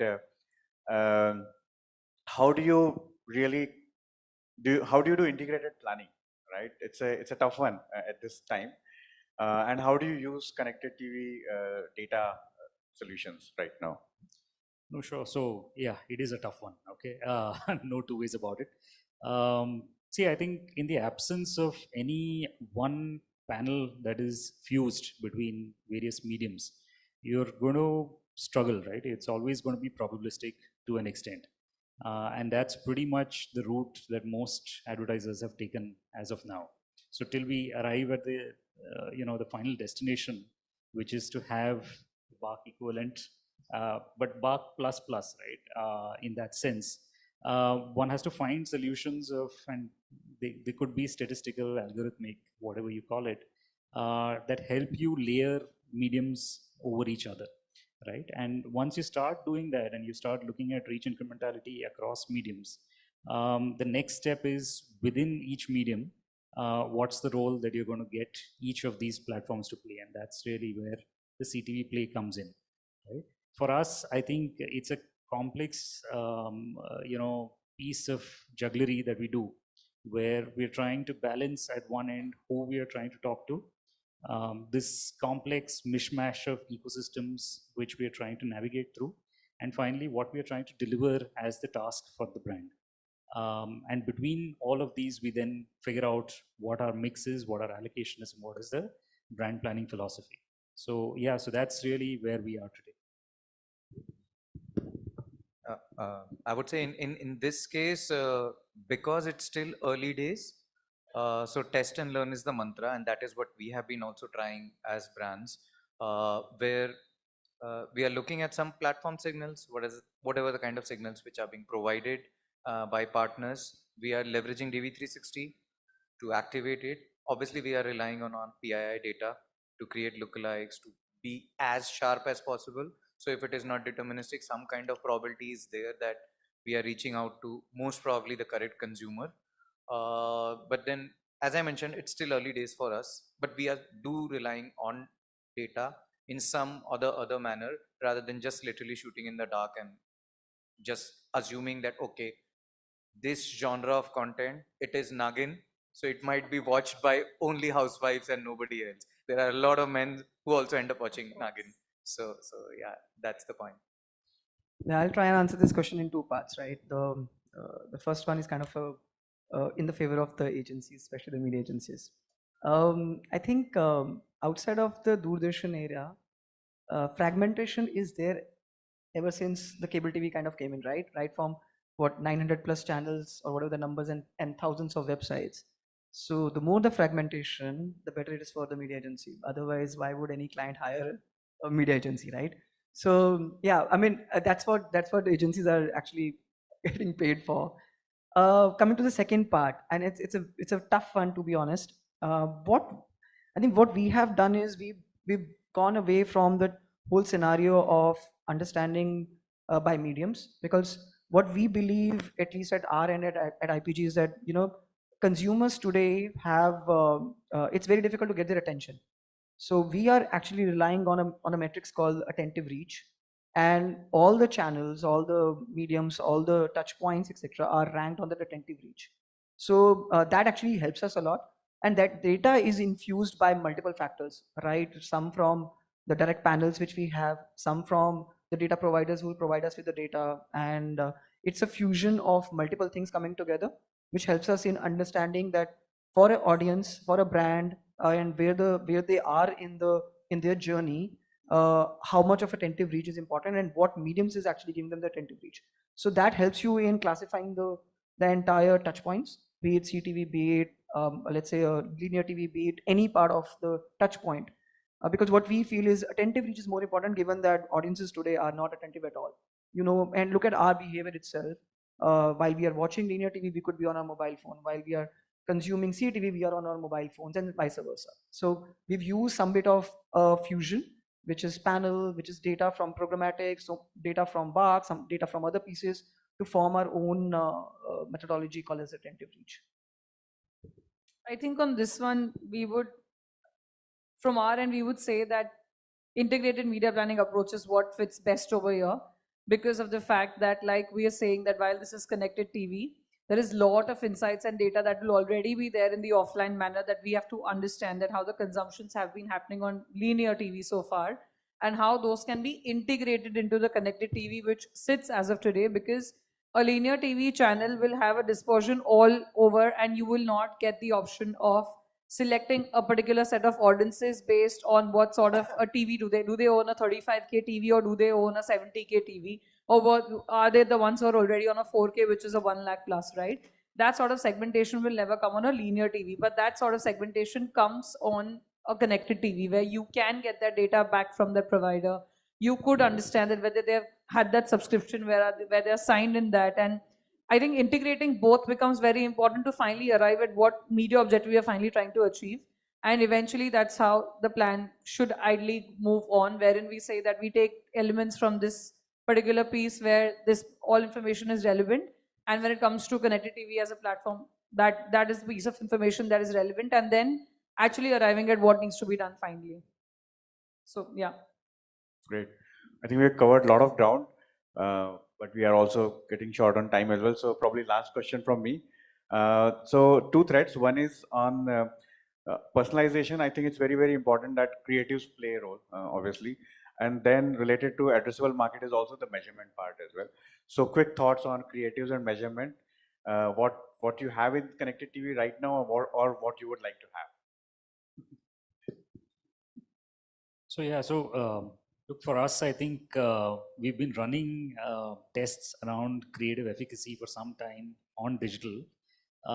With connected TV, so far it's been hit and miss, and it's largely led by the platform's ability to be able to actually figure out the efficacy of the creative that they're running. But I'm seeing an evolution happen in that space. So personally, for me, I think connected TV is it is TV plus plus, right? In a sense, it's the best of both digital as well as linear. So you have the best of content that's available, large format, high impact, and yet can be personalized both in terms of the targeting as well as the creatives that you run on it. So the potential is definitely there. I think now we are going to start harnessing it. Early days, we're seeing some movement, but hopefully should get better. And on the measurement side, how do you the success of a campaign on connected? So as I said, I think so far it's been led more by the first input media metrics. As we are moving forward, I'm now seeing first signs of being able to capture intermediate metrics. Equity movement, imagery movement, etc. Hopefully we'll get to outcomes at some point soon. I think from the wish list perspective, I wish we could have a minority report kind of a thing for CTV as well, where if you have 4 people sitting and each one of them sees a different ad which is personalized to them. But yeah, I think I don't see that happening anytime soon. So I think I did touch upon it in the earlier question also, that as long as we can get some bit of a household data, right, which can then personalize the creative to that lens, to that degree, that should be a very good starting point. And unless otherwise, I think we have done like a couple of innovations where for an auto brand we've showcased the nearby location of the dealer. That's as basic as it could get, right? But unfortunately, with the lack of real insight into the household, we can't really personalize that much. So that is one big wish we would, I think I as an industry, we would want to have. On the measurement part, like Ankit said, it's a tough one, it's a difficult one, because you are straddling between both the worlds of TV and digital. So while some brands may do it only on the final reach delivered, as basic as that, because there's no other way of understanding. Some could deploy a panel survey, etc., to understand the lifts which happens. So it is again a bit of straddling in between both the worlds of how do you really see TV and how do you really see the efficacies on digital. So I think it is a wish list that we could get into a situation where we understand if that product has been bought by the household, if that that advertisement which is showcased on any CTV channel or a platform has led to any kind of action which is tracked somewhere. So, but right now it's not there. So coming to personalization, like I mentioned earlier, the most basic form that we could do now is based on the content that is consumer, whatever signals are available, based on the supply, based on the partners, whatever information they hold, along with the whole device aspect, like I mentioned earlier as well, that what is the cut in terms of that. But I believe as and when more and more data points start getting collected, of course, in the whole PII format where it's a consented information and not that we're collecting without someone's consent, post that is where personalization will only get better, because like in my previous statements also I mentioned that India as a country lives shared household is what we have, that the device gets shared. So in terms of personalization, yes, we are yet to get there. We can only do it at a level with the data points that are available. But in terms of measurement, the most basic form that we could have seen is that we have seen those skip ads. The next to the button that comes next to skip ad would be that send to phone, right? Where we are trying to take that person into a phone format wherein we are seeing whether that person actually clicked or an action happened over there. And if I'm signed in with the same Gmail ID for that matter, when I'm consuming anything on YouTube, it directly opens up that browser in my phone if it was, of course, not unlocked. So that is one way. And the second way could be in terms of measurement, in terms of the QR code, right? That you put up a scanner by the end of it. Again, the most basic form, but just to start, just to evaluate how it works. And I believe that is the starting point. And the interesting piece in terms of measurement would actually come at the back of those ads being viewable, whether people actually saw it or not, because it's the same way how you would see a TV ad, right? That when the break comes in, I actually end up going for a sip of water or actually just doing something else because that ad is coming for me and I'm not interested, right? So that aspect of tracking is something that will be very interesting to see if it shapes up. And also how this whole measurement in terms of the actually ad getting served or not in that particular channel in that particular time slot, or if there are double triple spotting happening at the same time and what frequencies are getting billed, eventually this is where it will lead to when this medium gets advanced, right? So the measurement has to be there in place according to us for the future. Yeah, I'll just build on that measurement part, because I think as marketers we will always look at that measurable part of it. Uh, as I mentioned, still early days, but at least whether it is using data to address the right consumer cohorts basis whatever as the probabilistic signals are. Second part is that measurability. Even when we have tried CTV, we have also tried piloting. We have looked at some of basic BLS, all those pieces. When we are also doing consumer research and insights, we are also including some of these questions in those consumer dips just to understand, because one way is that, okay, fine, they'll be consuming CTV, but are they really? So maybe those kind of questions are also helping us. And as far as wish list is concerned, I think a very basic one, and I hope so it can come up very soon. Some of the partners have already rolled it out, especially hyperlocal. That is something, if that can be done, will help a lot of brands, whether it is small scale as well as large scale, because then there can be some amount of attribution of, say, consumer looking at an ad, getting predisposed to the category, and then probably walking into a showroom, or as an advertiser you can only reach out to a certain city or a area within a city to give a very uh, directed communication for somebody to see it and probably visit. So whether it is a mall, whether it is a showroom or things like that. Just to give you a very analog analogy is how local cable TV channel used to work. And by the way, in tier 2, tier 3 cities, it is still a very big thing where like local showrooms, local businessmen, they advertise heavily for the consumers to walk in. So yeah, that's it from my end. Fantastic. Yeah, I think a lot of these capabilities are, I would say, coming up there in various stages. And yeah, I think this is a revolution in the making.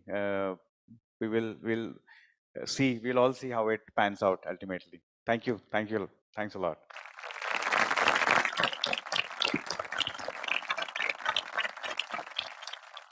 Well, thank you so much, Mr. Siddharth, and to all our speakers for that conversation. Well, thank you for that wonderful insights and sharing that very imperative topic on CTV. Again, can we give a big hand to this conversation, everyone? All right, and now I'd like to invite on stage again Priya Mishra, Marketing Manager at Gully, to felicitate all our speakers.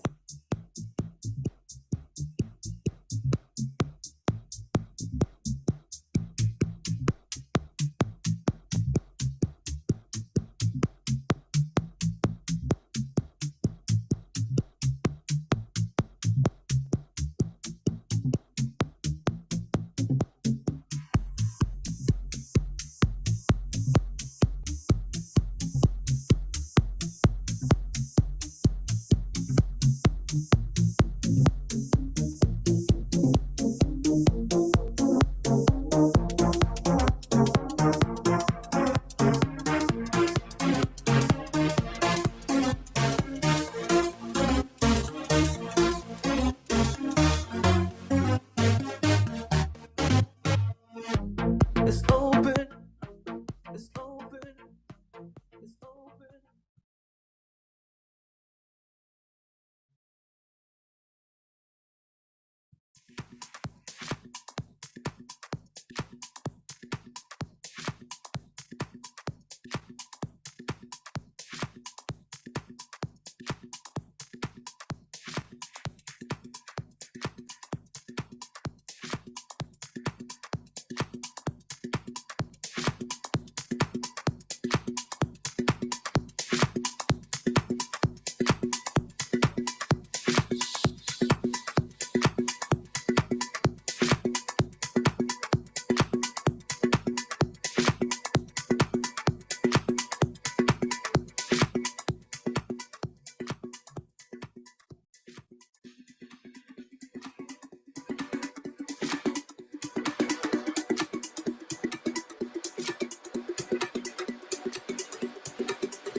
All right, ladies and gentlemen, while we are working around the logistics of the stage, I would again like to make a quick announcement to please share all your key takeaways on your social media handles. Please tag us at @Gully on your social media handles, Facebook, Instagram, Twitter, and LinkedIn with the hashtag DATAMATIXX and hashtag Unlocking Business Growth.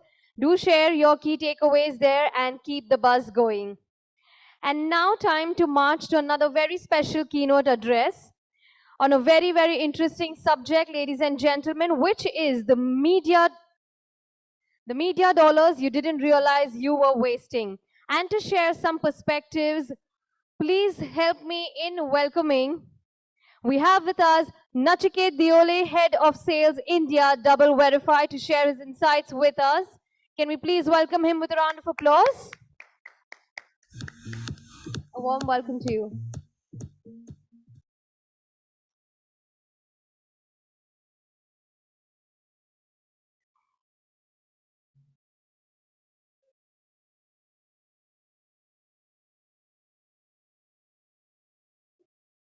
Well. Thank you. Thank you so much. Good evening, everyone. Good to see such a big turnout considering the weather outside. But hopefully, the sessions are going well for you guys and you're taking back what you're here for. I'm Nachiket. I'm here to talk about one interesting topic, media dollars you didn't realize you're wasting. This is not a double verify pitch. I'm hoping that I'm not going to pitch any product solutions to you guys, but something for you guys to think about, ponder upon, and take back home when you sit on your plans and understand what we really need to do, right? So quickly, I have 10 minutes. I don't want to really go overboard because the buzzer is pretty scary. So just we'll stick to 10 minutes. So what the consumer today is something that we'll see. Why quality is so important when we look at outcomes or performance in general. How do we protect our shopper and shopper marketing campaigns, because everybody is behind a shopper, wants to sell products, right, and want to make more sense of every dollar that we're investing, and how better media can drive better performance for your media dollars. Yeah. So let's start looking at the consumer that we have today. So DV ran a study, which is 4 fundamental shifts, where we went and spoken to a few respondents about the changing behavior that they have witnessed pre-pandemic versus post-pandemic, right? And one of the questions was how your online purchase behavior has changed pre-pandemic versus post-pandemic.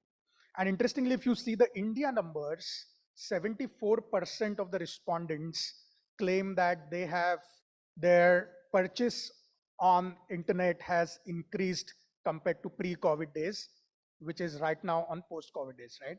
So that's a massive increase in online buying, particularly for India.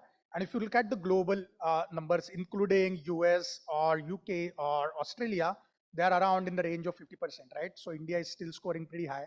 And I think this number is going to grow because we are just at a cusp of this online shopping growth. So very interesting insight there, right?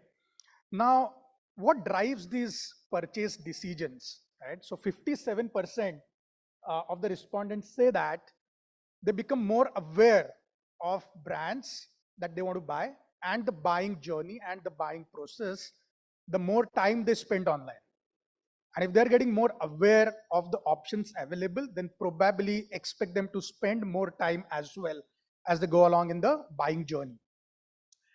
62% said they spend longer online time, of course, researching brands when it's an important purchase, right? So if it's a high involvement purchase, they spend more time researching for it online. So before probably they go to a showroom to buy, they've made up their mind probably at the 80% of the times. Yeah. So you have to capture them at the right time, at the right place when they're buying online, and don't wait for them to go in store to make any purchase decision. Moving forward, right, comparison shopping is becoming common. Obviously, everybody has plethora of choices to buy from. It is important, it is common, but the endless options, right, is sometimes overwhelming for consumers, right? You go to Amazon today and you search for anything that you want to buy, you are thrown with thousands of options. As a consumer, I don't understand how do I make my choice whenever, obviously if it's a car purchase or a house purchase, it's a different thing. But for your day-to-day purchases, you perhaps get a little overwhelmed in terms of the choices that you have. So 50% of the respondents indicated the more brands they're exposed to, the more likely they are to comparison shop, right? It doesn't help them solve for their buying needs, but probably they end up spending more time comparing than buying. Yeah, 44% said the volume of choices online makes it more difficult to make a purchase decision, right? It's not easy for them to buy a particular product. It becomes more difficult for them to buy a particular product. So as a marketer, do we have a compelling reason for them to buy your product versus your competitor's product? Yeah. And which is where the quality matters and quality comes into place, right?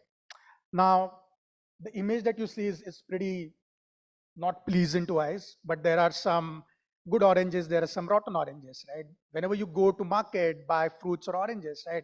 You don't want to buy rotten fruits or oranges, right? In general, you will pick the best ones. When you go back, peel it off, you will find, hey, some of it is bad, I can't eat it, it's spoiled, right? You never bought it as a choice, but it came to you as purchase. And that's what happens with quality. You don't want to buy a bad inventory. You don't want to buy a bad audience or compromised audience or inventory. But eventually, when you run your campaigns, you come across certain set of inventory that you bought is not probably worth your standards, right? And that's where what we have seen is almost $81 billion globally are wasted by non-human traffic, right? That's a massive number. Half of global marketers are concerned about brand safety and suitability and the quality of traffic, right? They don't know where their ads are being placed. So classic question which clients and agencies are faced is, yaar mera ad chal kahan pe raha hai, right? It's still unanswered. 40% of digital ads are not even seen. Startling number, right? I'm pumping in millions of dollars, creating such a kick-ass videos, but 40% of the times my ads are not even seen in first place, right? So that's a clear-cut wastage of the assets that you're creating, the media that you're buying. How do you optimize that, right? So all these concerns are hampering the quality of inventory that you're buying. Yeah. And shopper marketers, right? They want digital campaigns to be successful, right? While I'm buying this inventory, which I don't know how it's performing for me, but I want it to perform, right? I want it to drive outcomes for me. But is performance equal to success, right? Is my click or number of visits ensuring success to me just by driving clicks or just by driving visits or just by driving leads? Do I call it a success? Not necessarily. But if I club that with quality, right, then probably I can say that, yes, I'm moving not only towards performance, but towards success, right? Quality combined with performance will ensure the success. If your input is qualitative, definitely your outcomes are going to be more qualitative. They will give you much better audience that you're engaging with and a much better consumer who can deliver much better ROI for the dollars that you're spending. But the performance is built on the foundation of quality. But what is quality, right? We're talking about quality, quality, quality. What does it mean? How do I deliver that quality? So 4 fundamental things to deliver quality, which will eventually deliver performance for you. One is fraud, right? Is my ad being seen by a real human in first place? Forget the target audience, forget the end user, but is it a human in first place, right? So is it a fraud-free environment? Is it viewable? We saw that 40% of your ads are not even seen, don't have an opportunity to be seen, right? So is it a viewable ad? Third thing, is it brand suitable, right?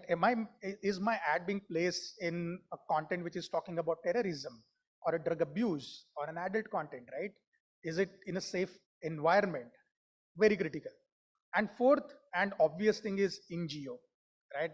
My target market is probably Mumbai, Maharashtra, or Delhi, or India in general, right? Is my ad being shown in that target audience and that targeted geo or not? And that's a basic requirement, right? So these are the 4 pillars of quality, right? Which eventually will turn into performance and outcomes. Now, coming to all these 4 parameters, right? 75% video viewable rate across retail campaign is what we've seen. And when I say retail, why we have chosen retail in particular, because we are rightly targeting end shopper, and we're not perhaps going beyond any end shopper, right? And 69% display viewability rate that we've seen across retail campaigns. Pretty decent, but obviously can be better, right? And then when we look at quality, it can get easily lost in the end conversion game. What I mean by that is, so we saw one of the brands running campaigns with us, and we saw their viewability rate was 42%.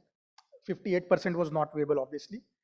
They had 9% fraud and 18% brand suitability incident rates, right? Now, in order to increase conversion, the brief to agency was increase viewability. Obviously, right? I'm running videos. I want to drive outcomes. How will I get my outcomes? I'll increase the viewability, right? As a fundamental campaign. But what about the other factors? Now, the second step was to start optimizing on viewability. So earlier, the viewability was 42%, which was optimized to 57%, right? But did that drive the performance? No, the conversion rate actually dropped because probably there was compromise on fraud and brand safety, which is the fraud increased by 21%, increased to 21%, not by, and brand safety, non-brand safe impressions increased to 23% from 18%, which saw obviously decline in the conversion rates. So whenever you're looking at performance and quality, obviously don't look at only viewability, or don't look at only fraud, or don't look at only brand safety, right? These are all 4 components that needs to be looked at in totality and not in silos. But what happens when you look at it totality, right? Which is what we saw, right? So viewability we increased by just probably 2 percentage points, which is 59% from 57%. But at the same time, the fraud was reduced to less than 1%. The brand suitability rates were reduced to less than 1%. Right now, your fraud is reduced, brand suitability has reduced incident rates, the viewability has grown, and which resulted in 28% improvement in ROI. Yeah. So quality definitely drives outcomes and performance, provided you don't put it in silos, look at it in totality, and start optimizing your campaigns towards bettering overall quality of your inventory and inputs. Yeah. We saw $81 billion going to ad fraud. Mostly what we have seen as ad verification company is not a lot of reputed advertisers or publishers deliver so much of fraud. It typically goes in the long tail.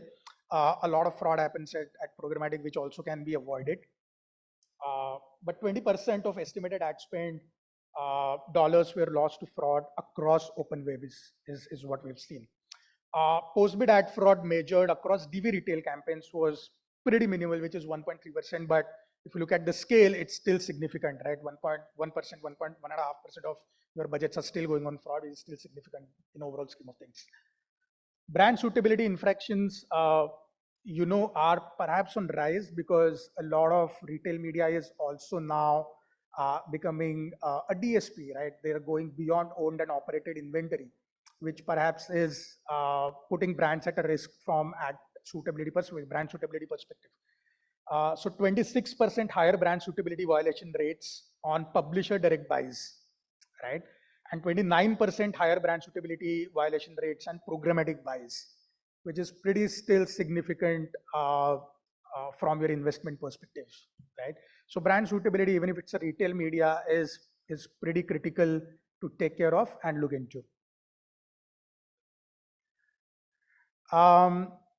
And brand suitability is not only for brands to look at, right?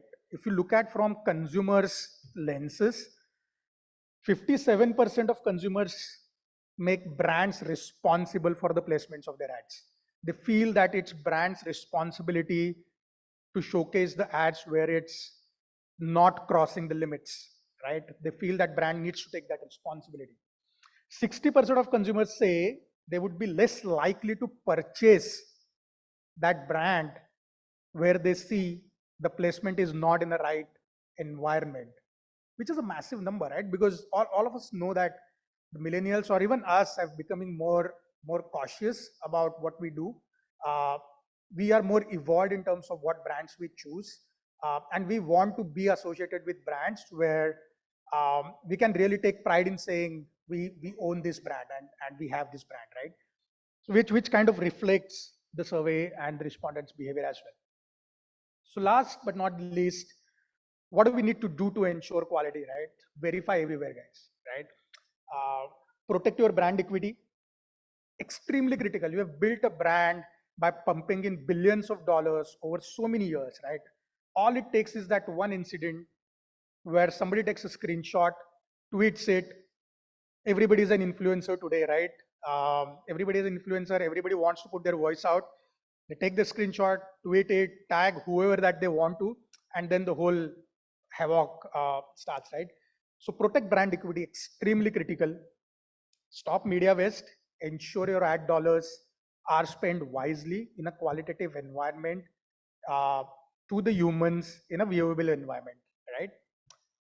Automate execution, automated campaigns trafficking, very, very important. You need to take control of your media spends. You need to take control of where your ads are running. You can't anymore rely on what publishers are saying, right? Obviously, publishers are working with you as a partner, but definitely it's marketers' prerogative, it's agencies' prerogative to control all the deliverables and control the media plans and spends and make automation a practice for driving better ROI. And of course, maximize your working media spend to drive better ROI. You don't need me to tell you that. You're practicing in day out, but it's my occupational hazard, so drive better ROI. Thank you so much. Any questions? I'm around, team is around, happy to discuss over the drinks. Thank you so much, guys.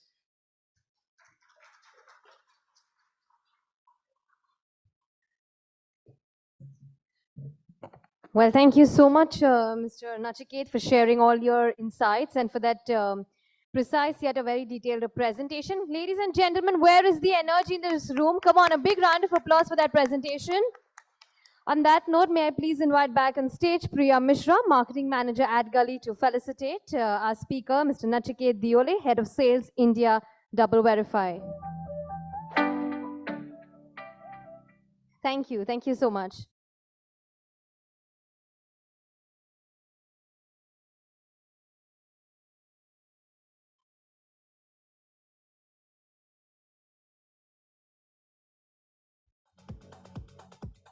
All right, ladies and gentlemen, just a quick reminder again for our social media hashtags. I'm sure many of you all have already shared your key takeaways.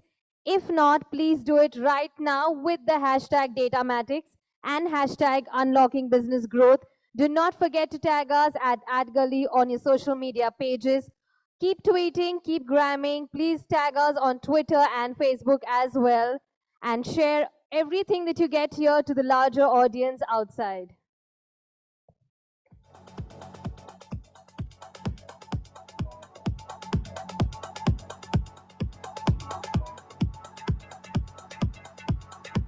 All right. On that note, we now come to the last session of this summit, followed by the DATAMATIXX Awards. The last very, very interesting segment and a very interesting fireside chat on turning the tables on the industry's biggest challenges. This fireside chat is powered by Double Verify.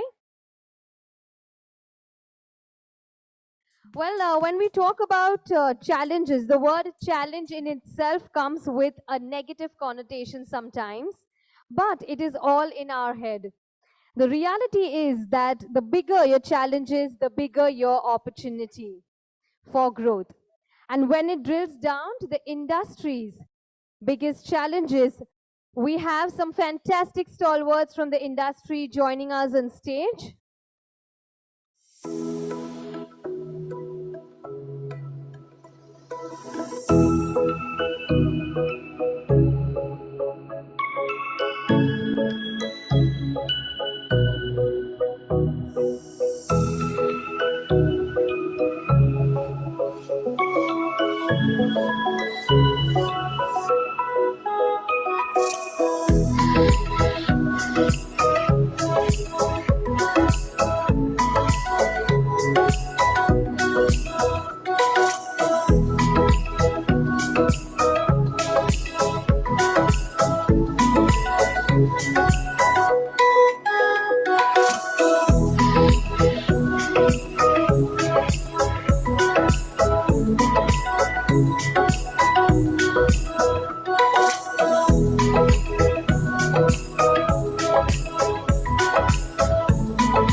Thank you so much. And now time for a fiery fireside chat on turning the tables on the industry's biggest challenges, powered by Double Verify. Please join me in welcoming our session chair who will spearhead this conversation. May I please again welcome back Mr. Nachiket Diole, Head of Sales, India, Double Verify. A warm welcome to you. Come on, ladies and gentlemen, where is the energy? A big round of applause for him. A warm welcome. Next up, joining, we have Jayed Ahmad, Senior Vice President and Head of Digital Acquisition, Website, Content and Social Media Marketing, HDFC Bank. A warm welcome to you as well. Next up, we have Rahul Dayama, Head of Marketing, Urbanic. A warm welcome to you, Mr. Rahul.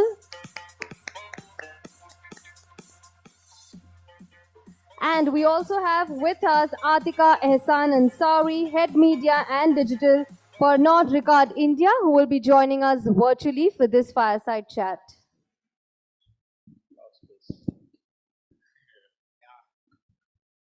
Want to start?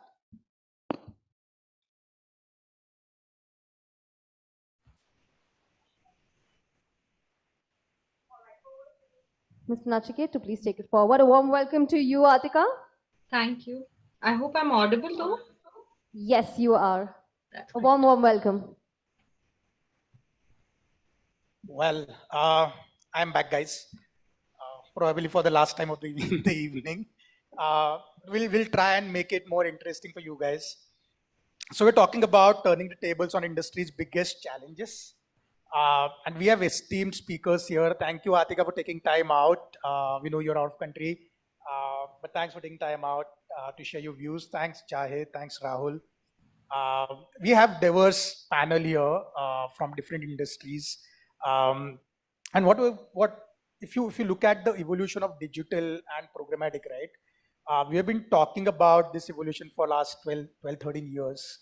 We're still talking the same things. But now more challenges have come our way, especially about privacy regulation, data privacy from user perspective, as well as from governance and government's perspective. Cookies, I don't know, or none of us would know when are they going to die, but someday probably they will. So we'll need to be prepared for that.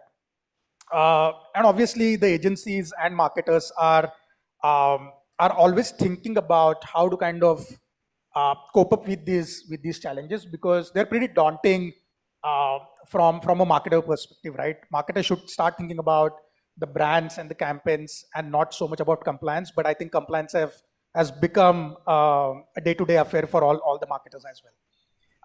And that's where we have this panel to talk about it. But before we start, just want to throw open one question to all of you. Probably we'll start with Rahul. Rahul, before we get into real question, one thing that we want to hear from you, either personally or professionally, one challenge that you're trying to turn the tables on. Yeah, I think the biggest challenge for what I'm working on right now is to understand or actually to add a KPI to our branding campaigns.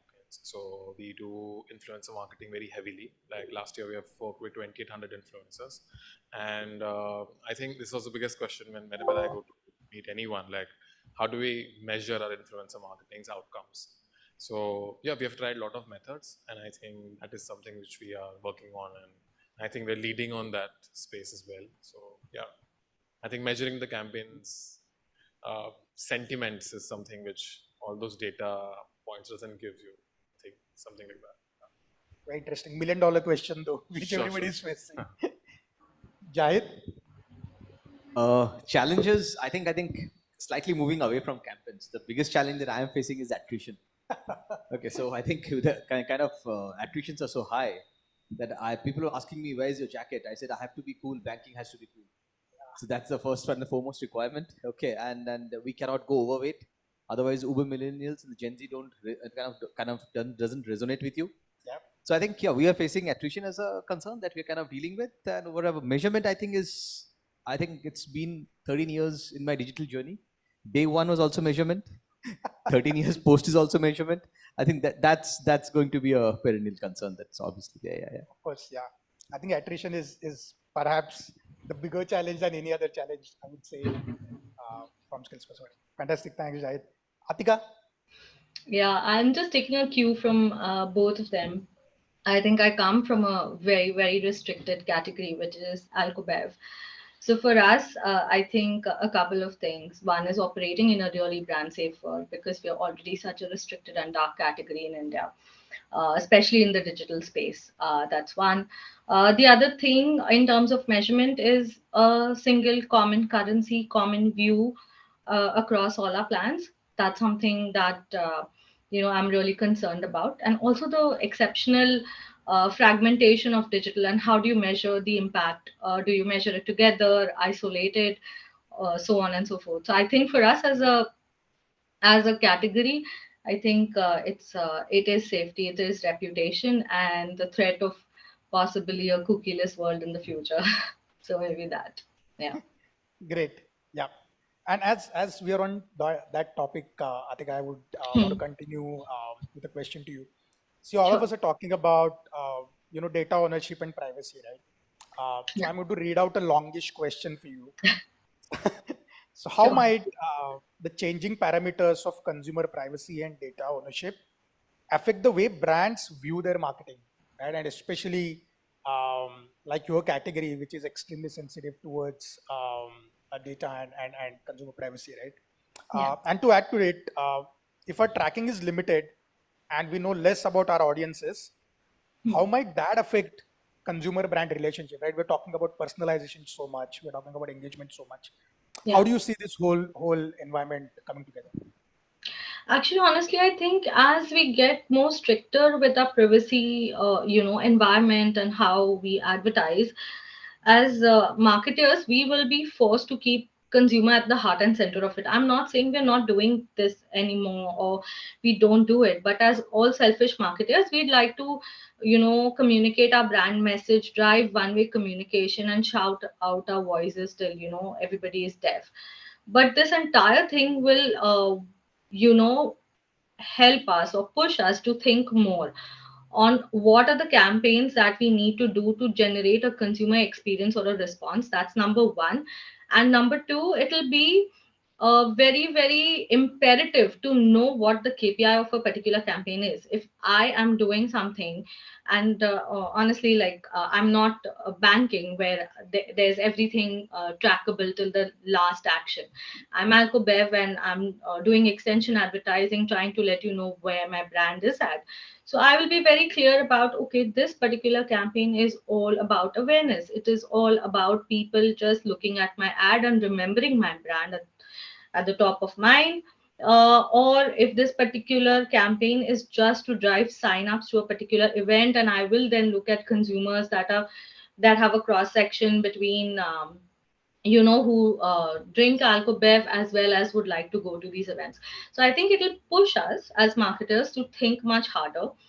It'll definitely also cut a lot of corners, and there will be a lot of emphasis on already knowing your consumers. So collection of, I think, first party data or actual consumers of your particular category will become more and more important. But I really do see privacy becomes exceptionally important. It'll push us as marketers to think harder. But what it'll also do is because the consumer that you're reaching after that has given the information out of consent, you are delivering your message in a hopefully in a brand safe way, in a way that the consumer is more receptive. I think there'll be lesser wastage. There will be a higher conversion from awareness to say a consideration or a trial. So I think this whole point of privacy laws and an evolved consumer will help us as marketers to push our boundaries, to keep the consumer at the heart and center of it while achieving our brand objectives, but have very, very clear KPIs on who's doing what. It'll also rationalize why we are collecting consumer data. What do we intend to do with it? Because we don't sell alcohol online. I'm not selling alcohol online. So what am I doing with that data? I think if I hold it, what is the purpose of it? I think those will be the harder questions marketers will have to answer, and consumers, I think, will be spoken to in a manner that works for them and in an environment that will work for them better. That's how I think of it. Fantastic. I think very well said, Atika. It's putting your consumer at the center, um, not only acquiring first party data, but to know why we are acquiring this and what are we going to do this. Very, very important points, Atika. Very, very well said. Thanks on that. Jahid, right? I mean, we spoke about first party data, we spoke about consumer privacy. Now, according to eMarketer, 60% of the marketers think they'll need multiple identity solutions to connect with consumers in a cookieless world. Whenever that happens, right? We feel that it's going to happen next year, but that year never comes. But someday, hopefully, that will come. But can that ultimately be a benefit in which marketers don't become too reliant on one methodology, right? Or one tactic or approach. On the flip side, if a brand decides to pursue multiple identity solutions, that arguably poses a greater risk to fragmented identity, right? So how do you kind of navigate through this multiple identity or single identity scenarios? Any thoughts on that? Because you're sitting on wealth of data, I would say, as a brand, right? And at the same time, you need to be equally responsible in terms of how you use that data for all the compliance purposes and the brand that you represent. So just guide us on that. So let me start with the impact. You were showing me ad losses and dollar losses because of fraud and viewability. You'll have no idea the amount of losses that brands bear because of lack of suppression. And that single word suppression is giving a big time customer dissonance, because I have seen, forget about legacy brands like us, I have seen ultra age e-commerce brands, you have bought that t-shirt, still you'll be showing the same t-shirt. It's not a cart drop, huh? You have actually bought it, but still you'll be seeing the same sneakers, same t-shirts again and again. Okay, suppression is the keyword. Now, I'm telling you this impact because if you walk backwards now, we have to have a customer one view, right? Cookieless, forget about that. So now since we have wealth of data, problem is with the walled gardens, right? So how do we make sense of it? So what we are trying to do is, on our own property, we have something called pseudo ID. We have tried to create our own unique digital stamp, which helps us to identify each one of the consumers on our own properties.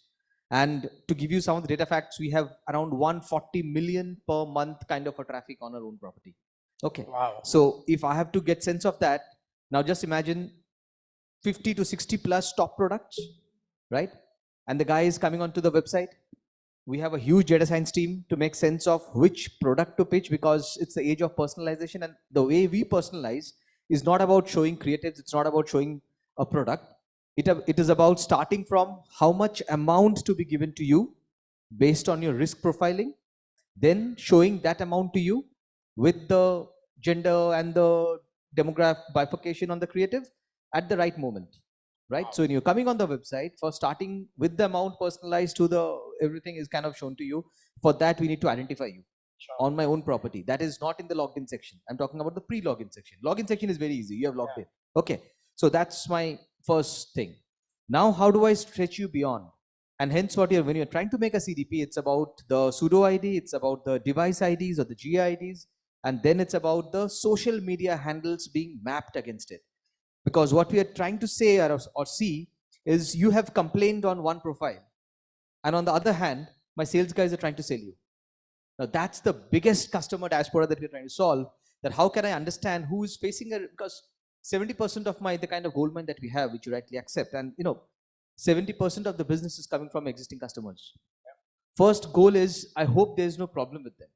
If they've complained on one platform, it cannot be that I'm trying to sell on the other platform, right? So first is how to understand the entire lifetime value, starting from not only product churn, but also service churn. Second is, if he or she has already taken a product or is in the cart of taking one product, to ensure that all other products are suppressed, because we have too many products to be shown to him. So that's why we are trying to. This is how we are trying to sort this entire data, obviously via CDP. On top of CDP, we'll try to get the channel orchestration and the day orchestration on top of it to get it more AI-led. But as of now, that's not there. But the entire data sync is happening. And as against the data, the entire NBA, which is the next best action in terms of product. and the product propensity is kind of getting lined up. That's the thing. Yeah.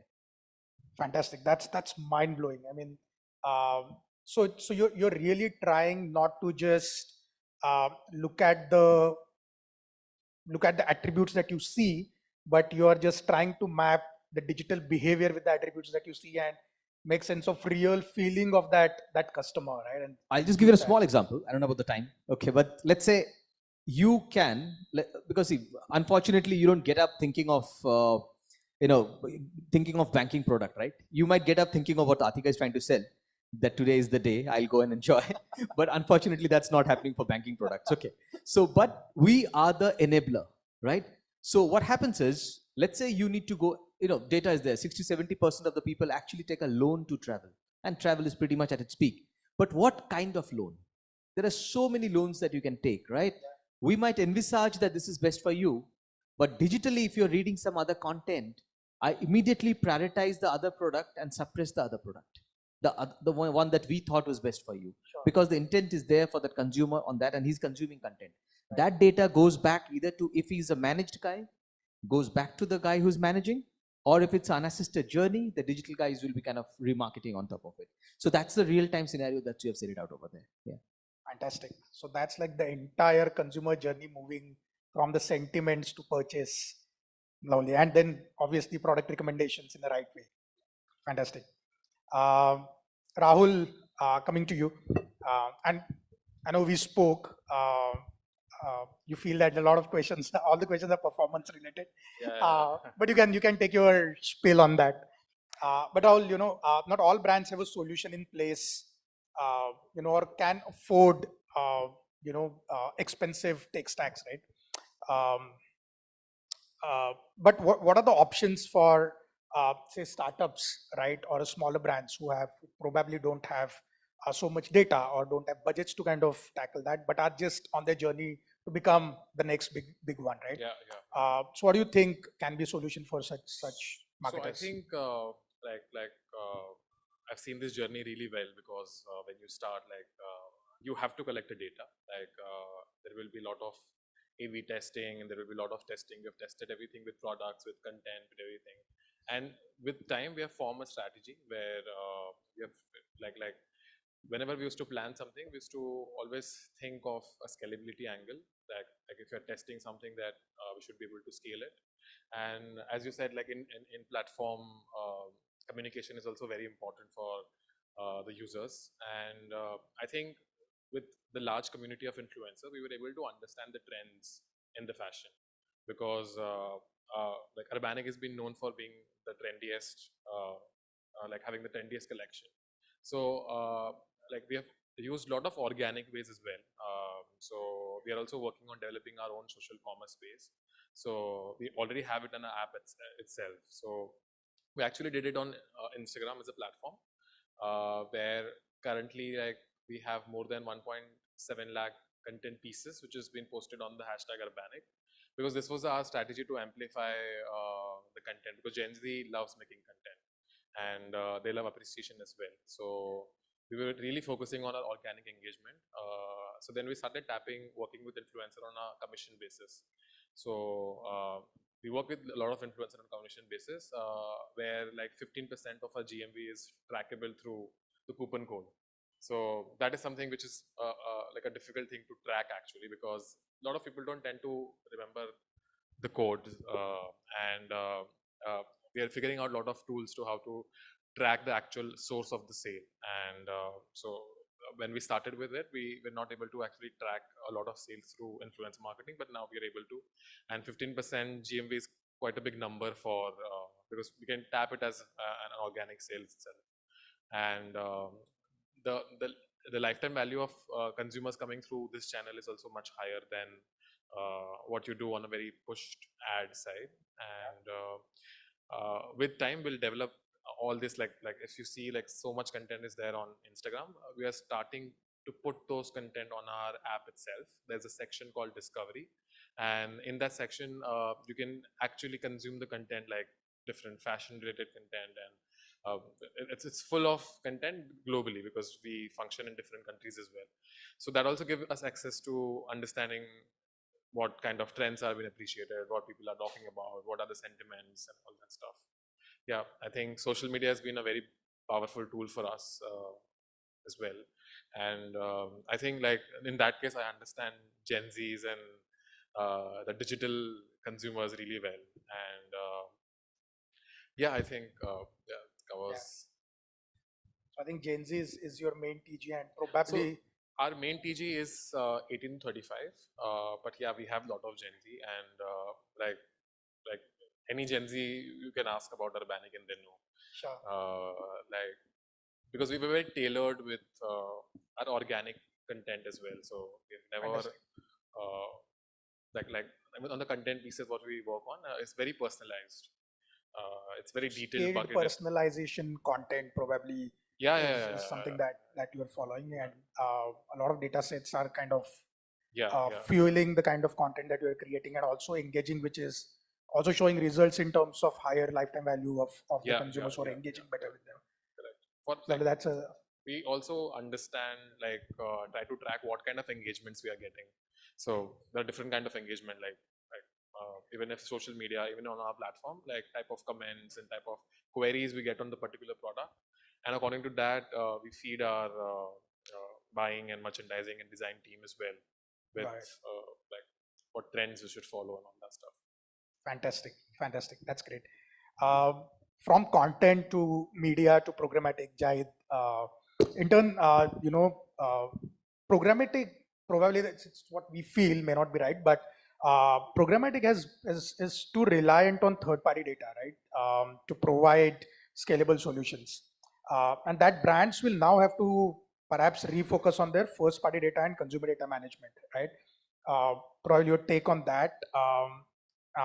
And if that is true, if brands start using a lot more first-party data, will that change dynamics between the brand's consumer and the brand? Will that build more or stronger relationship between a brand and the consumer, moving away from third party to first party? Are you seeing that? Are you doing that? Multiple ways to look at it. Let's say we do an influencer campaign. Instead of showing a carousel ad on Meta or Insta, put that influencer's reel as the campaign core video on Meta to your own party audience. That's the best thing that you can win over your audience. Okay. So what's happening is when the first party data gets exposed, let's look at the negative side. Scalability is the negative side. The way you could have scaled up open data, okay, you will not be able to scale up. People might say, okay, then, but that's real data. Absolutely. So it's all about is the campaign about scale? It's the campaign about impact. It's the campaign about reach. Okay, that versus is the campaign about performance and hardcore ETB-led campaign, which is existing to bank. That's what we talk about. Okay, if it's only first party-led campaign, more of upsell, cross-sell, or we are very consciously taking a call that the brand lift has to come from the ETB base only. Okay, because there are certain products which is more heavy on the existing first party data side. That's the case that when we expose first party data. Okay, but what happens is scale is obviously a problem. It's 40%, 50% at the max, 60%. That's kind of reach that you'll get. Okay. Second is obviously what happens. A lot of in programmatic, though a lot of platforms have opened up, but impact properties are still a challenge on programmatic. You know, the way you used to create the impact property, especially on programmatic display.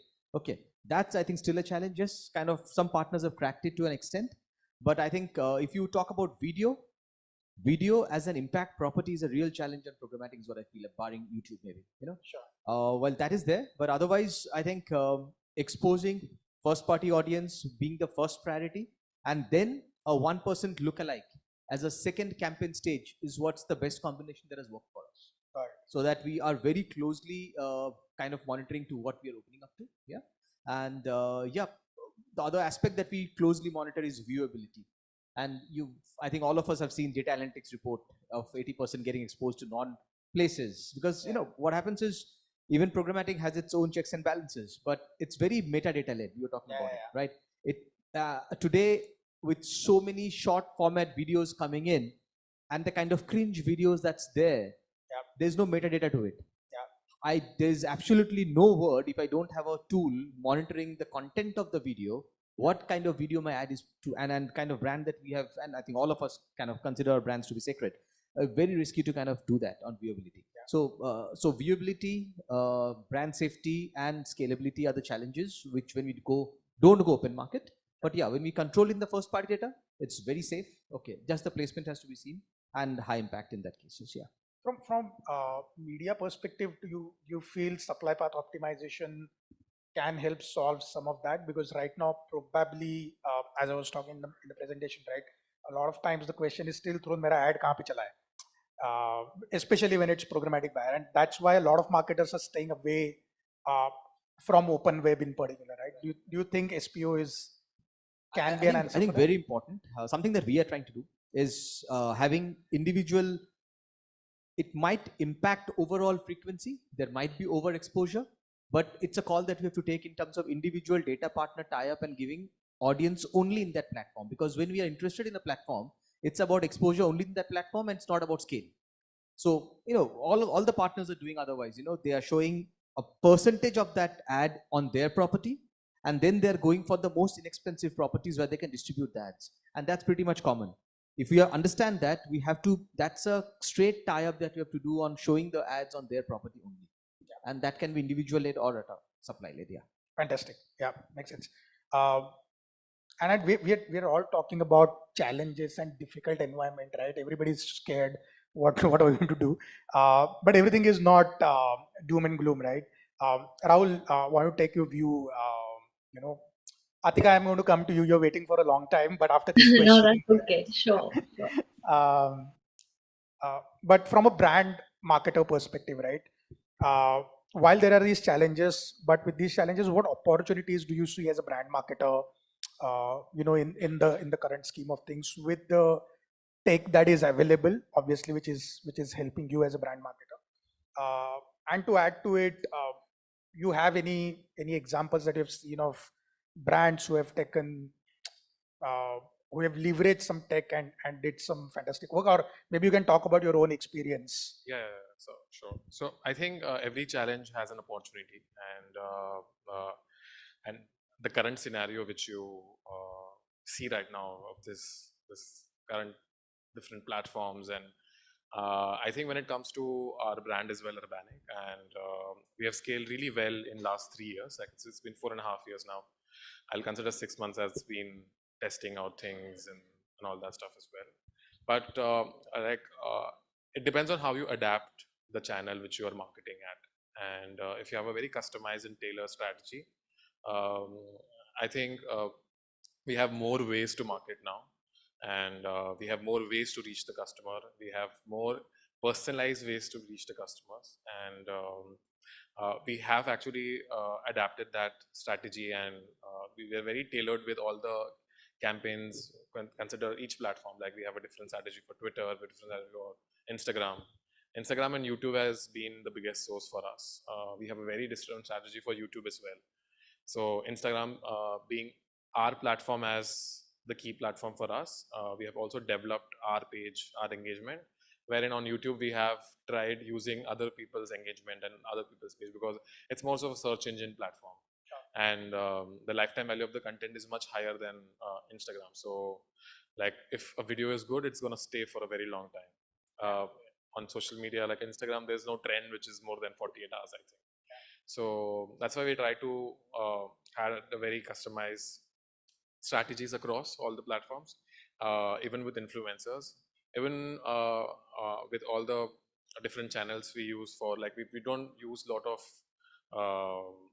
digital channels apart from social media right now, because we are focusing on a very targeted audience, which is young girls who are looking for fashion, and it's restricted to a lot of like tier 1 and metro cities, like the kind of collections we have. I think the fast consumption is here only, and whatever we are planning right now at Urbanic is keeping global brand at the mind, and yeah, I think it's like a for me, I think it's a beautiful scenario where I can experiment so much with content, so much with influencers, so much with our own app, and yeah. So I think what you're really saying is use all the assets that you have, Yeah, right? yeah, yeah. Don't shy away from experimenting. Use the channels that you have, Yeah. take learnings, and then probably start, Yeah. redeploying what is working for you. And you have to be very customized and personalized on like every channel you use. Like Yeah. even if it's the same brand, you can just pick things and paste it here. Yeah. Yeah. Fantastic. Perfect. Atika, to you. Mhm. We are talking about challenges all the time. I'm repeating it again.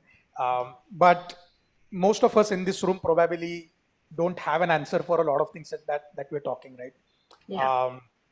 So what is your experience from, and what is your advice from your own experience, right? What can marketers or agencies do to prepare for certain changes in short term as well as long term, um, in programmatic post cookie world? How to deploy the strategy. What are some of the advices that you want to give to the audiences here?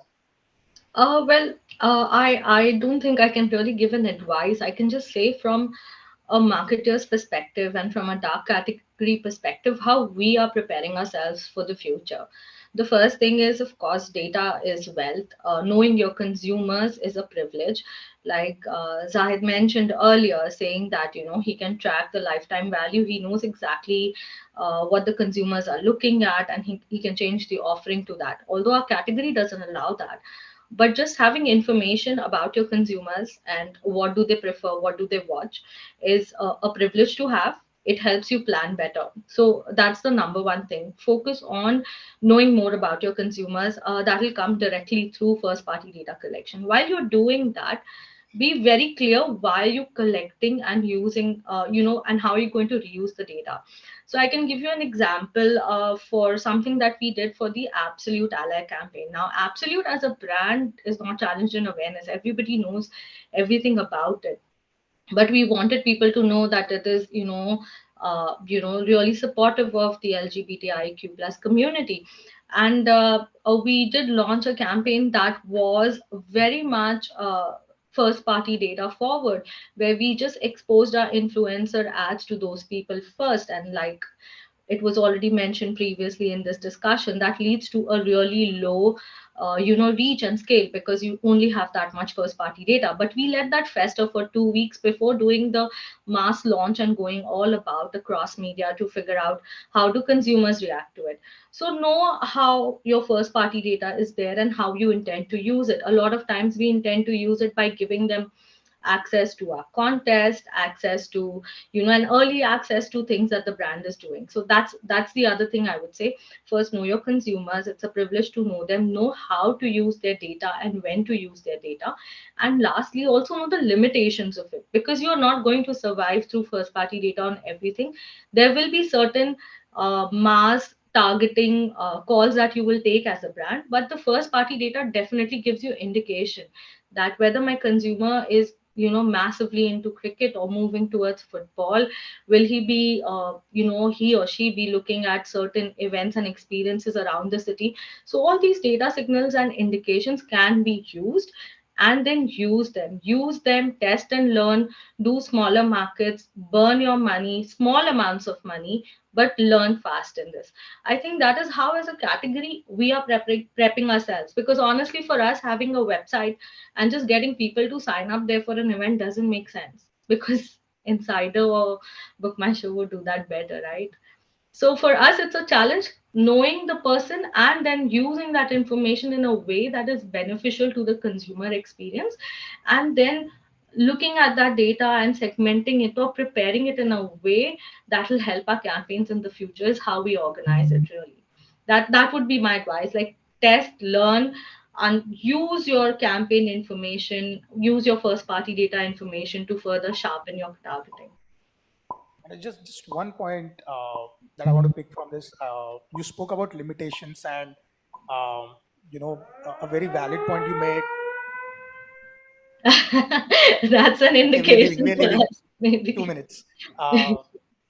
You made a point saying this probably will limit the scale and the reach in certain ways. Yes. Do you think short term then pseudo targeting, like contextual targeting, will play a key role? Yes, it does. Of course, it does.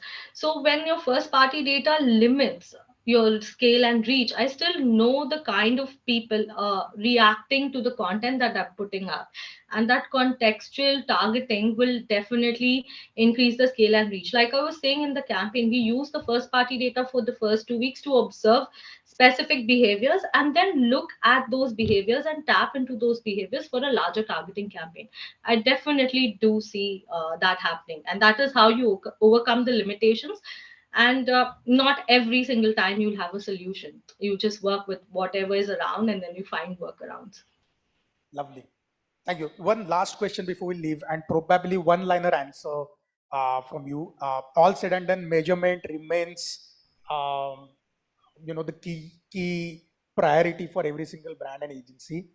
One line and your thoughts on, in the changing landscape, what is the future of measurement?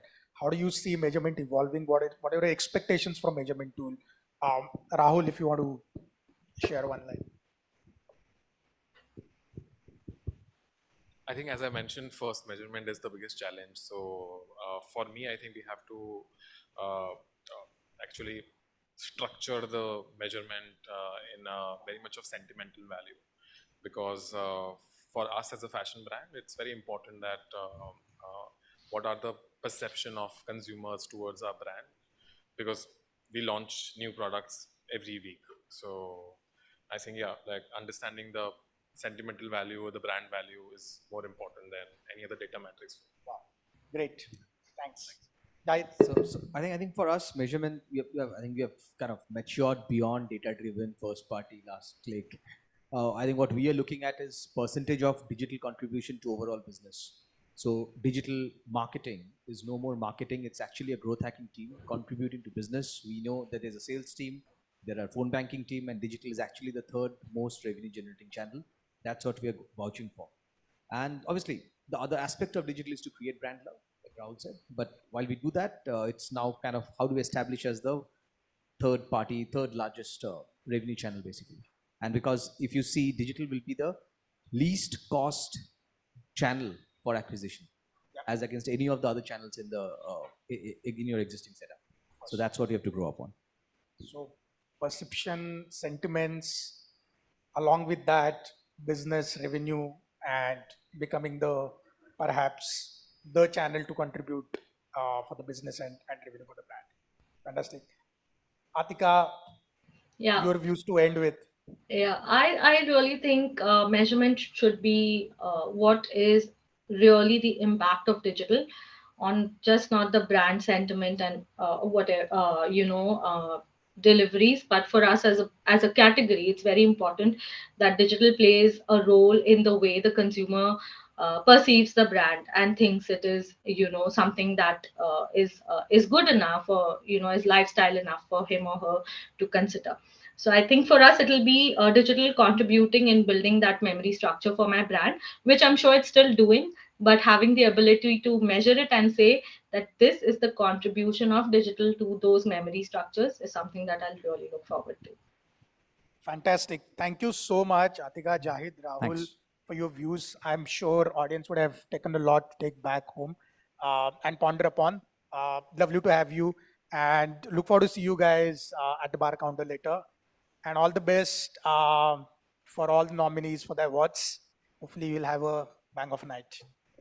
Well, thank you so much, Nachiket, and to all our speakers for your conversation. A big round of applause, everyone. Thank you so much, Atika, for joining us virtually and sharing your time to this summit. And I would now like to invite back on stage Priya Mishra, Marketing Manager at Gully, to felicitate our speakers.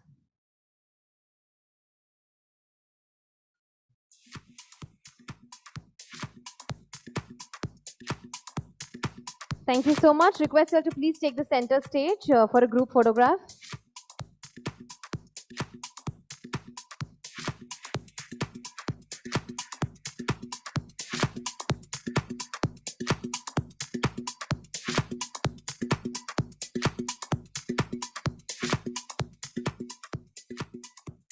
All right, thank you so much, ladies and gentlemen. Now that was the last session of our DATAMATIXX Summit. Thank you so much for sharing your time to this summit, and I hope you all had a great time.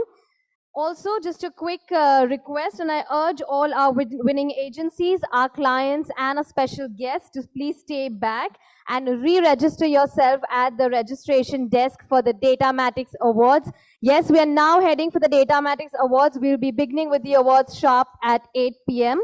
On that note, to all our other guests, thank you so much for being a part of this summit and sharing your valuable time with us. I would request you all to please vacate the hall as we have to rearrange the chairs and tables. So request you all to please vacate the room. And to all our winning agencies, once again, all our special guests and clients to please re-register yourself for the DATAMATIXX Awards. Thank you so much. So very looking forward to all of you for the DATAMATIXX Awards. A big round of applause for that.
बता दिया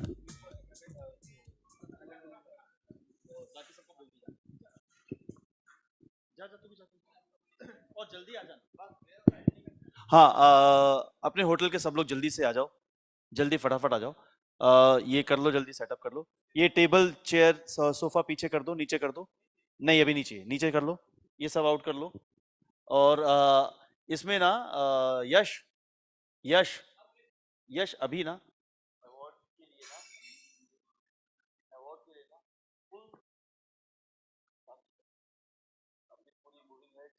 पूरा sound सब जितना power है ठीक है सब संभाल रेडी कर लो उसको एक बार चला के देख लो सारे मूविंग हेड चला के देख लो क्या लगा रहे हो क्या कर रहे हो क्या करना है ठीक है ये टेबल जल्दी से सेट कर लो सब लोग यहाँ पे पीछे थिएट्रिकल सिटिंग में कितनी चेयर लगाओगे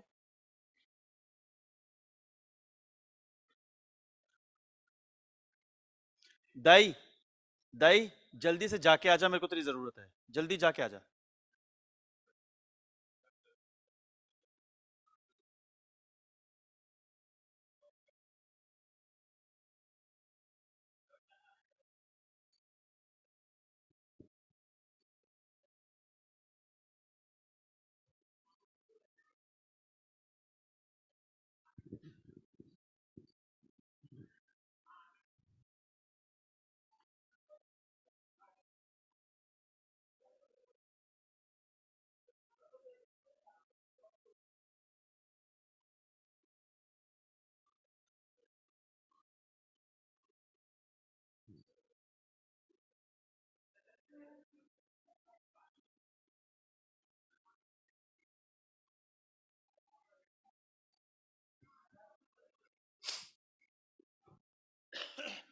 Megha Megha Megha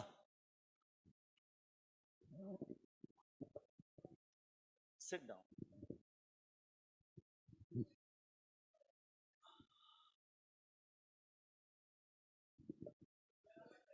Sudhir Sudhir Sudhir Sudhir can I have empty flow for 10-15 minutes thank you so much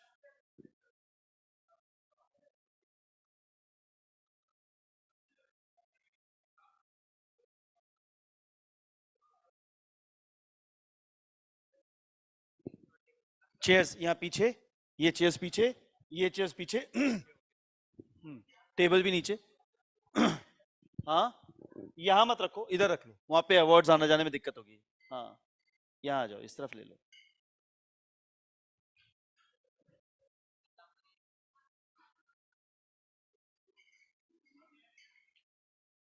कितनी हो गई हैं अभी? लगभग बताओ कितनी हो गई है, तो मैं बता। हाँ हाँ हाँ हाँ, ठीक है। और ना 5 मिनट के लिए दरवाजा बंद कर लो ऑडिटोरियम का।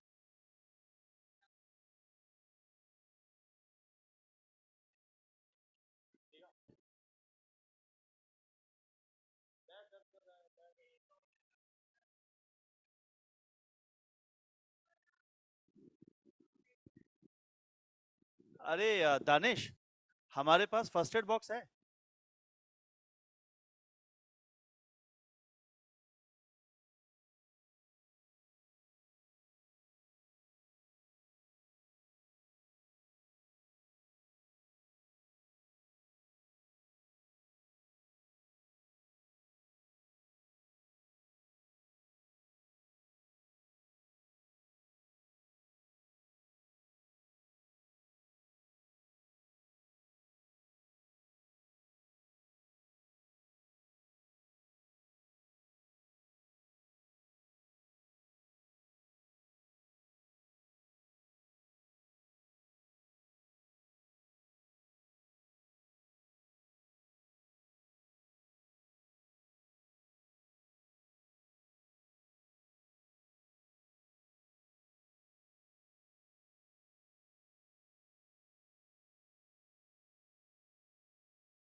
different.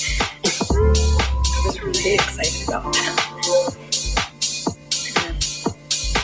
I was thinking about the other things that I feel like.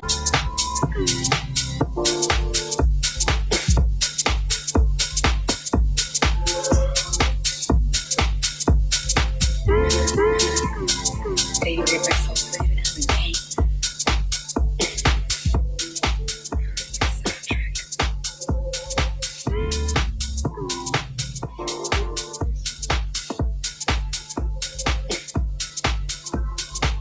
Thank you, Theodore.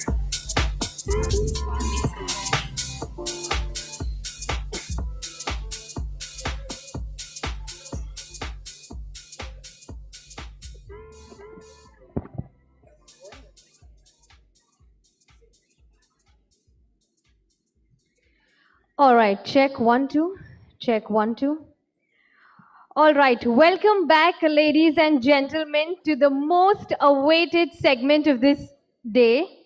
That is the awards ceremony, DATAMATIXX Awards 2023. Come on, ladies and gentlemen, show me some energy in this room. So before we get to begin with the award ceremony, I want you all to actually practice of how are we going to applause and cheer for all our winners coming on stage.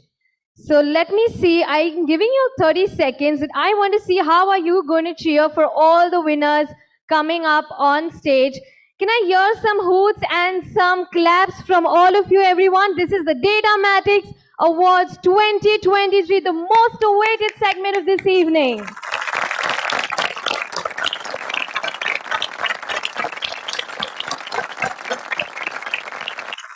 Wow, wonderful. Ladies and gentlemen, now coming back to the awards ceremony, the awards will be presented to organizations, individuals, teams who have achieved extraordinary success from innovative and effective practices.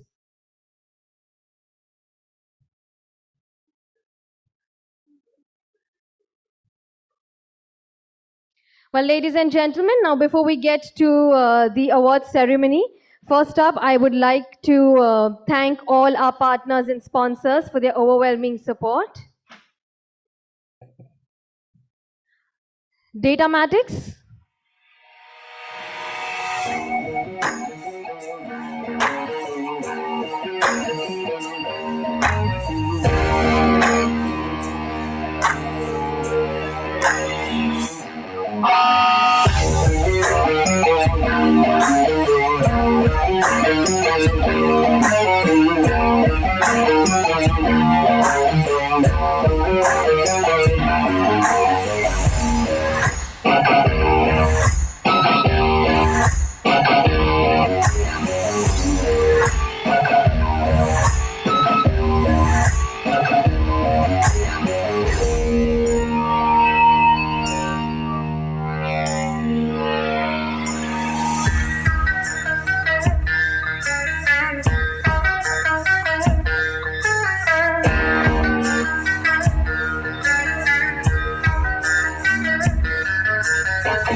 A huge round of applause. Come on, everyone.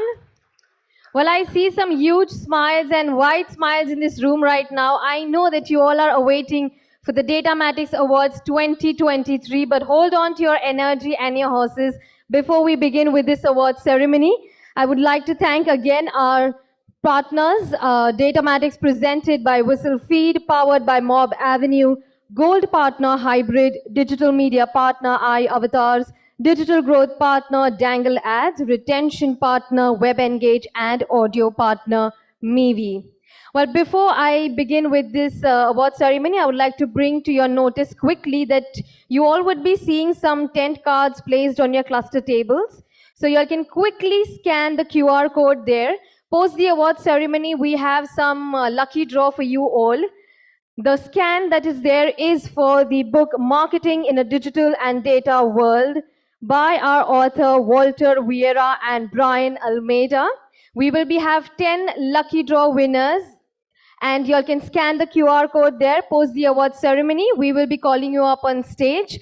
This book is autographed by the author himself, so please make the most of it. All right.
Hybrid is a global full-stack programmatic advertising ecosystem.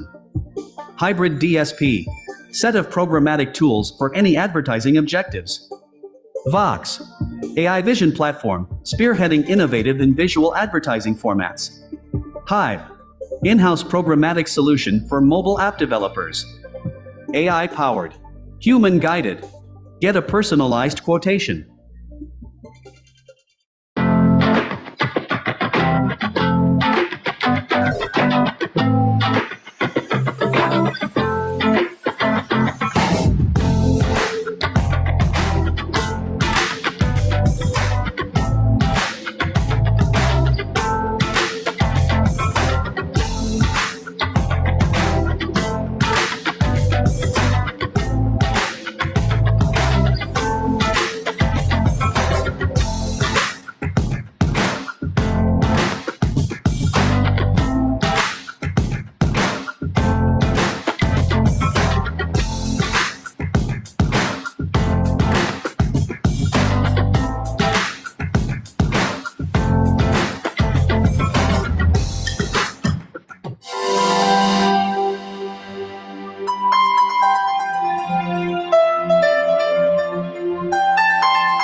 Made in India makes me feel proud. कि हम किसी से पीछे नहीं हैं. And inspired कि we can be great at so many things. But can we really manufacture in India? We all want to buy made in India products, but it's tough to find good quality. Most things are either imported or assembled here. Yes, because researching, designing, manufacturing, and marketing in one place, it's crazy. Crazy? This is what people called us when we told them we wanted to set up an end-to-end electronic manufacturing company right here in India.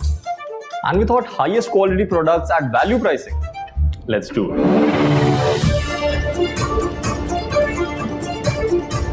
It took time, 6 years and hundreds of obstacles to get there. But we became what we set out for. The first audio manufacturing company that makes in India. I feel so proud that we no longer have to be the back offices of the world. We can also lead. Our people are learning new skills and getting jobs. It's only going to get better from here. इसीलिए जब हमारे लोग आत्मनिर्भर तो हमारा देश आत्मनिर्भर. Today, Mimi stands for giving India world-class technology by forefronting innovation, advancing tech, and reimagining design and quality like never before. So that we finally and proudly change the question from can we make in India to why can't we make in India?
Come on, a big hand for all our partners and sponsors, everyone. All right. Well, I see already too much excitement in this room for the award ceremony to begin. But before we get there, I would like to invite on stage the founder and chief executive officer at Gully Network, Bijoya Ghosh, to welcome you all to the DATAMATIXX Awards 2023. Can we please welcome Bijoya with a huge round of applause?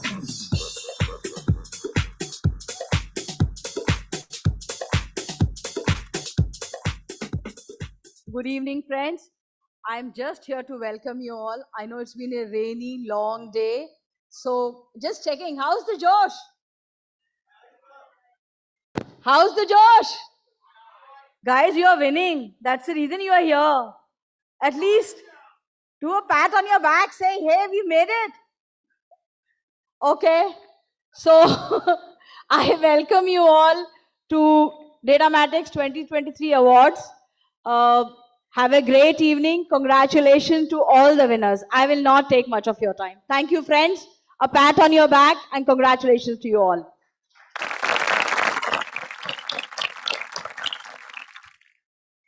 Thank you so much, Bijoya.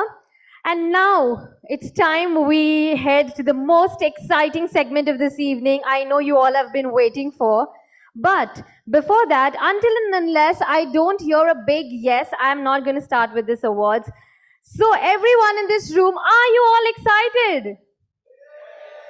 No, I don't think so. Are you all excited? Okay, for the last time, and this should be very loud, okay? Are you all excited for the DATAMATIXX Awards 2023? All right, on that note, it's time to begin with the awards ceremony. And to present the first set of awards, I would like to call our presenters on stage. May I please invite Mr. Siddharth Dabade, MIQ Digital, Suchi Jain from Madison, and Mr. Amitabh Bishnoi from Value Leaf Group to kindly join us on stage to give away the first set of awards.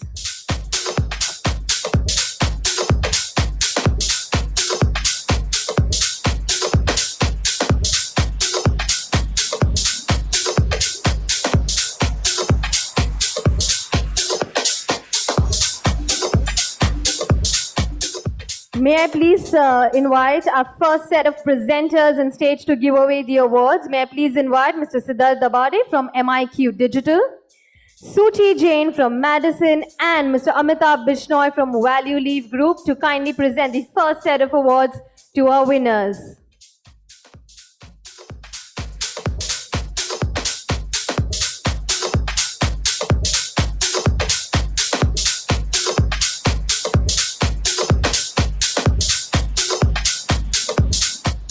Welcome. Do we have Ms. Rekha Rao from Zeno in this room?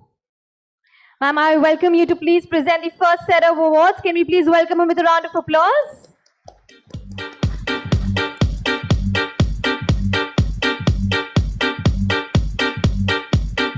All right, and now it's time to present the first category of this evening.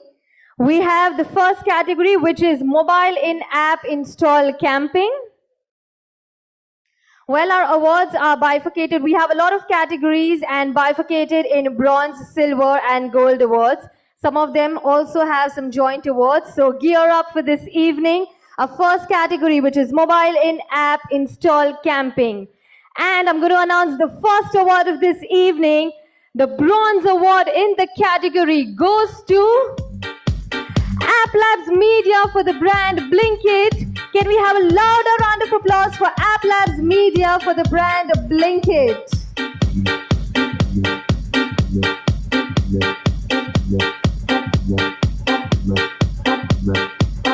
Well, we have our winners coming on stage. Let's welcome them with a round of applause. I don't believe this energy is so palpitating. Come on, everyone.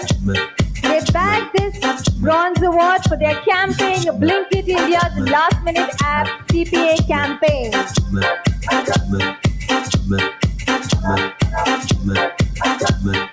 Many, many congratulations.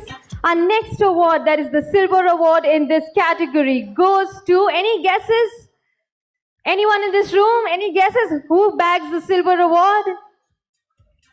All right, I'll speak it out. The silver award goes to We Serve for the brand MoneyView. A louder round of applause for We Serve.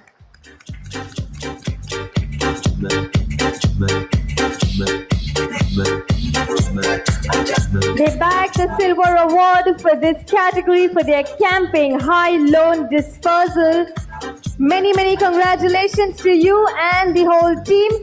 Come on, let's encourage all our winners for all the hard work they have done to get this award.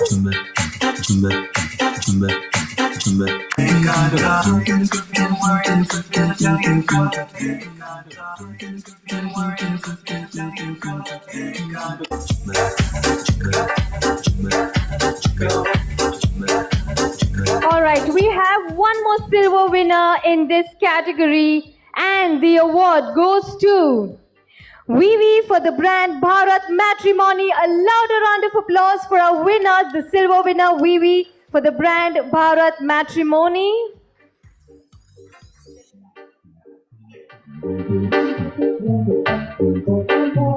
Come on, ladies and gentlemen, some hoots and some energy and applause for all our winners coming on stage. They bagged the silver award for their campaign. Bharat Matrimony achieves impressive growth in app installs and wallet profiles with Vivi's on-device ads.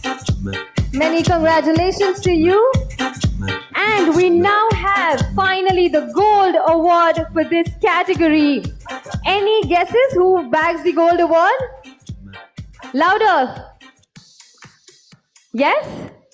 Well, I can see some guesses coming right. Yes, the gold award in this category goes to Zapad's Media for the brand Tata Digital for the campaign launch of Tata Neo, your super app campaign via Xerxes. A louder round of applause for Team Zapad's Media. Many, many congratulations to you.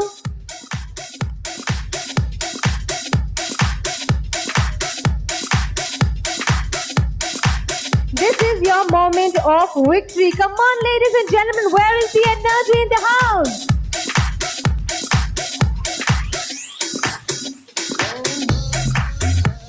Congratulations. And now we move to our next category for this evening. That is Best Data-Driven User Acquisition Strategy. Well, we will begin with the silver award in this category. That is Best Data-Driven User Acquisition Strategy. And the silver award goes to Jumping Goose Team Pumpkin for the brand Modernic Lifestyle. A louder round of applause for our winner. And they bag this award for their campaign for Modernic corporate website.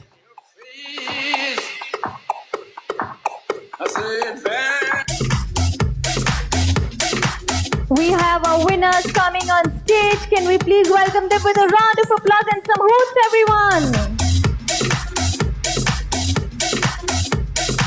Your absolute moment of glory. Many, many congratulations.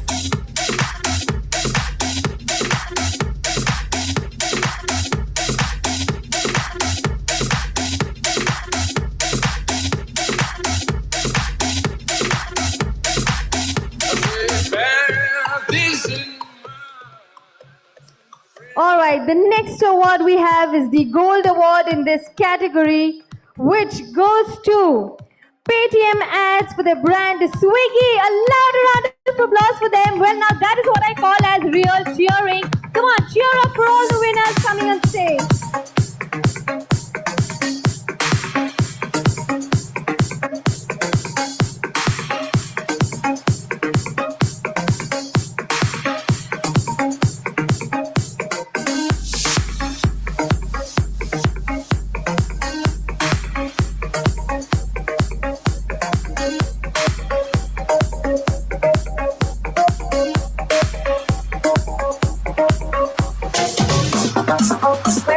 This award for their campaign, Paytm Ads and Swiggy. Many, many congratulations to you.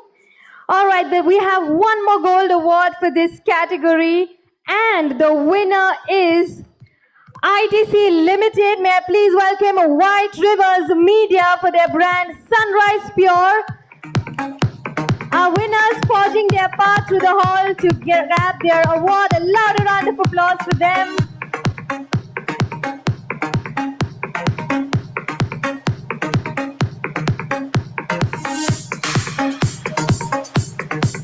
Well, they bagged this gold award for their fantastic campaign, ITC True View Meat Masala.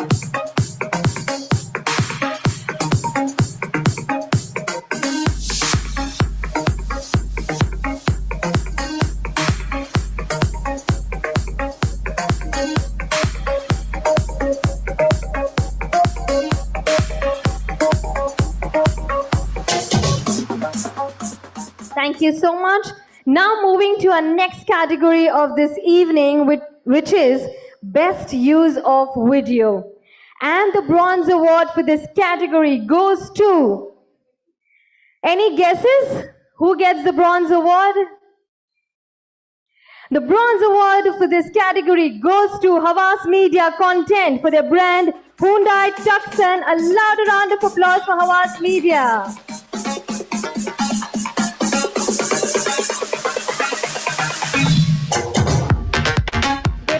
Award for their campaign, India Coffee Stories, Hyundai Tucson.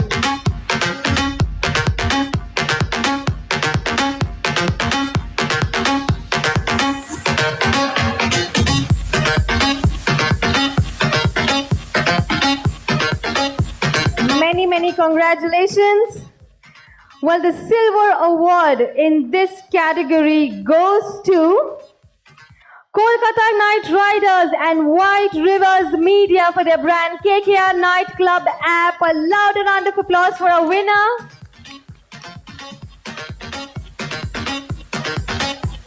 Our winners coming up on stage for their campaign KKR Nightclub Ekdam Fatafati app. A loud round of applause for our winners. Come on, ladies and gentlemen, where is the energy?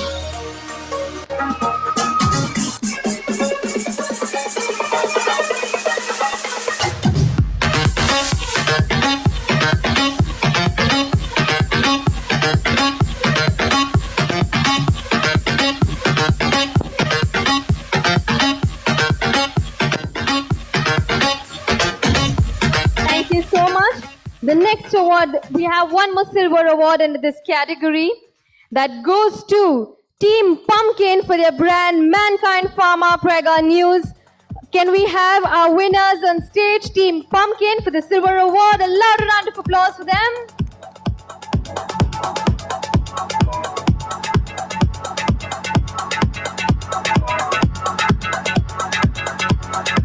They bagged the silver award for campaign She Can Carry Both.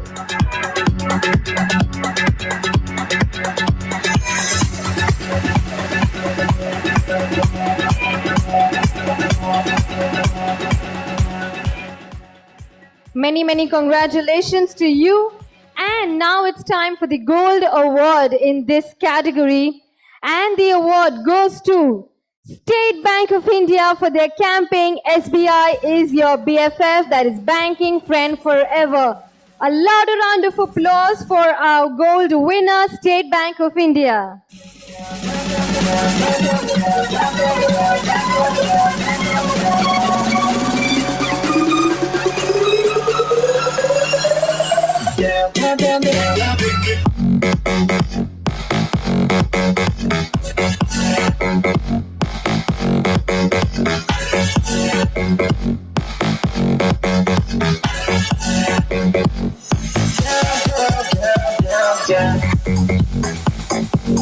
Many congratulations. Well, thank you so much, Mr. Amitabh and Ms. Rekha, for doing the honors for this set of awards.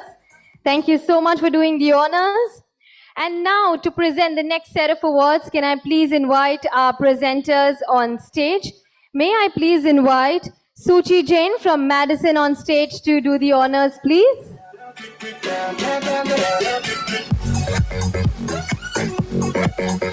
May I also please invite Tejas Rathore from Mob Avenue and Sri Krishnamurthy from Kotak to join us as well on stage to do the next set of awards.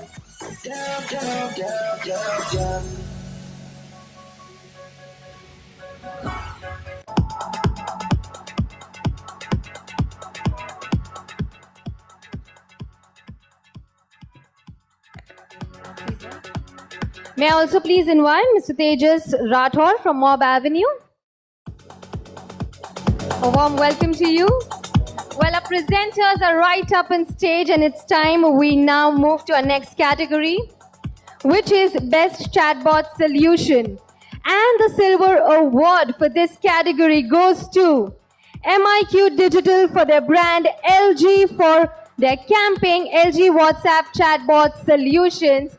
We have a silver winner, MIQ Digital. Can we have a louder round of applause for them?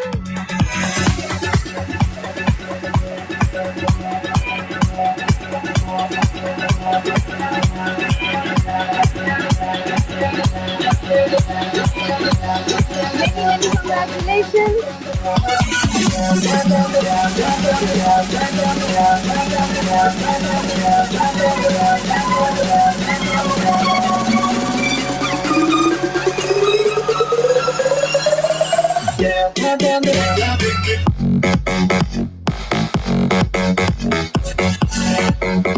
Many congratulations to you. And now it's time to announce the gold winner in this category. And the gold award goes to Idea Lake for their brand Future Generali India Insurance. Let's welcome them with a round of applause.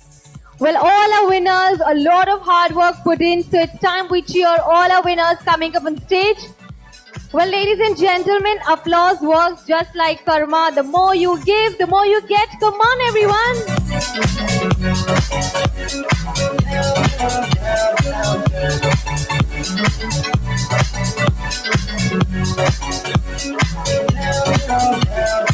And they bagged this gold award for their campaign, Leo Chatbot.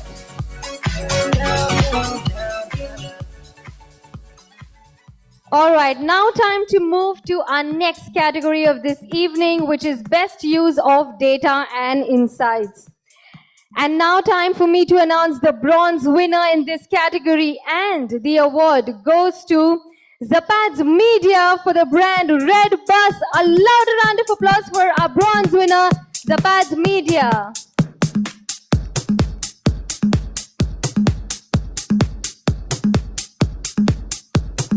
Well, they bagged this bronze award for the fantastic camping Red Bus CPI camping with Alu Arjun via Zapad's Media.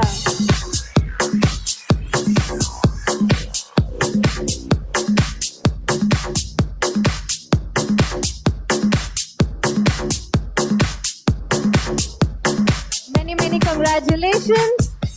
Time for me to announce the silver winner under this category.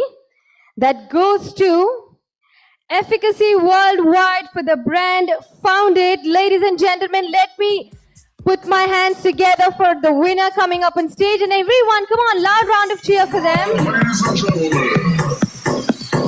let's get ready for more. Winner, Efficacy Worldwide.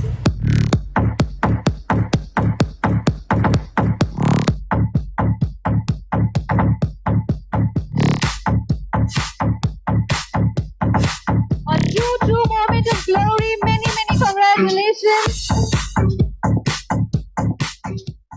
All right, time for the gold award winner in this category. And the winner is Paytm ads for their brand My Glam. Now that is what I call is cheer. Come on, let's cheer up for all our winners.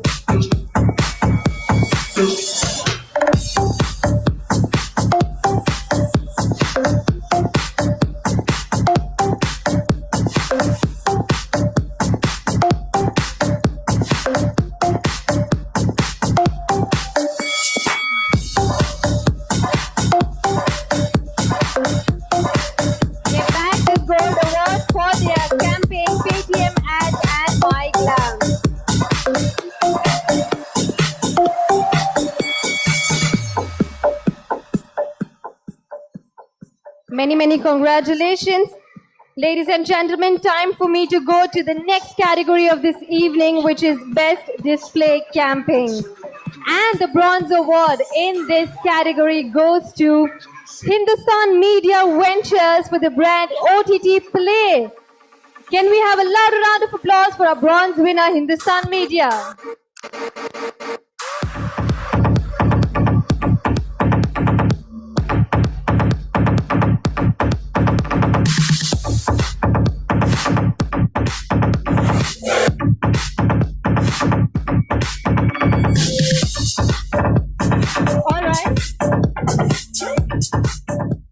All right, movie. I don't think we have. Do we have any representative from Hindustan Media Ventures? All right, time to move to my next award under this category. That is the Silver Award that goes to Global Media for their brand Rummy Time. Can we have a louder round of applause for a silver winner, Global Media?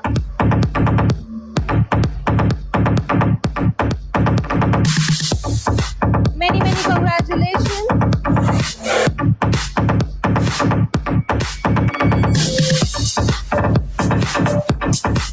Global Media bagged this silver award for their campaign Rummy Time Scales app engagement with Global Media's on-device OEM placements. Many congratulations to you. And we have one more silver winner under this category. The award goes to PureTech Digital for the brand DSP Asset Managers Private Limited. Can we have a louder round of applause for a silver winner, PureTech Digital?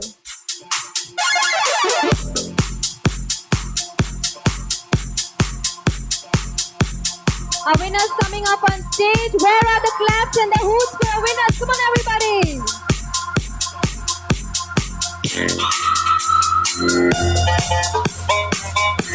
They bagged this award for their campaign Let's Index Investor Education by DSP Asset Managers Private Limited and PureTech Digital.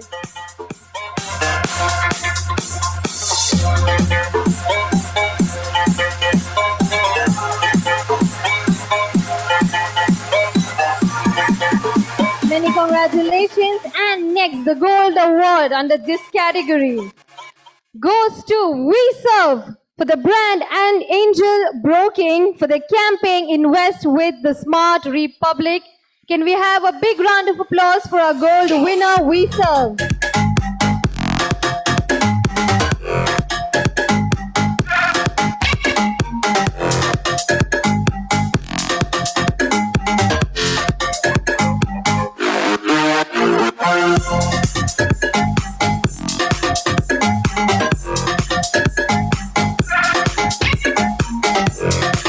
Many, many congratulations.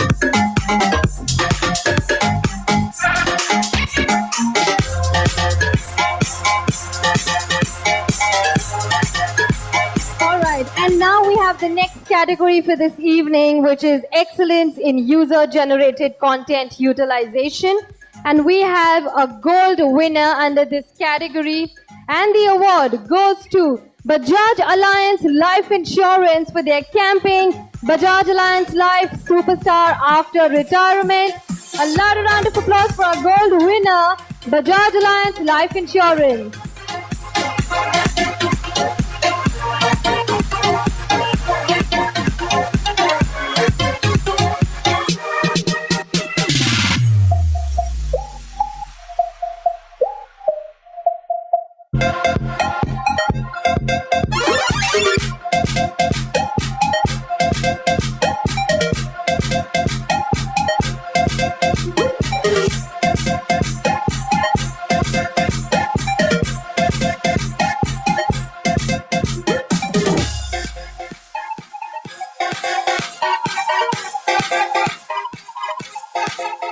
Okay, many, many congratulations.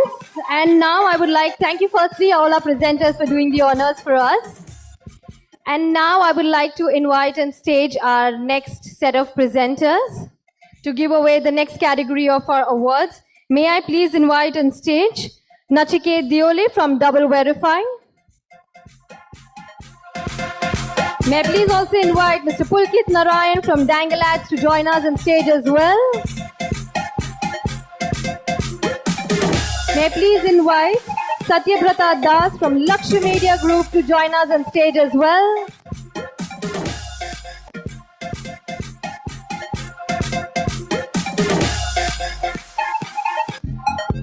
Warm welcome and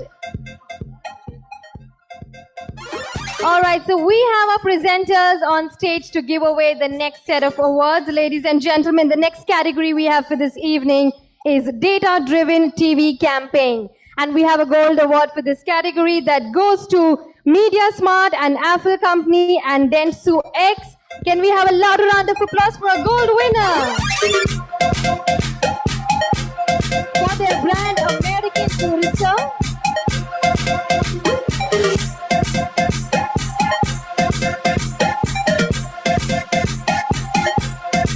Do we have our representatives from Media Smart?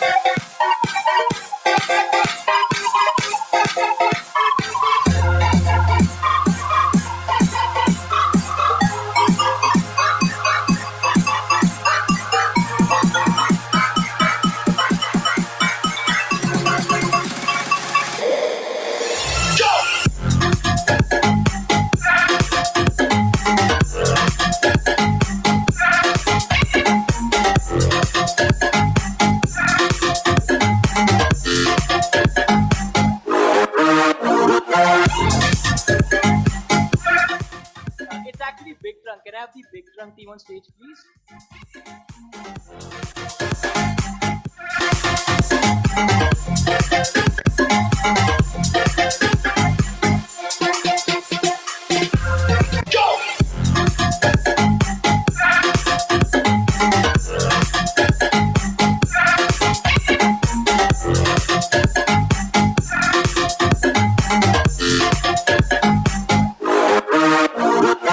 A loud round of cheer for our winners.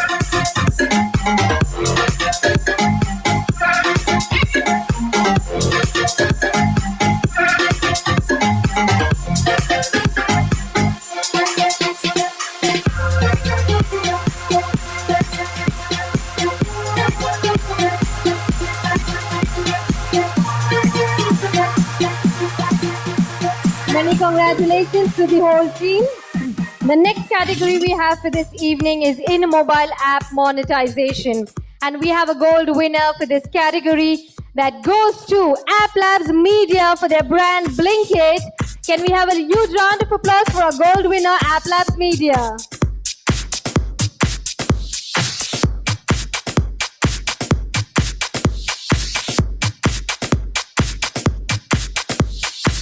Our gold winner, App Labs Media for their campaign, Blinkit India's last minute app CPA campaign.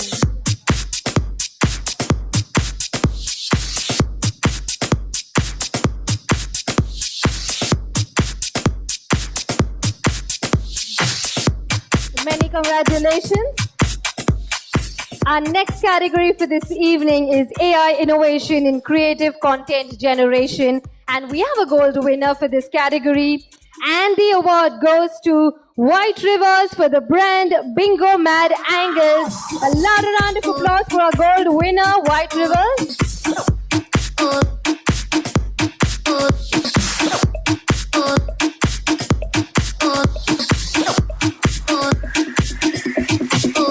Our gold winner coming up in stage. Come on, ladies and gentlemen, where is the energy? A louder round of applause for them.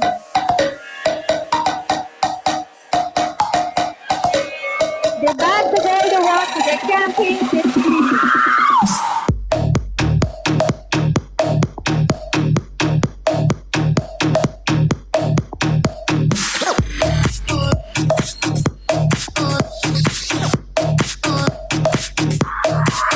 Congratulations. And now time, ladies and gentlemen, to move to our next category for this evening, which is multi-channel marketing, 4 channels or more.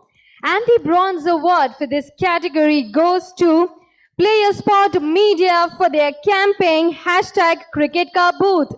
Can we have a loud round of applause for a bronze winner? Come on, everyone.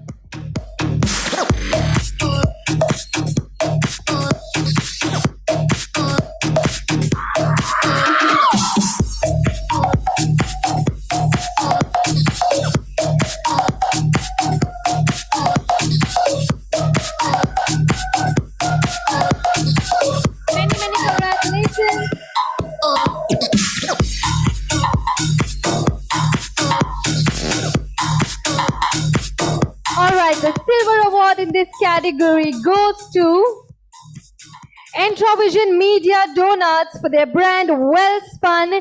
Can we have a louder round of applause for a silver winner, Entrovision Media Donuts?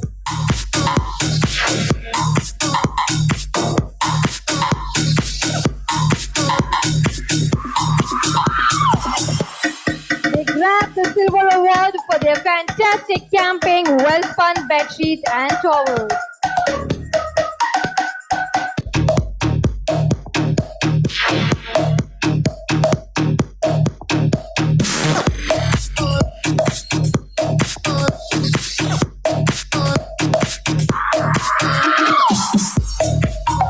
Many congratulations. Well, we have one more silver winner in this category, and the award goes to HT Media Limited for their brand Hindustan Times for camping Independence Day.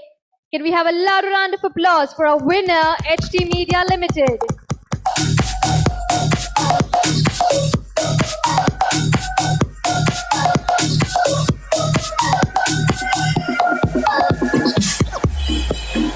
Any representative from HT Media Limited? All right, moving forward to our gold winner in this category that goes to Havas Media Content for the brand Hyundai Venue. We have a gold winner walking up on stage, Havas Media. Many congratulations.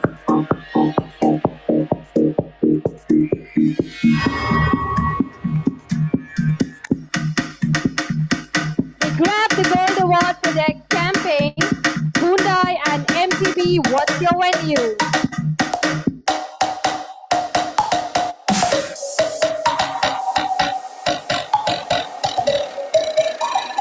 Many congratulations to our gold winner.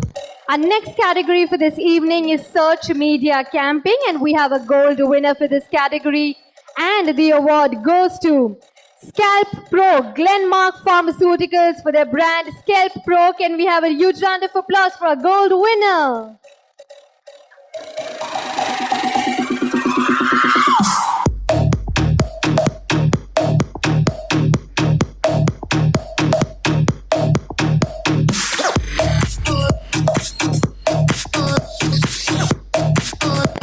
Many congratulations. They bagged the gold award for their campaign. Hashtag it's time for Scalp Pro.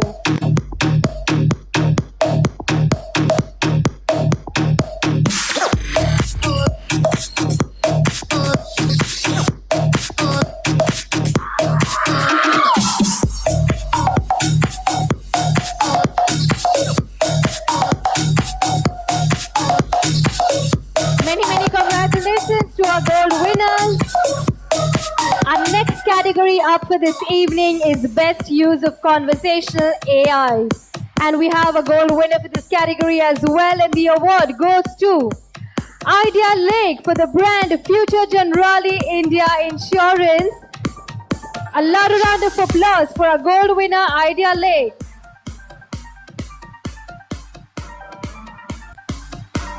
We have our winners coming on stage to grab the gold award, the fantastic campaign on Leo Chatbot.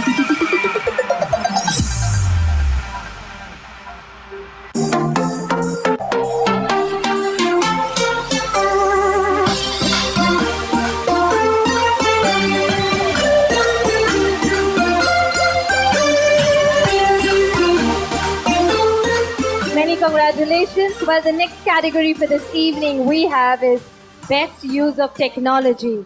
And we have a gold award for this category, and the award goes to Mobinet Media and Motivator World for their brand World Gold Council. Can we have a louder round of applause for our gold winner, Mobinet Media and Motivator World.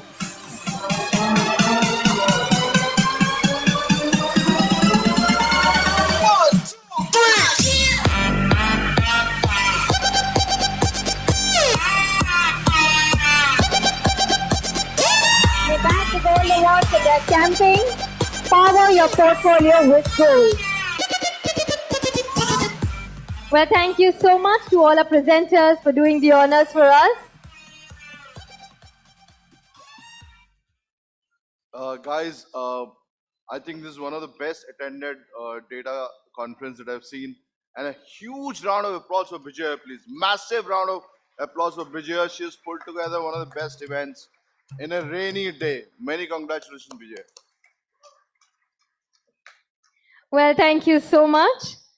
Ladies and gentlemen, I think that he just said that this has been one of the best events of DATAMATIXX till date, and I don't think that was the applause that we need. It should be more louder. Come on, louder round of applause.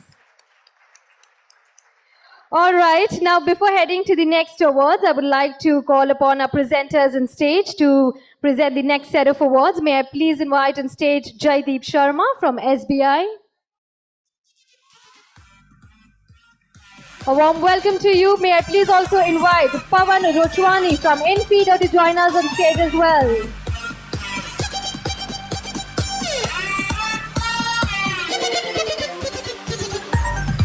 Do we have Mr. Pavan Rochwani in the house? All right, may I please invite on stage Shreya Sathe from Hybrid to please do the next set of honors for us.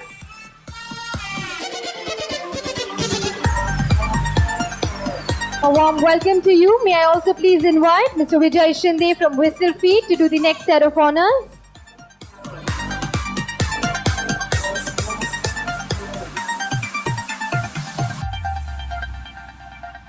All right, so I think it's time we begin with the next category of this evening, which is mobile in-app advertising. And the bronze award in this category goes to Global Media for their brand Navi. We have a winner coming on stage. Come on, a loud round of applause.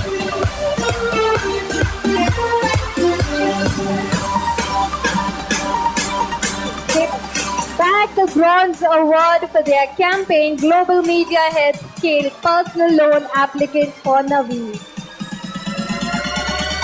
1, 2, 3. A silver award under this category goes to Vivi for their brand PaySense for the campaign PaySense achieves app install growth using Vivi's unique on-device ads. A silver award winners, Vivi, like I said, for their brand PaySense. A lot of round of applause for them.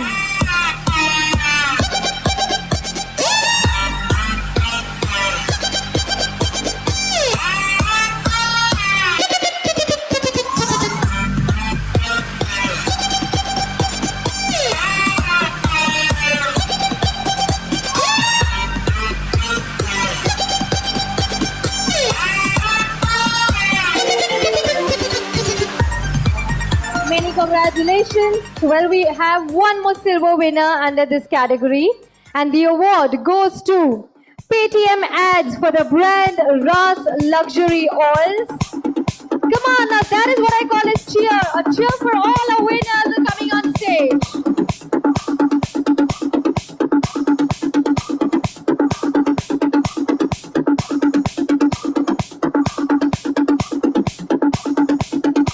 A silver winner, many congratulations to you. They bagged this award for their campaign, Paytm Ads and Ras Luxury Oils.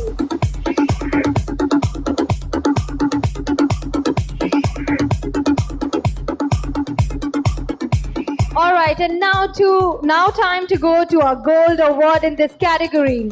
And the award goes to Mob Avenue for the brand One Card. Come on, a loud round of applause for Mob Avenue.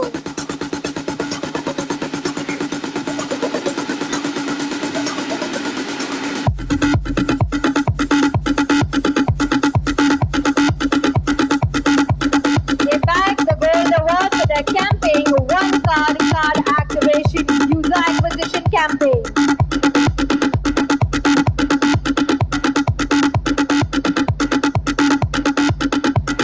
Alright, time to move to our next category for this evening, which is use of branded content agency. And the bronze award in this category goes to Havas Media once again, content for their brand Hyundai Venue. Many congratulations to Havas Media. And they grabbed this award for their campaign Hyundai and MTV What's Your Venue.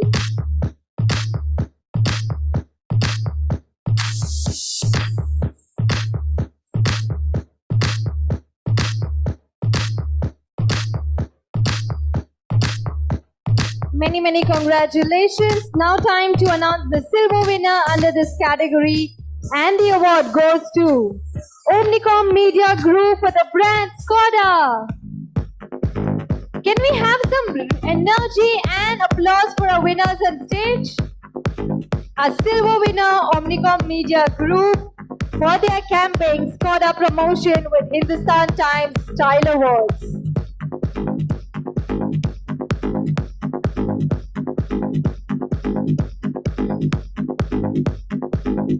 Many congratulations. Our next category for this evening is use of branded content. And the gold award under this category goes to, once again, we have Havas Media content for the brand Swiggy. Amazing, great work done, Havas Media. Come on, a louder round of applause to them. They grabbed the gold award for their campaign Swiggy Bog Elogore.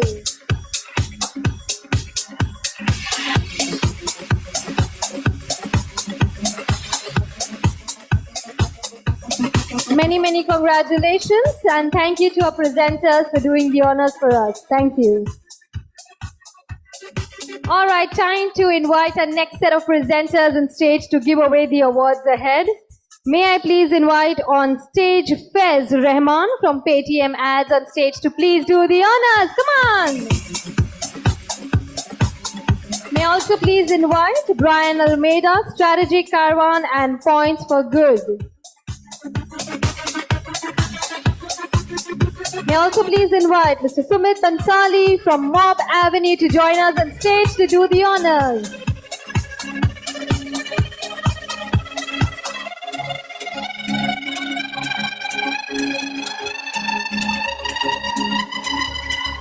A warm welcome to you. All right, our next category for this evening that we have is the social media campaign. And the bronze award for this category goes to Introvision Media Donuts for their brand Well Spun. Can we please have a bronze winner on stage, Introvision Media Donuts?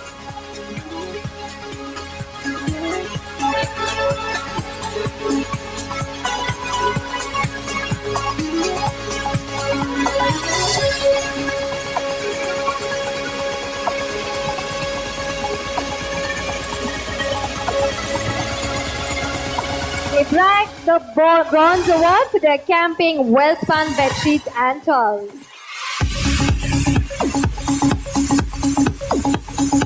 Many congratulations. We have one more bronze award under this category, and the award goes to HT Media Limited Hindustan Times for their camping Mother's Day campaign. Do we have any representative from HT Media Limited?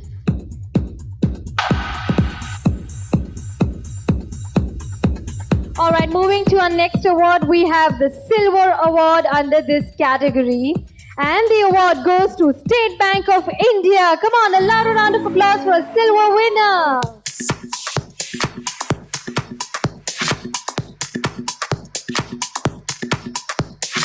Our silver winner under social media campaign goes to State Bank of India.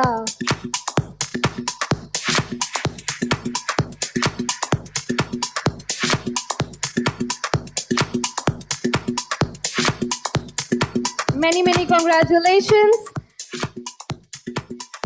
Time to announce the gold winner under this category. And the award goes to, once again, Omnicom Media Group for the brand Skoda. Can we have a loud round of applause for our gold winner, Omnicom Media Group? They bagged this award for their campaign, Skoda Twitter 360.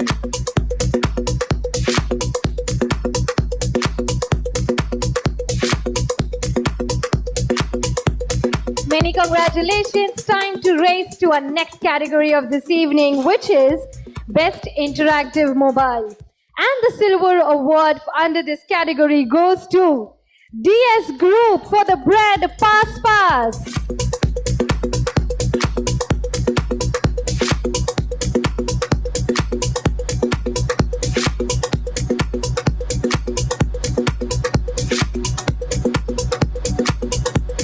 Our silver winners walking right up near the stage, that is DS Group for their campaign, Pass Pass Pongal campaign.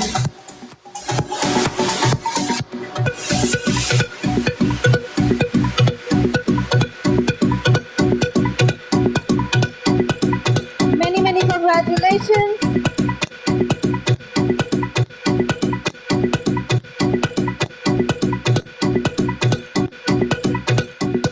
Time to call our gold winners under this category that goes to M Canvas Advertising for their brand The Body Shop. Where are the hoots and the applause? Come on, ladies and gentlemen.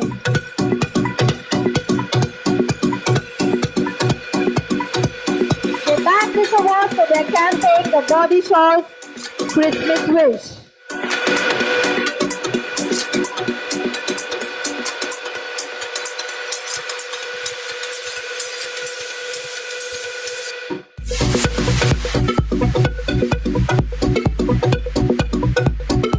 Many congratulations.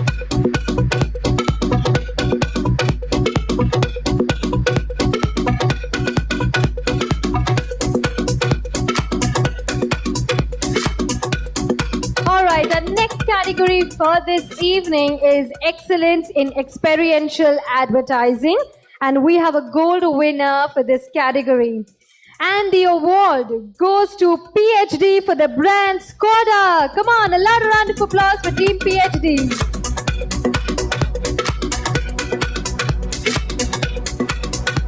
Many congratulations to you and the team. They bragged this gold award for their campaign, Skoda Safety Camping, portraying Slavia as India's safest family sedan. Many congratulations. The next category of this evening we have is Native Ad Camping. And ladies and gentlemen, we have a silver award for this category that goes to ITC Limited once again for their campaign, ITC True View Meat Masala. The award goes to ITC Limited White River. Can we have the team on stage, please?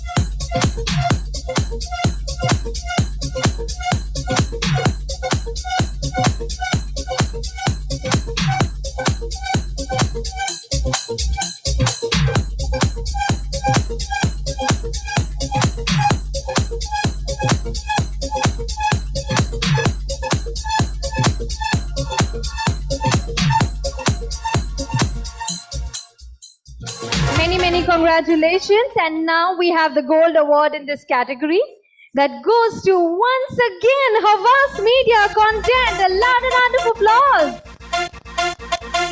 for their brand Hyundai Tucson.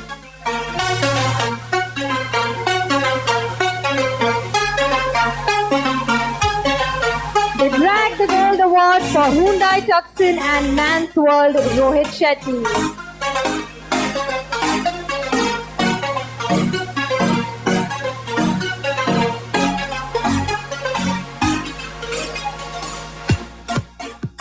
Thank you so much and many congratulations. Thank you to our presenters for doing the honors for us. Time to invite our next presenters on stage to give away the awards for the next categories. May I please invite on stage Nidhi Dua Dingra from Dangle Ads.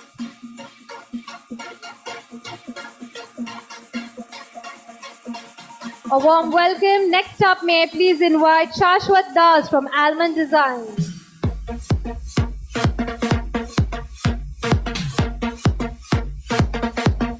Do we have Ms. Shashwat Das from Almond Design in room? A warm welcome. May I also please invite Sapna Sharma from Efficacy to join us as well on stage.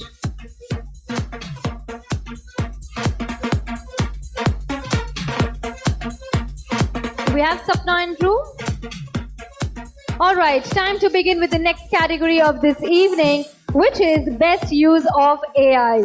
And the bronze award in this category goes to White Rivers for the brand Bingo Tere Mere. Can we have a louder round of applause for them?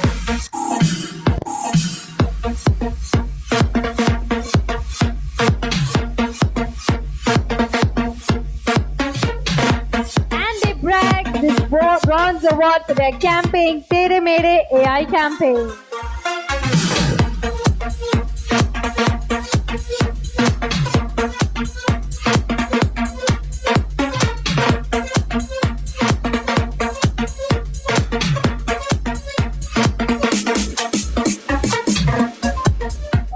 Many congratulations. Well, the next award under this category is the Silver Award that goes to OTT Play. Come on, a loud round of applause for a silver winner.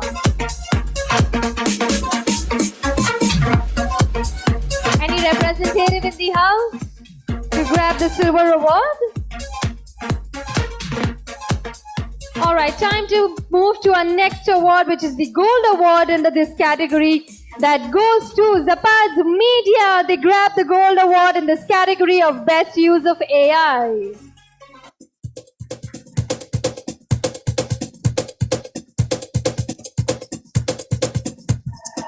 Many congratulations to the team of Zapad's Media for grabbing the Gold Award.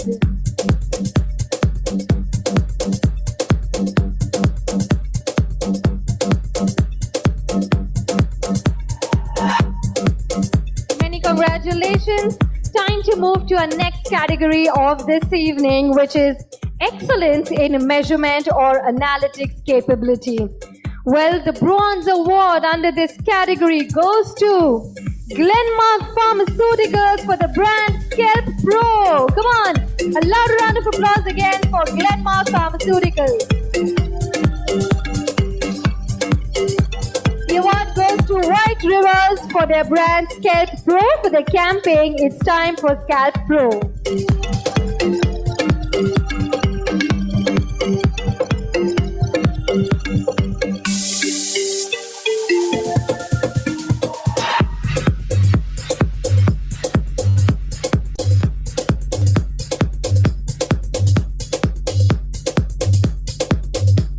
Many congratulations.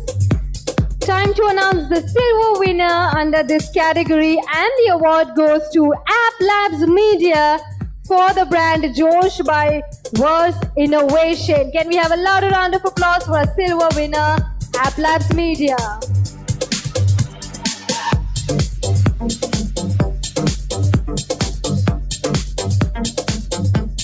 And they grab the silver award for their campaign, #Begin and #DanceJoshCPI campaign. Come on, where are the applause in the host? Come on, everyone. Many congratulations to you. Time to announce the gold winners in this category. Well, we have 2 gold winners in this category. The first gold award goes to Sync Media and AdTech Private Limited for the brand Clovia.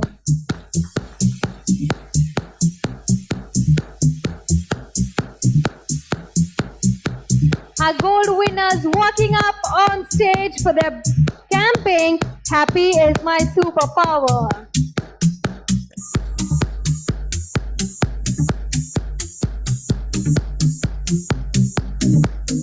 Many congratulations. Time to announce the next gold winner for this category. That goes to Integral Ad Science for the brand Guardian. Come on, a loud round of applause for our gold winner.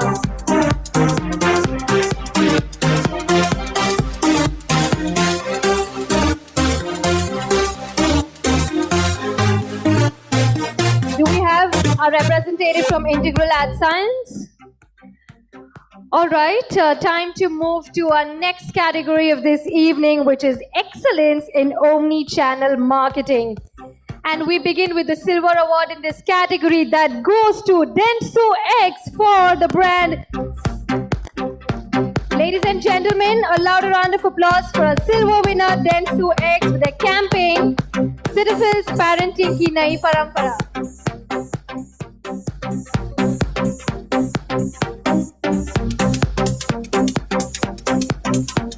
Our silver winner for this category, Dentsu X, Media Smart and Apple Company. Come on, a louder round of applause for them.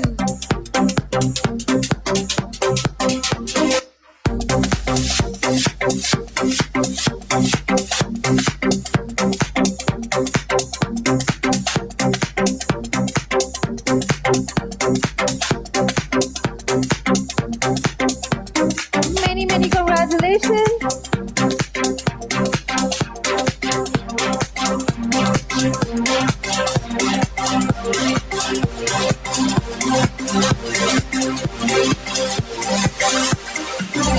We have one more silver winner under this category. That goes to Roysted by Team Pumpkin for their brand Dalmia Cement. Can we have a louder round of applause for a silver winner?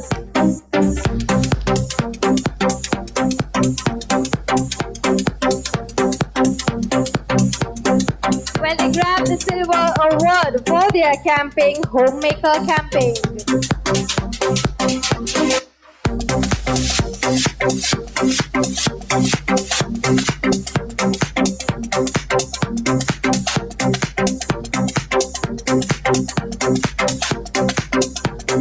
Many congratulations. Time to announce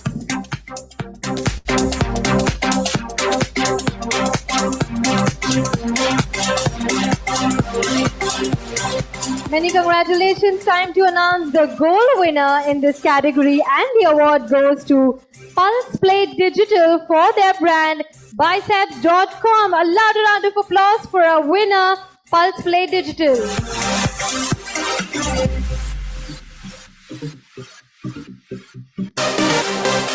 Our winners just walking up on stage. Come on, louder round of energy for all of them.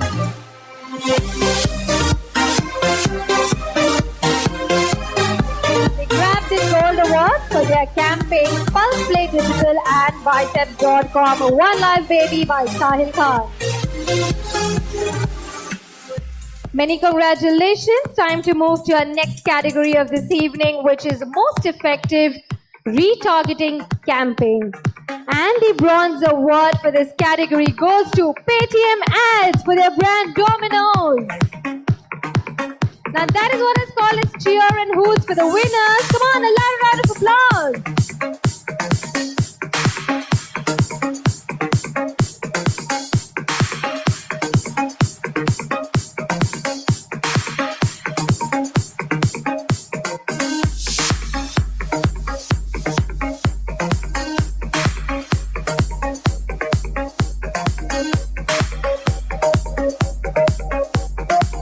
Many congratulations to the whole team.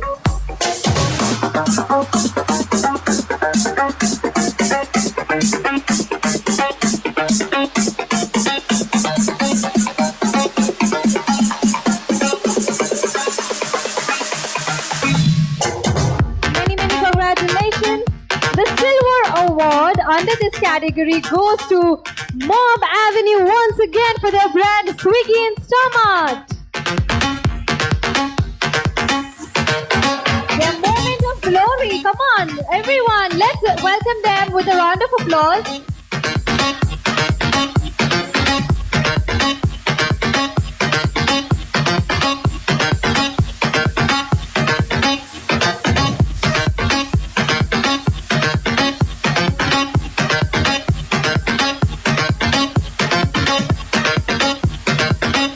Many congratulations to you. And now it's time for me to announce the gold winner under this category that goes to We Serve for their brand Swiggy.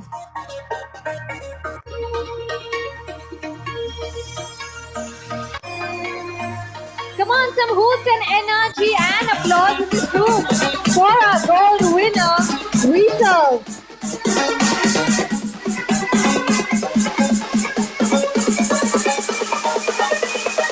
Well, they grabbed the gold award for their campaign Simply Superior.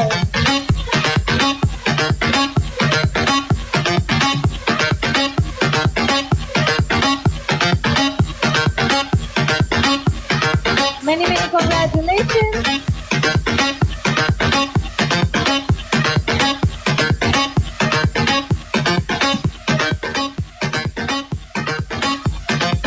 Thank you so much. Thank you to our presenters for doing the honors for us.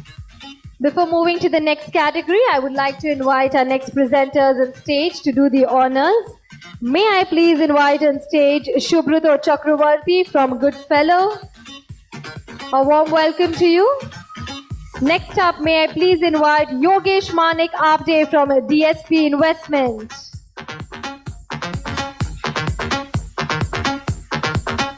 A warm welcome to you as well. May I please also invite Walter Vieira, former chairman, ICMCI.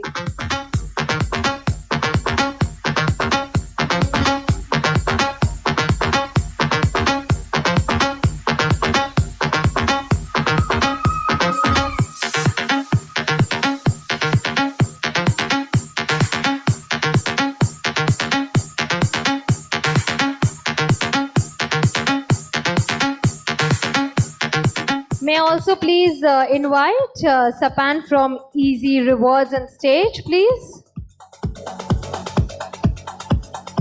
A warm welcome to you.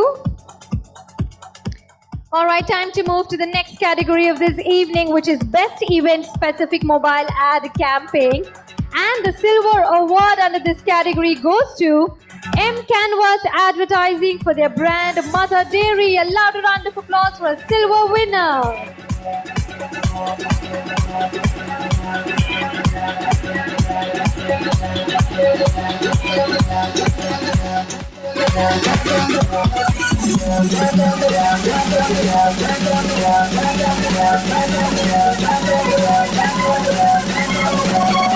Grab the silver award for their campaign, Mother Dairy Holy Campaign.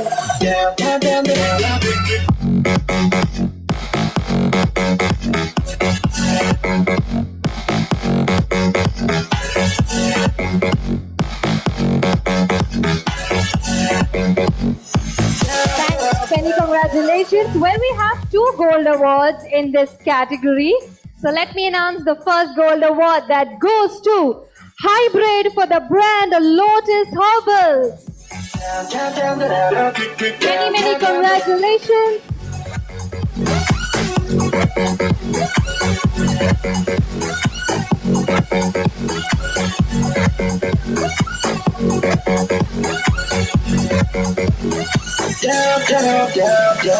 Great work done. Many congratulations to Team Hybrid for grabbing the gold award.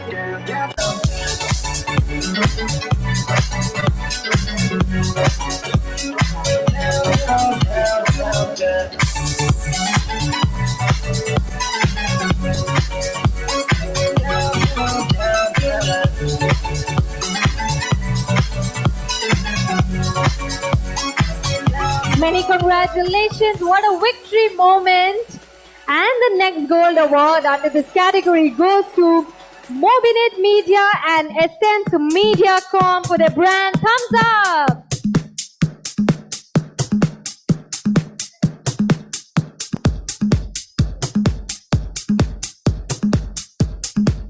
Many congratulations, and they grabbed this award for their campaign Most Tufani Angle Thumbs Up Some Campaign.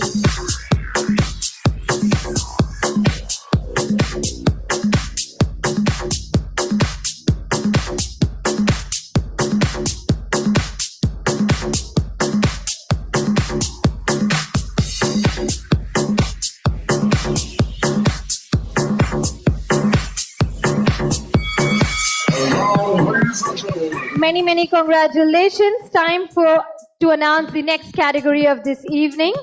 That goes to the next category of this evening, which is use of branded content publisher. And the bronze award for this category goes to Zapaz Media for their brand Dawat. A louder round of applause for Team Zapaz Media.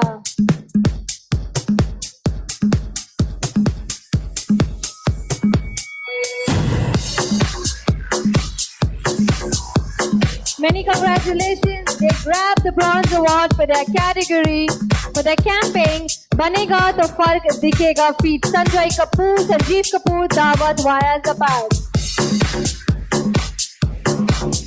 Well, a silver award under this category goes to Hindustan Media Ventures for Slurp.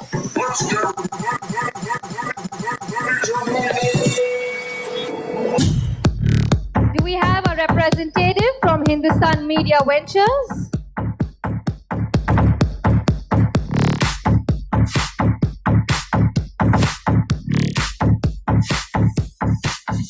All right, time to move to the gold award under this category. That goes to HT Media Limited for Hindustan Times for their campaign HT City Unwind.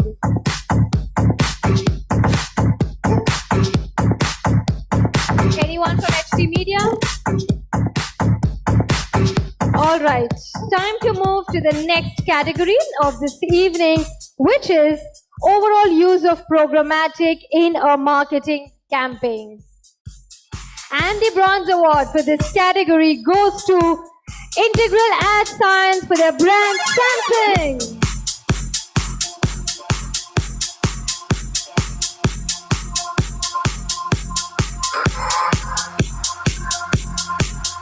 Anyone from Integral Ad Science?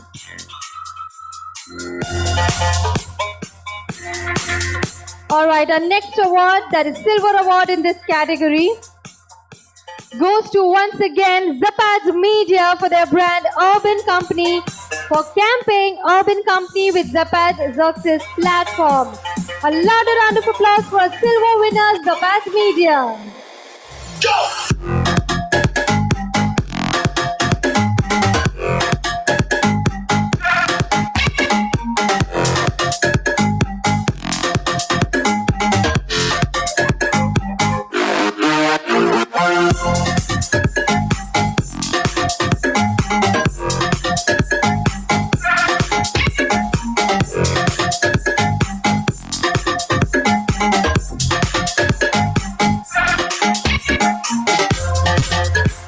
Congratulations. Now it's time for the next award that we have, which is the Gold Award under this category. That goes to, once again, Mob Avenue for their brand Bajaj Finserv for their campaign, user acquisition campaign.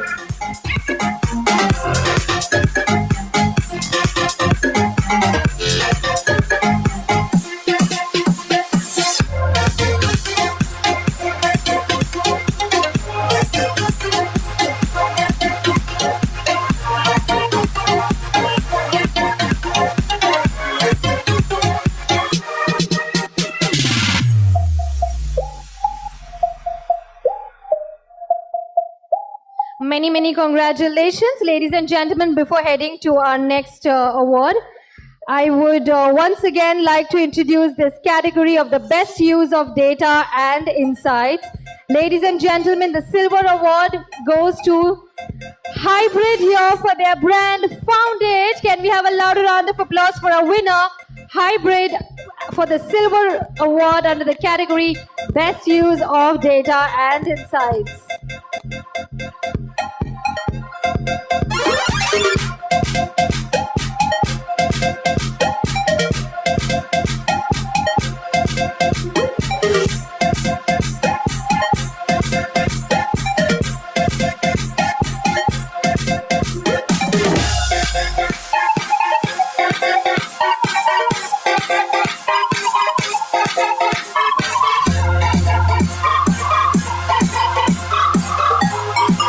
Many congratulations. Our next category that we have here is data-driven TV campaign.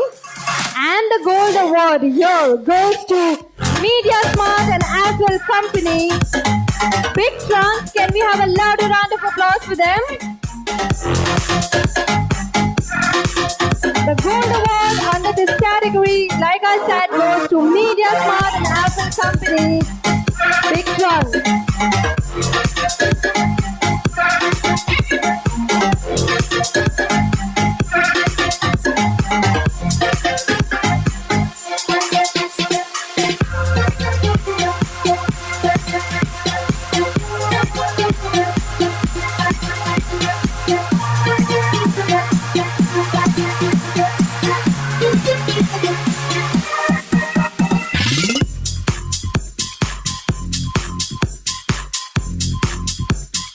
All right, many congratulations and thank you to our presenters for doing the honors for us.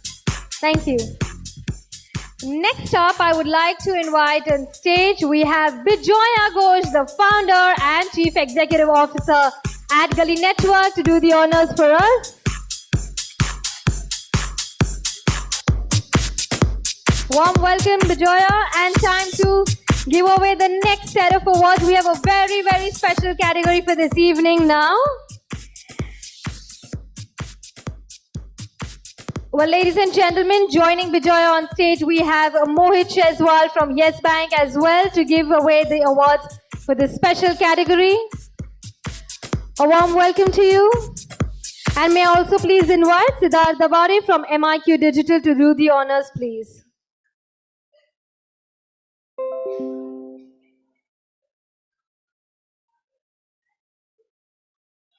Warm welcome to you. And like I said, we have a special category awards for this evening now. The category here is the Media Planner of the Year. Ladies and gentlemen, the gold award for this category goes to Director Growth. We have Tejasvi Batria from Kuku for their campaign Kuku FM. Can we have a louder round of applause, everyone? For Tejasvi Batria, everyone. Come on, where is the energy?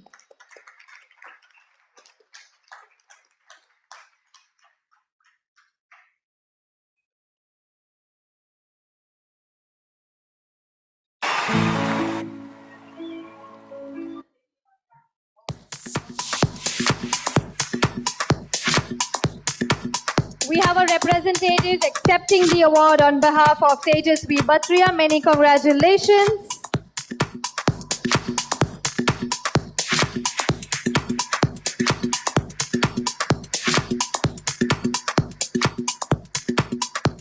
Many congratulations. Well, the next category for this evening we have is the Media Planner of the Year agency slash publisher.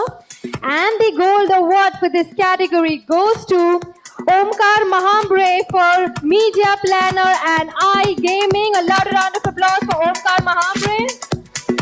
Media planner iGaming for the campaign Mob Avenue.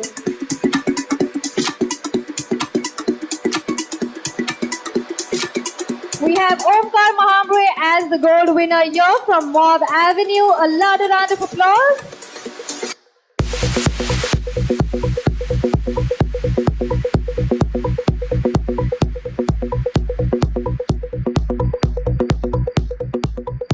Well, many congratulations. And the next category we have is the best AI startup. And the gold award in this category goes to App Labs Media. A loud round of applause for App Labs.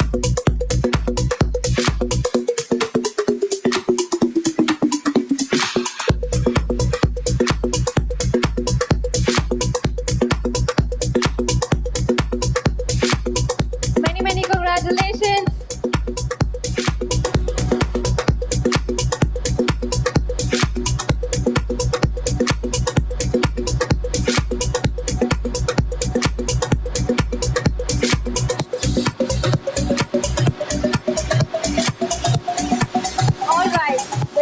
Category for this evening we have is Best Programmatic Capabilities by an Agency, and the Gold Award goes to Mob Avenue as the Best Programmatic Capabilities an Agency. Come on, a loud round of applause for Mob Avenue.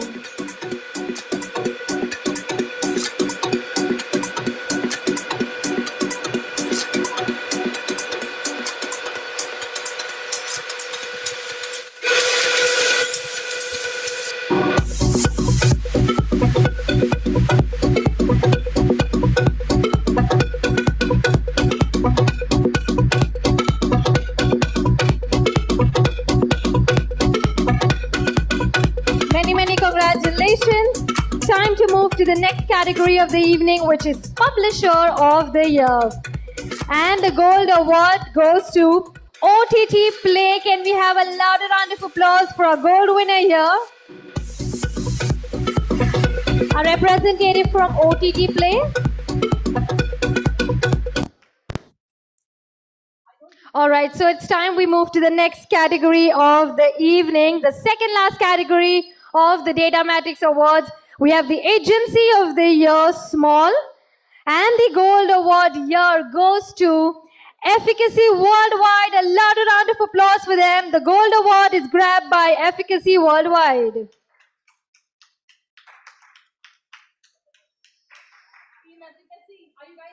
Anyone from Team Efficacy? Yes. Many congratulations.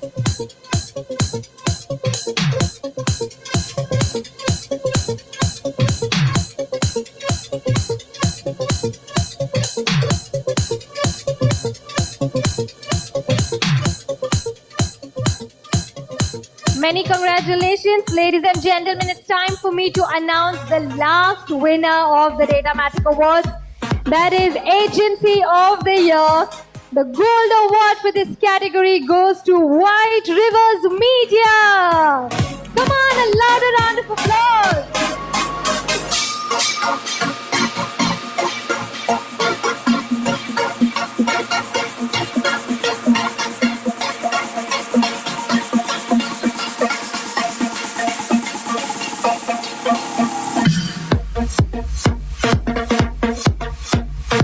Many congratulations to the team White Rivers Media.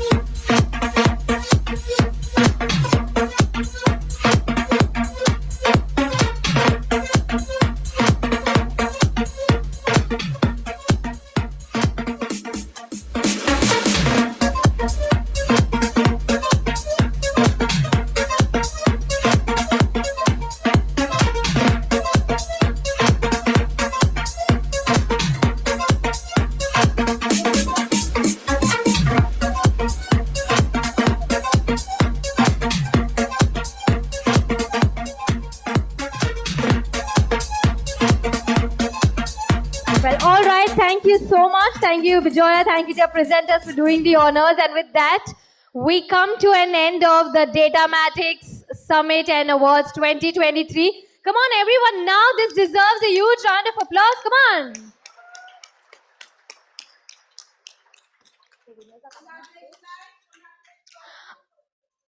All right, ladies and gentlemen, I would request you all to please stay back for a moment. Before beginning with the award ceremony, I had announced that we have a lucky draw at the end of the ceremony. And you all had scanned the QR codes on the tent cards, which is played on the cluster tables, which is Marketing in a Digital and Data World by Walter Vieira and Brian Almeida. And we have our winners of the lucky draw. Can we please have the names of the winners on screen, please? Let's see who are the lucky draw winners here.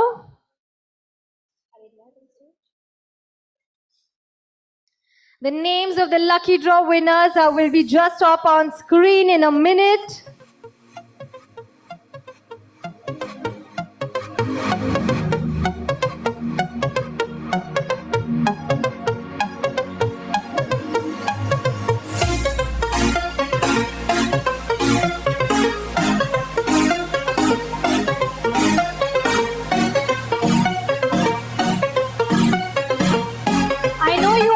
Waiting to see who the lucky draw winners are. Our names of the winners will be up on screen very soon. Let's see who gets the award.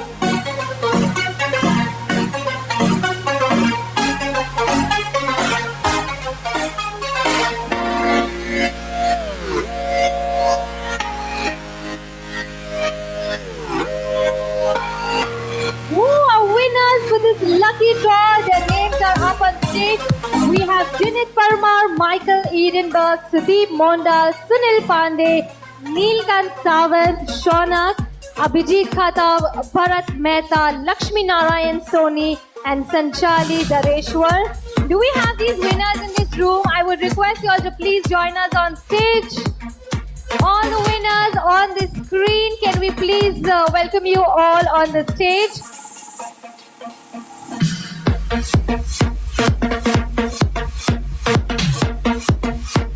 Can I please invite the winners on stage? May I also please invite our authors of this book, Walter Vieira and Brian Almeida, to join us on stage, please.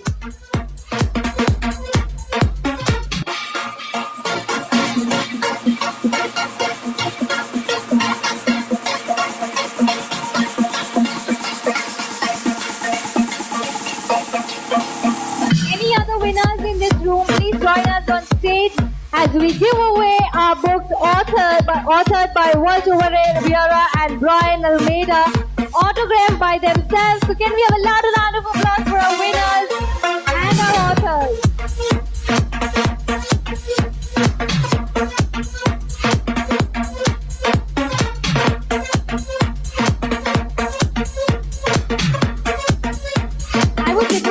Please remove the books from the bag, and you all can please give us a group picture of the book. Would request you to please take the center stage for a group photograph.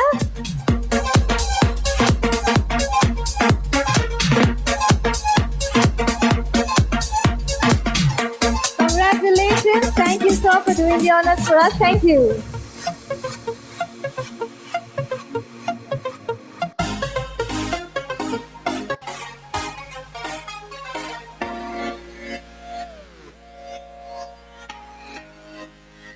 All right, thank you so much, ladies and gentlemen. With that, we come to an end of the second edition of the DATAMATIXX Summit and Awards 2023. Well, it was an absolute pleasure to have you all with us. I'm sure you will have a great experience with all the key takeaways that you all had from this summit. And again, a big congratulations to all the winners for all the hard work that they have done. Well, looking at you all, I can just say that dream big, work hard, and be unstoppable. Thank you so much. I would again like to thank the entire team of AdGully Network for all the hard work that they have done. I would like to thank Bijoya ma'am. I would like to thank Nehal, Mr. Sudhir, Mr. Sunil for their continuous support and efforts. Thank you so much. This is Anchor Priya Shumankar signing off. Thank you. Come on, let's begin this. Let's end this summit with a round of applause.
Thank you.